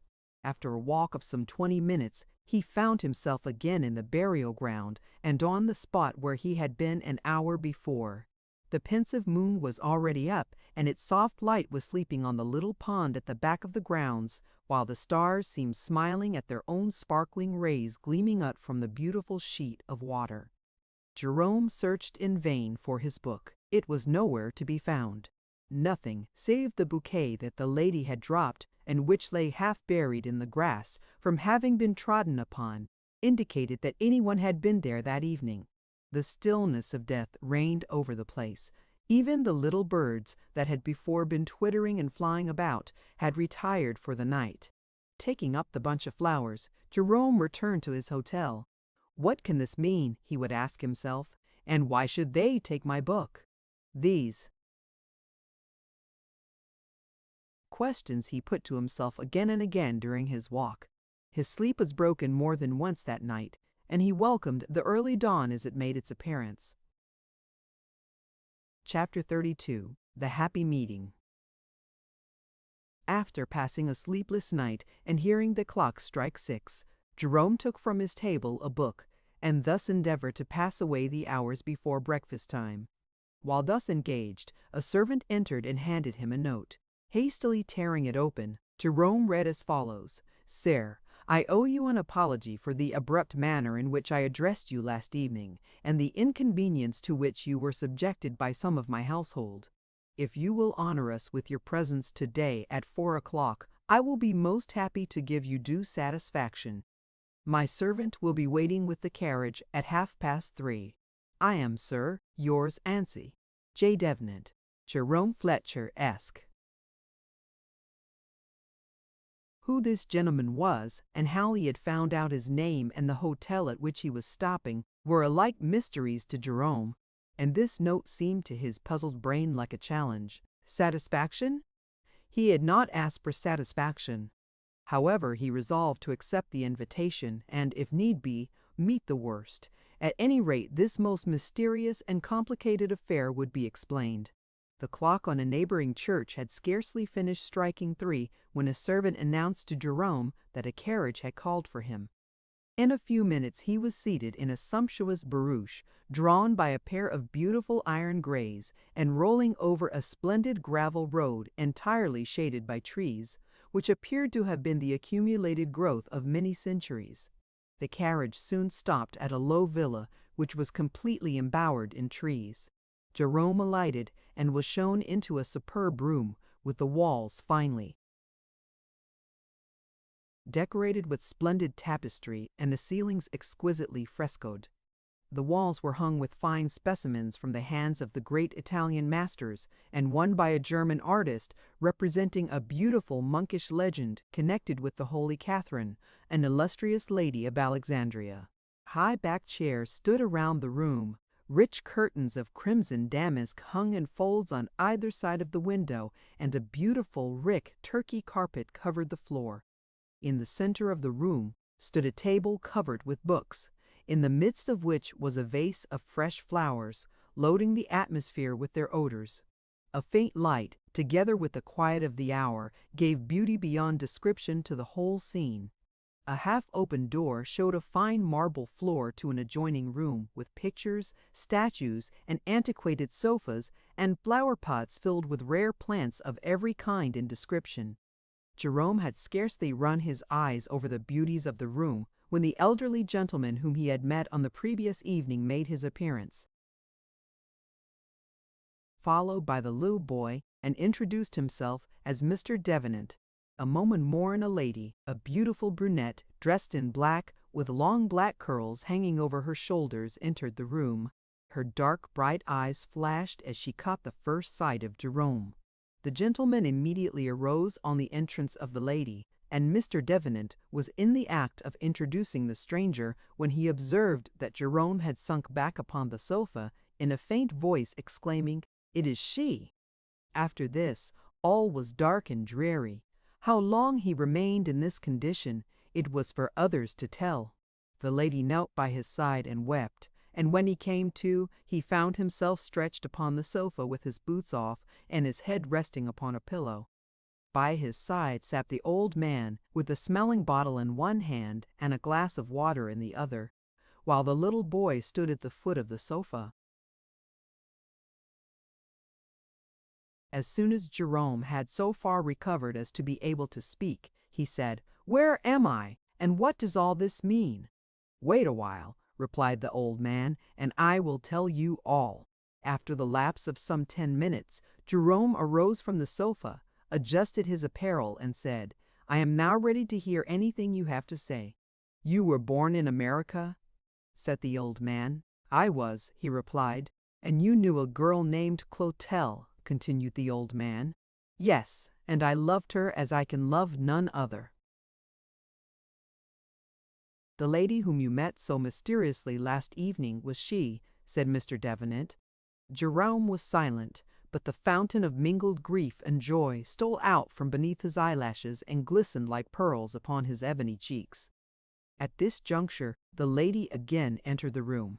With an enthusiasm that can be better imagined than described, Jerome sprang from the sofa, and they rushed into each other's arms, to the great surprise of the old gentleman and little Antoine, and to the amusement of the servants who had crept up, one by one, and were hid behind the doors or loitering in the hall.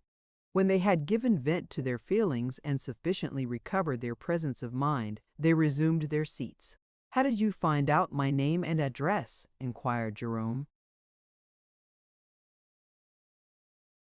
"After you had left the graveyard," replied Clotel. "Our little boy said, 'Oh, Mama, if there ain't a book.' I opened the book and saw your name written in it, and also found the card of the Hotel de Lyon. Papa wished to leave the book, and said it was only a fancy of mine that I had ever seen you before, but I was perfectly convinced that you were my own dear Jerome." As she uttered the last words, tears, the sweet, bright tears that love alone can bring forth, bedewed her cheeks. "Are you married?"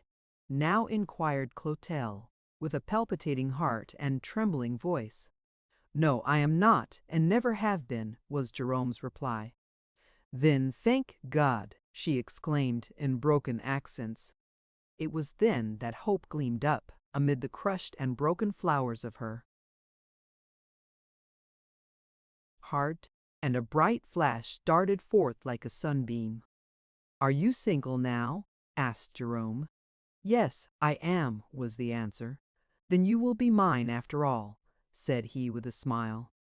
Her dark, rich hair had partly come down and hung still more loosely over her shoulders than when she first appeared, and her eyes, now full of animation and vivacity, and her sweet, harmonious, and well-modulated voice, together with her modesty, self-possession, and engaging manners, made Clotel appear lovely beyond description.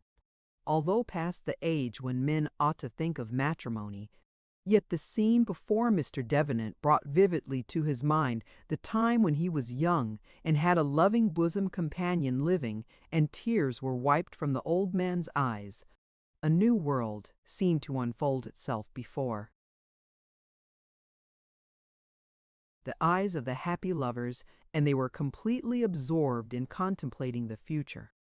Furnished by nature with a disposition to study and a memory so retentive that all who knew her were surprised at the ease with which she acquired her education and general information, Clotel might now be termed a most accomplished lady. After her marriage with young Devenant, they proceeded to India, where the husband's regiment was stationed. Soon after their arrival, however, a battle was fought with the natives, in which several officers fell, among whom was Captain Devenant. The father of the young captain, being there at the time, took his daughter-in-law and brought her back to France, where they took up their abode at the old homestead. Old Mr. Devenant was possessed of a large fortune, all of which he intended for his daughter-in-law and her only child. Although Clotel had married young Devenant, she had not forgotten her first love, and her father-in-law now willingly gave his consent to her marriage with Jerome. Jerome felt that to possess the woman of his love, even at that late hour, was compensation enough for the years that he had been separated from her, and Clotel wanted no better evidence of his love for her than the fact of his having remained so long unmarried. It was indeed a rare instance of devotion and constancy in a man, and the young widow gratefully appreciated it. It was late in the evening when Jerome led his intended bride to the window, and the magnificent moonlight illuminated the countenance of the lovely Clotel, while inward sunshine, emanating from a mind at ease, and her own virtuous thoughts, gave brightness to her eyes, and made her appear a very angel. This was the first evening that Jerome had been in her company since the night when, to effect his escape from prison, she disguised herself in male attire. How different the scene now! Free instead of slaves, wealthy instead of poor, and on the eve of an event that seemed likely to result in a life of happiness to both. Chapter 33. The Happy Day. It was a bright day in the latter part of October that Jerome and Clotel set out for the church where the marriage ceremony was to be performed. The clear, bracing air added buoyancy to every movement, and the sun poured its brilliant rays through the deeply stained windows as the happy couple entered the sanctuary, followed by old Mr. Devenant, whose form, bowed down with age, attracted almost as much attention from the assembly as did the couple more particularly interested. As the ceremonies were finished and the priest pronounced the benediction on the newly married pair, Clotel whispered in the ear of Jerome, "No power in death shall tear our names apart, as none in life could rend thee from my heart." A smile beamed on every face as the wedding party left the church and entered their carriage. What a happy day after 10 years' separation, when both hearts, having been blighted for a time, they are brought together by the hand of a beneficent and kind Providence and united in holy wedlock. Everything being arranged for a wedding tour extending up the Rhine, the party set out the same day for Antwerp. There are many rivers of greater length and width than the Rhine. Our Mississippi would swallow up half a dozen Rhines. The Hudson is grander, the Tiber, the Po, and the Mincio more classic. The Thames and Seine bear upon their waters greater amounts of wealth and commerce. The Nile and the Euphrates have a greater antiquity. But for a combination of interesting historical incidents and natural scenery, the Rhine surpasses them all. Nature has so ordained it that those who travel in the valley of the Rhine shall see the river, for there never will be a railroad upon its banks. So mountainous is the land that it would have to be one series of tunnels. Every 3 or 4 miles from the time you enter this glorious river, hills, dales, castles, and crags present themselves as the steamer glides onward. Their first resting place for any length of time was at Koblenz, at the mouth of the Blue Moselle, the most interesting place on the river. From Koblenz they went to Brussels, where they had the greatest attention paid them. Besides being provided with letters of introduction, Jerome's complexion secured for him more deference than is usually awarded to travelers.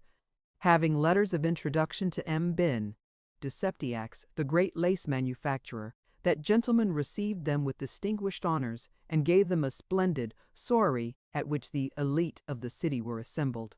The sumptuously furnished mansion was lavishly decorated for the occasion, and every preparation made that could add to the novelty or interest of the event. Jerome, with his beautiful bride, next visited Cologne, the largest and wealthiest city on the banks of the Rhine. The Cathedral of Cologne is the most splendid structure of the kind in Europe, and Jerome and Clotel viewed with interest the beautiful arches and columns of this stupendous building, which strikes with awe the beholder as he gazes at its unequaled splendor, surrounded as it is by villas, cottages, and palace-like mansions, with the enchanting Rhine winding through the vine-covered hills. After strolling over miles and miles of classic ground and visiting castles whose legends and traditions have given them an enduring fame, our delighted travelers started for Geneva, bidding the picturesque banks of the Rhine a regretful farewell. Being much interested in literature and aware that Geneva was noted for having been the city of refuge to the victims of religious and political persecution, Jerome arranged to stay here for some days. He was provided with a letter of introduction to M. D'Este, who had been a fellow soldier of Mr. Devenant in the East India Wars, and they were invited to make his house their home during their sojourn. On the side of a noble mountain, whose base is kissed by the waves of Lake Geneva, and whose slopes are decked with verdure to the utmost peak of its rocky crown, is situated the delightful country residence of this wealthy, retired French officer. A winding road, with frequent climbs and breaks, leads from the valley to this enchanting spot, the air and scenery of which cannot be surpassed in the world. Chapter 34. Clotel meets her father. The clouds that had skirted the sky during the day broke at last, and the rain fell in torrents as Jerome and Clotel retired for the night. In the little town of Ferney, on the borders of Lake Leman, the peals of thunder and flashes of vivid lightning, which seemed to leap from mountain to mountain and from crag to crag, reverberating among the surrounding hills, foretold a heavy storm. "I wish we were back at Geneva," said Clotel, as she heard groans issuing from an adjoining room. The sounds, at first faint, grew louder and louder, plainly indicating that some person was suffering extreme pain. "I did not like this hotel much when we came in," said Jerome, relighting the lamp, which had been accidentally extinguished. "Nor I," returned Clotel. The shrieks increased, and an occasional "She's dead," "I killed her," "No, she is not dead," and such like expressions would be heard from the person who seemed to be deranged. The thunder grew louder and the flashes of lightning more vivid, while the noise from the sick room seemed to increase.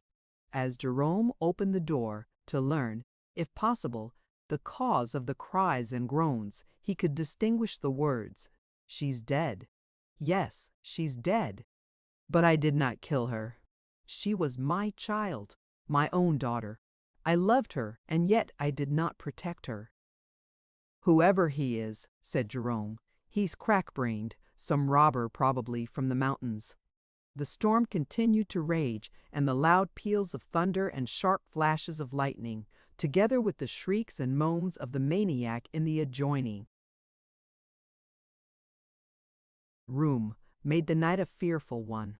The long hours wore slowly away, but neither Jerome nor his wife could sleep, and they arose at an early hour in the morning, ordered breakfast, and resolved to return to Geneva. "I am sorry, sir, that you were so much disturbed by the sick man last night," said the landlord as he handed Jerome his bill. "I should be glad if he would get able to go away, or die, for he's a deal of trouble to me. Several persons have left my house on his account." "Where's he from?" inquired Jerome. "He's from the United States, and has been here a week today, and has been crazy ever since. Has he no friends with him?" asked the guest. "No, he is alone," was the reply. Jerome related to his wife what he had learned from the landlord respecting the sick man, and the intelligence impressed her so strongly that she requested him to make further inquiries concerning the stranger. He therefore consulted the book in which guests usually register their names, and to his great surprise found that the American's name was Henry Linwood, and that he was from Richmond, Vaduz. It was with feelings of trepidation that Clotel heard these particulars from the lips of her husband. "We must see this poor man, whoever he is," said she, as Jerome finished the sentence. The landlord was glad to hear that his guests felt some interest in the sick man, and promised that the invalid's room should be got ready for their reception. The clock in the hall was just striking 10 as Jerome passed through, entered the sick man's chamber. Stretched upon a mattress, with both hands tightly bound to the bedstead, the friendless stranger was indeed a pitiful sight. His dark, disheveled hair prematurely gray, his long, unshaven beard, and the wildness of the eyes which glanced upon them as they opened the door and entered, caused the faint hope which had so suddenly risen in Clotel's heart to sink, and she felt that this man could claim no kindred with her. Certainly, he bore no resemblance to the man whom she had called her father, and who had fondly dandled her on his knee in those happy days of childhood. "Help!" cried the poor man, as Jerome and his wife walked into the room. His eyes glared, and shriek after shriek broke forth from his parched and fevered lips. "No, I did not kill my daughter. I did not. She is not dead. Yes, she is dead. But I did not kill her, poor girl. Look, that is she. No, it cannot be. She cannot come here. It cannot be my poor Clotelle." At the sound of her own name, coming from the maniac's lips, Clotel gasped for breath, and her husband saw that she had grown deadly pale. It seemed evident to him that the man was either guilty of some terrible act or imagined himself to be. His eyeballs rolled in their sockets, and his features showed that he was undergoing the tortures of that inward hell which seemed to set his whole brain on fire. After recovering her self-possession and strength, Clotel approached the bedside and laid her soft hand upon the stranger's hot and fevered brow. One long loud shriek rang out on the air, and a piercing cry, "It is she! Yes, it is she! I see! I see! I know it is not my daughter. She would not come to me if she could," broke forth from him. "I am your daughter," said Clotel as she pressed her handkerchief to her face and sobbed aloud. Like balls of fire, the poor man's eyes rolled and glared upon the company, while large drops of perspiration ran down his pale and emaciated face. Strange as the scene appeared, all present saw that it was indeed a meeting between a father and his long-lost daughter. Jerome now ordered all present to leave the room, except the nurse, and every effort was at once made to quiet the sufferer. When calm, a joyous smile would illuminate the sick man's face, and a strange light beam in his eyes, as he seemed to realize that she who stood before him was indeed his child. For 2 long days and nights did Clotel watch at the bedside of her father before he could speak to her intelligently. Sometimes, in his insane fits, he would rave in the most frightful manner, and then, in a few moments, would be as easily governed as a child. At last, however, after a long and apparently refreshing sleep, he awoke suddenly to a full consciousness that it was indeed his daughter who was watching so patiently by his side. The presence of his long-absent child had a soothing effect upon Mr. Linwood, and he now recovered rapidly from the sad and almost hopeless condition in which she had found him. When able to converse without danger of a relapse, he told Clotelle of his fruitless efforts to obtain a clue to her whereabouts after old Mrs. Miller had sold her to the slave trader. In answer to his daughter's inquiries about his family affairs up to the time that he left America, he said, "I blamed my wife for your being sold and sent away, for I thought she and her mother were acting in collusion, but I afterwards found that I had blamed her wrongfully. Poor woman! She knew that I loved your mother, and feeling herself forsaken, she grew melancholy and died in a decline 3 years ago." Here both father and daughter wept at the thought of other days. When they had recovered their composure, Mr. Linwood went on again. "Old Mrs. Miller," said he, after the death of Gertrude, aware that she had contributed much toward her unhappiness, took to the free use of intoxicating drinks, and became the most brutal creature that ever lived. She whipped her slaves without the slightest provocation and seemed to take delight in inventing new tortures with which to punish them. One night last winter, after having flogged one of her slaves nearly to death, she returned to her room, and by some means the bedding took fire and the house was in flames before anyone was awakened. There was no one in the building at the time but the old woman and the slaves, and although the latter might have saved their mistress, they made no attempt to do so. Thus, after a frightful career of many years, this hard-hearted woman died a most miserable death, unlamented by a single person.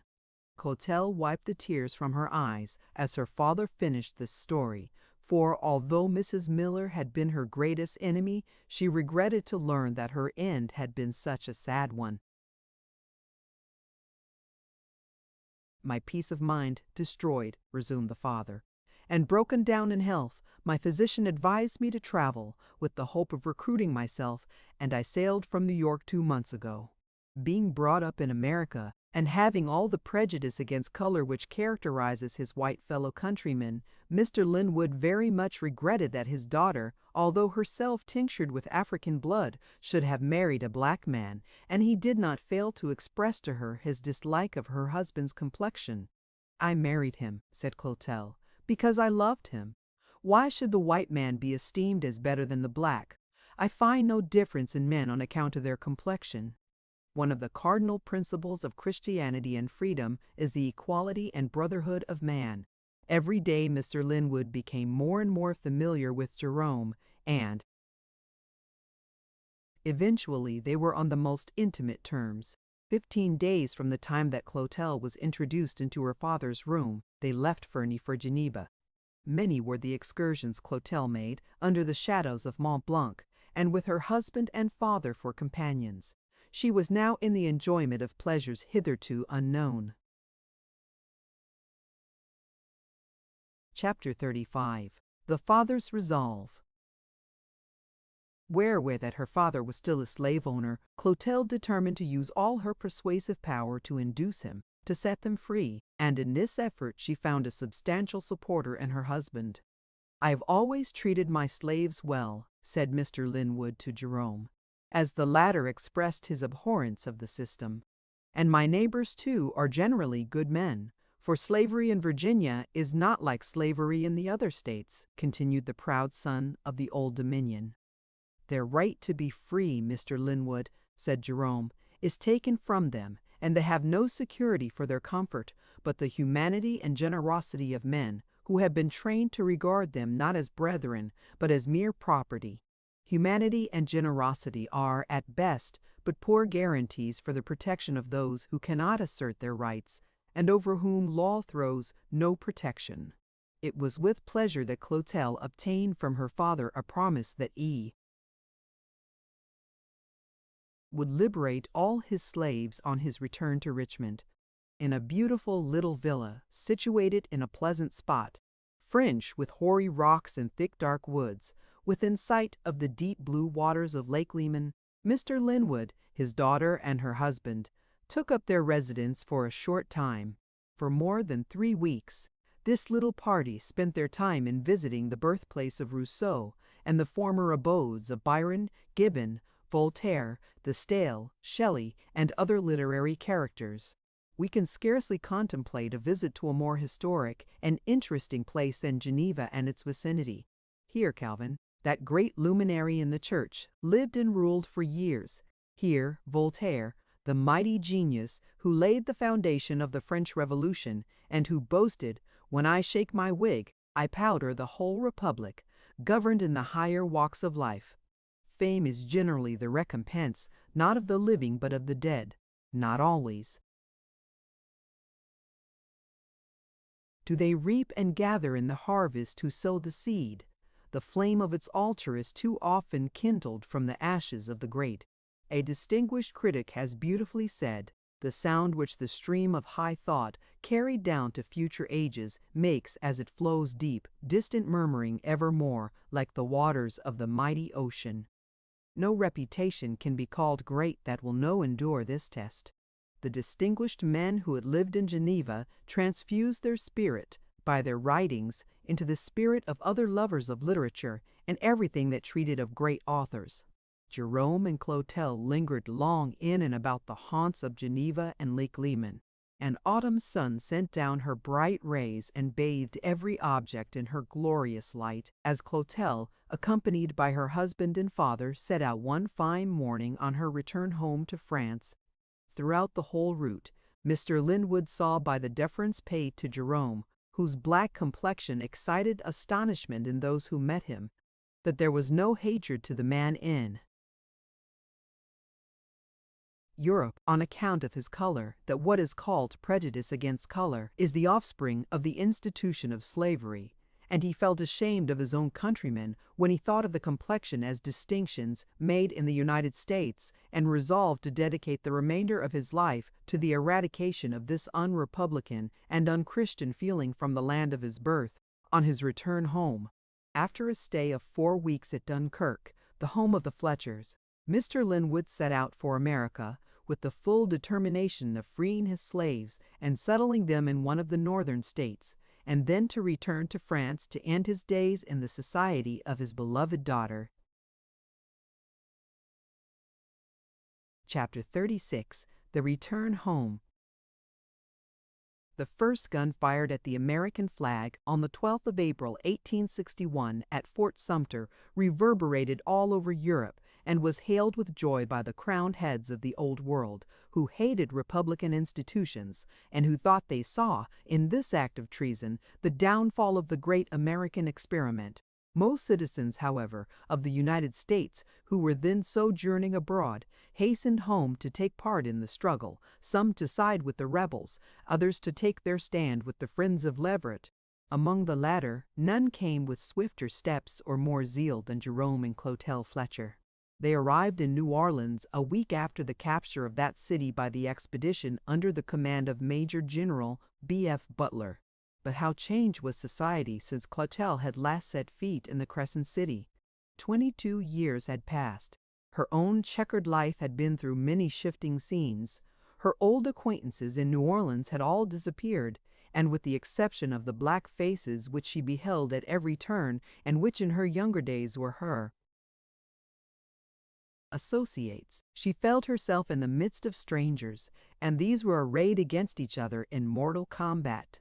Possessed with ample means, Mr. and Mrs. Fletcher set about the work of assisting those whom the rebellion had placed in a state of starvation and sickness. With a heart overflowing with the milk of human kindness, and a tear for every sufferer, no matter of what color or sect, Clotel was soon known as the Angel of Mercy. The General Order No. 63, issued on the 22nd of August, 1862, by General Butler, recognizing and calling into the service of the federal government the battalion of colored men known as the Native Guard, at once gave full scope to Jerome's military enthusiasm, and he made haste to enlist in the organization. The Native Guard did good service in New Orleans and vicinity, till ordered to take part in the siege of Port Hudson, where they appeared under the name of the 1st Louisiana, and under the immediate command of Lewitt, Colmill, Bassett. The heroic attack of this regiment, made on the 27th of May, 1863, its unsurpassed charge, its great loss, and its severe endurance on the field of battle, are incidents which have passed into history. The noble daring of the 1st Louisiana gained for the black soldiers in our army the praise of all Americans who value republican institutions. There was, however, one scene, the closing one in the first day's attack on Port Hudson, which, while it reflects undying credit upon the bravery of the Negro, pays but a sorry tribute to the humanity of the white general who brought the scene into existence. The field was strewn with the dead, the dying, and the wounded, and as the jaded regiments were leaving the ground after their unsuccessful attack, it was found that Captain Payne, of the 3rd Louisiana, had been killed, and his body, which was easily distinguished by the uniform, was still on the battlefield. The colonel of the regiment, pointing to where the body lay, asked, "Are there 4 men here who will fetch the body of Captain Payne from the field?" 4 men stepped out and at once started. But as the body lay directly under the range of the rebel batteries, they were all swept down by the grape, canister, and shell which were let loose by the enemy. The question was again repeated, "Are there 4 men who will go for the body?" The required number came forth and started upon a run, but ere they could reach the spot, they were cut down. "Are there 4 more who will try?" The third call was answered in the affirmative, and the men started upon the double quick. They, however, fell before getting as far as the preceding 4. 12 men had been killed in the effort to obtain the body of the brave Payne, but to no purpose. Humanity forbade another trial, and yet it was made. "Are there 4 more men in the regiment who will volunteer to go for Captain Payne's body?" shouted the officer. 4 men sprang forward, as if fearful that they would miss the opportunity of these last. One was Jerome Fletcher, the hero of our story. They started upon the run, and, strange to tell, all of them reached the body and had nearly borne it from the field when 2 of the number were cut down. Of these, one was Jerome. His head was entirely torn off by a shell. The body of the deceased officer having been rescued, an end was put to the human sacrifice. Chapter 37. The Angel of Mercy. The sad intelligence of Jerome's death was brought to Clotelle while she was giving her personal attention to the sick and wounded that filled the hospitals of New Orleans. For a time she withdrew from the gaze of mankind and gave herself up to grief. Few unions had been productive of more harmonious feelings than hers. And this blow, so unexpected, and at a time when she was experiencing such a degree of excitement caused by the rebellion, made her, indeed, feel the affliction severely. But the newspaper accounts of the intense suffering of the Union prisoners in the rebel states aroused her, and caused her to leave her retirement. In the month of October, 1863, Clotelle resolved to visit Andersonville, Gaya, for the purpose of alleviating the hardships of our sick and imprisoned soldiers, and at once put her resolution into effect by going immediately to that place. After crossing the lines, she passed as a rebel lady, to enable her the more successfully to carry out her object. On her arrival at Andersonville, Clotelle took up her abode with a private family of Union proclivities and commenced her work of mercy. She first visited the hospitals, the buildings of which were merest excuses for hospitals. It was the beginning of November, and even in that southern latitude, the cold made these miserable abodes uncomfortable nights and mornings. The dirty, unventilated rooms, with nothing but straw upon the cold, damp floor, for beds, upon which lay the ragged, emaciated Union prisoners, worn down to skin and bone with disease and starvation, with their sunken eyes and wild looks, made them appear hideous in the extreme. Their repulsive scenes, that showed the suffering, neglect, and cruelty which these poor creatures had experienced, made her heart sink within her. Having paid considerable attention to hospital life in Europe, and so recently from amongst the sick at New Orleans, Clotelle's experience, suggestions, and liberal expenditure of money would have added greatly to the comfort of these helpless men if the rebel authorities had been so disposed. But their hatred to Union prisoners was so apparent that the interest which this angel of humanity took in the condition of the rebel sick could not shield her from the indignation of the secession officials for her good feeling for the Union men.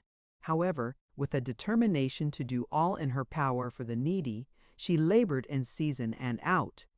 The brutal treatment and daily murders committed upon our soldiers in the Andersonville prisons caused Clotelle to secretly aid prisoners in their escape. In the latter work, she brought to her assistance the services of a Negro man named Pete. This individual was employed about the prison, and, having the entire confidence of the commandant, was in a position to do much good without being suspected. Pete was an original character of a jovial nature, and, when intending some serious adventure, would appear very solemn, and usually singing a doleful ditty, often the following, which was a favorite with him. Come listen, all you darkies, come listen to my song. It am about old Massa, who use me very wrong. In de cole, frosty mornin', it ain't so berry nice, wid de water to de middle to hoe among de rice. When I never had forgotten how I used to hoe de cotton, how I used to hoe de cotton on de old Virginie shore. But I'll never hoe de cotton, oh, neber hoe de cotton any more. If I feel drefful hunger, he tink it am a vice, and he jib me for my dinner a little broken rice, and a berry little fat, and he grumble like de devil if I eat too much of dat, when I never have forgotten, etc. He tore me from my Dinah, I thought my heart would burst. He made me love an odeur when my love was wid determerst. He sold my Pekingese bikinis, he got der price, and shut me in de marsh field to hoe among de rice, when I neber have forgotten, etc. And all de day I hoe dar, in all de heat and rain, and as I hoe away dar, my heart go back again, back to de little cabin dat stood among de corn, and to de whole plantation where she and I war born. Oh, I wish I had forgotten, etc. Dindaya am beside me, did chilnairn on my knee, and though I am a slave dar, it pears to me I'm free, till I wake up from my dreaming. And wife and chilnairn gone, I hoe away and weep dar, all alone. Oh, I wish I had forgotten, etc. But soon a day am comin', a day I long to see, when dis darky in Decola ground, forber will be free, when wife and chil learn wid me, I'll sing in paradise, how he, de blessed Jesus, had bought me wid a price, how de Lord had not forgotten, how well I hoed de cotton, on de old Virginie shore.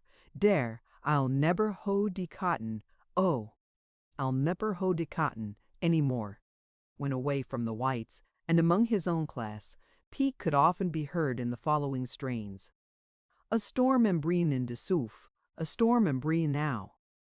Oh, hearken den, and shut your moof, and I will tell you how, oh boy, de storm of fire will pour, and make de darkies dance for joy, as de never danced afore. So shut your moof as close as death, and all you niggas hold your breath, and I will tell you how. De darkies at de north am ris, and dey am comin' down, I know dey is, to do de white folks brown. Dey'll turn ole massa out to grass, and set de niggas free, and when de datum come to pass, we'll all be dar to see. So shut your moof as close as death, and all you niggas hold your breath, and do de white folks brown. Den all de week will be as gay as am de Christmas time. We'll dance all night and all de day, and make de banjo chime, I tink, and pass de time away, wid nuff to eat and nuff to drink, and not a bit to pay. So shut your moof as close as death, and all you niggas hold your breath, and make de banjo chime. How to escape from prison was ever the thoughts by day and dreams by night of the incarcerated. Plans were concocted, partly put into execution, and then proved failures. Some of these caused increased suffering to the prisoners after their discovery, for where the real parties could not be found, the whole were ill-treated as a punishment to the guilty. Tunneling was generally the mode for escape, and tunneling became the order of the day, or rather, the work for the night. In the latter part of November, 1863, the unusual gaiety of the prisoners showed that some plan of exit from the prison was soon to be exhibited. Chapter 38. the Great Tunnel, and the Mistake. For several weeks, some 10 or 15 of the most able-bodied of the prisoners had been nightly at work, and the Great Tunnel, the largest ever projected by men for their escape from prison, was thought to be finished, with the exception of the tapping outside of the prison wall. The digging of a tunnel is not an easy job, and consequently is of slow progress.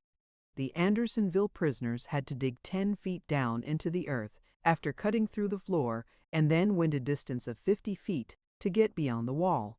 The digging was done in the following way. As soon as the operator was below the surface and had a place large enough to admit the body, he lay down upon his face at full length, and with his knife, spoon, piece of earthenware, or old iron, dug away with all his energies, throwing the dirt behind him, which was gathered up by a Confederate, carried off, and he. This mode of operating was carried on night after night, and the flooring replaced during the day, to prevent suspicion. The want of fresh air in the tunnel, as it progressed to completion, often drove the men from their work and caused a delay, which proved fatal to their successful escape. The long-looked-for day arrived. More than 300 had prepared to leave this hated abode by the tunnel. All they waited for was the tapping and the signal. The time came, the place of egress was tapped, and the leader had scarcely put his head out of the hole ere he was fired upon by the sentinels, which soon alarmed and drew the entire guard to the spot. Great was the commotion throughout the prison, and all who were caught in the tunnel were severely punished. This failure seemed to depress the spirits of the men more than any previous attempt. Heavy irons were placed upon the limbs of many of the prisoners, and their lot was made otherwise harder by the keepers. Clotelle, though often permitted to see the prisoners and contribute to their wants, and, though knowing much of their designs, knew nothing of the intended escape, and therefore was more bold in her intercessions in their behalf when failure came upon them. The cruelty which followed this mishap induced Clotelle to interest herself in another mode of escape for the men thus so heavily ironed. Pete, the man of all work, whose sympathies were with the Union prisoners, was easily gained over to a promise of securing the keys of the prison and letting the men escape, especially when Clotelle offered him money to enable him to make good his own way to the north. The night of the exodus came. It was favored with darkness, and it so happened that the officials were on a spree, owing to the arrival of Confederate officers with news of a rebel victory. Before getting the keys, Pete supplied the sentinels on duty with enough whiskey, which he had stolen from the keeper's storeroom, to make them all drunk. At the chosen moment, the keys were obtained by Pete, the doors and gates were opened, and 93 prisoners, including the tunnel workers whose irons were taken off, made their escape, allowing the faithful Negro to accompany them. Nothing was known of the exit of the men till breakfast hour on the next morning. On examination of the storeroom, it was found that in addition to the whiskey, Pete had taken a large supply of stores for the accommodation of the party. Added to this, a good number of arms with ammunition had been furnished the men by the African. The rebels were not prepared to successfully pursue the fleeing prisoners, although armed men were sent in different directions. Nothing, however, was heard of them till they reached the Union lines. Long suspected of too freely aiding Union prisoners, Clotelle was now openly charged with the knowledge of the escape of these men and was compelled to leave Andersonville. Chapter 39. Conclusion. The fiendish and heartless conduct of a large number of the people of the South towards Union men during the war, and especially the unladylike demeanor of rebel women at New Orleans and other points, is a matter that has passed into history. In few places were the women more abusive to those of Union proclivities than the female portion of the inhabitants of Greenville, Alabama. While passing through this town on her return from Andersonville to New Orleans, Clotelle had to encounter the fierce ill treatment of these chivalrous daughters of the South. There were, during the rebellion, many brave and generous women who in the mountains and lowlands of Alabama gave aid to Federals, soldiers, and civilians in their wanderings and escape from the cruelties of the traders. One of these patriotic women was arrested while on a visit to Greenville for the purpose of procuring medicine and other necessaries for sick Union men then hid away in the woods. This large-hearted woman, Eunice Hastings, had her horse taken from her, robbed of the goods she had purchased, and after experiencing almost death at the hands of the rebel women, was released and turned out penniless and without the means of reaching her home in the country. When Clotelle, who had just arrived at the dilapidated and poorly kept hotel, met her and, learning the particulars of her case, offered assistance to the injured woman, which brought down upon her own head the condemnation of the Secessia population of the place. However, Clotelle purchased a fine horse from the landlord, gave it to Miss Hastings, who, after securing some articles for which she had come to Greenville, left town under cover of night and escaped further molestation.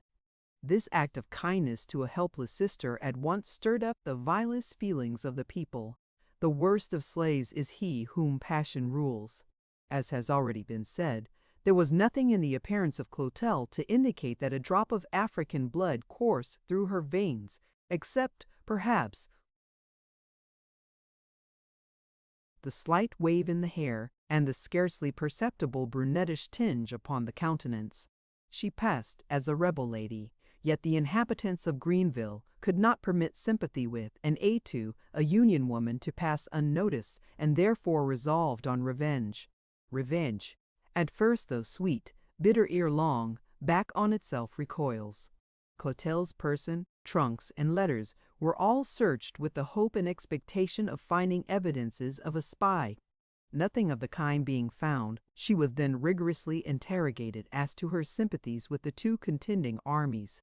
With no wish whatever to conceal her opinions, she openly avowed that she was a Union woman. This was enough. After being persecuted during the day, she was put in charge of a committee of rebel women for the night, with a promise of more violent treatment on the morrow. The loyalty of the Negroes of the South during the severest hours of the rebellion reflects the greatest possible credit on the race. Through their assistance, hundreds of Union men were enabled to make their escape from prisons, and thousands kept from starvation when on their way to the Federal lines, or while keeping out of the way of rebel recruiting gangs. They seldom, if ever, hesitated to do the white Unionists a service, at the risk even of life, and, under the most trying circumstances, revealed a devotion and a spirit of self-sacrifice that were heroic. No one ever made an appeal to them. They did not answer. They were degraded and ignorant, which was attributable to the cruel laws and equally unchristian practices of the people of the South. But their hearts were always open, and the slightest demand upon their sympathies brought forth their tears. They never shunned the man or woman who sought food or shelter on their way to freedom. The goodness of heart and the guileless spirit of the blacks was not better understood by anyone than Clotelle, and she felt a secret joy at seeing all the servants in the Greenville Hotel Negroes. She saw from their very looks that she had their undivided sympathies. One of the servants overheard the rebels in a conversation in which it was determined to send Clotelle to the county town for safekeeping in the jail the following day, and this fact was communicated to the unfortunate woman. The slave woman who gave the information told her that she could escape if she desired. Having already been robbed of everything except the apparel upon her person and some money she had concealed about her, she at once signified to the black woman her wish to get out of the reach of her persecutors. The old worn-out clock in the narrow dining hall had struck 1. A cold rain was patting upon the roof, and the women watchers, one after another, had fallen asleep. And even the snuff-dippers, whose dirty practice creates a nervousness that keeps them awake longer than any other class, had yielded to the demands of Morpheus, when Aggie, the colored servant, stealthily entered the room, beckoned to Clotelle, and both left in silence. Cautiously and softly the black woman led the way, followed by the angel of mercy, till, after passing down through the cellar with the water covering the floor, they emerged into the backyard. 2 horses had been provided. Clotelle mounted one and the black man the other, the latter leading the way. Both dashed off at a rapid pace through a drenching storm, with such a pall-like darkness that they could not see each other. After an hour's ride the Negro halted and informed Clotelle that he must leave her, and return with the horses, but that she was with friends. He then gave a whistle, and for a moment held his breath. Just as the faithful black was about to repeat the signal, he heard the response, and in a moment the lady alighted, and with dripping garments, limbs chilled to numbness, followed her new guide to a place of concealment near the village of Tatesville. "You is jis as wet as a drowned rat," said the mulatto woman, who met Clotelle as she entered the Negro's cabin. "Yes," replied the latter. "This is a stormy night for one to be out." "Yes, Mom, de sea is hard times for everybody deet believes in de Union. I s'pose de's cotched your husband and put him in de army, ain't de?" "No, my husband died at Port Hudson fighting for the Union," said Clotelle. "Oh, Mom, that's de place where the black people fight de rebels, so wasn't it?" remarked Dinah, for such was her name. "Yes, that was the place," replied the former. "I see that your husband has lost one of his hands. Did he lose it in the war?" "Oh, no, missus," said Dinah. "When de was taking all the men, black and white, to put in de army, de cotched my old man too, and took him long wide 'em. So you see, he said he'd die afore he'd shoot at de Yanks. So you see, missus, Jimmy Jay's took and lay his left hand on a log and chop it off wid a hatchet. Den, you see, they let him go, and he come home. You see, missus, my Jimmy is a free man. He was born free, and he bought me and paid $1,500 for me." It was true that Jim had purchased his wife, nor had he forgotten the fact, as was shown a day or 2 after, while in conversation with her. The woman, like many of her sex, was an inveterate scold, and Jim had but one way to govern her tongue. "Shet your moof, madam, and hol' your tongue," said Jim, after his wife had scolded and sputtered away for some minutes. "Shet your moof dis minute, I say. You shan't stand dar and talk ter me in dat way. I bought you and paid my money for you, and I ain't a-gwine to let you suz me in dat way. Shet your moof dis minute, ef you don't, I'll sell you. For God I will. Shet up, I say, or I'll sell you." This had the desired effect and settled Dinah for the day. After a week spent in this place of concealment, Jim conveyed Clotelle to Leakesville, Mississippi, through the Federal lines, and from thence she proceeded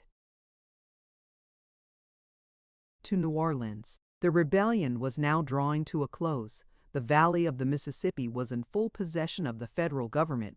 Sherman was on his raid, and Grant was hemming in Lee. Everywhere the condition of the freedmen attracted the attention of the friends of humanity, and no one felt more keenly their wants than Clotelle. And to their education and welfare she resolved to devote the remainder of her life, and for this purpose went to the state of Mississippi and opened a school for the freedmen, hired teachers, paying them out of her own purse.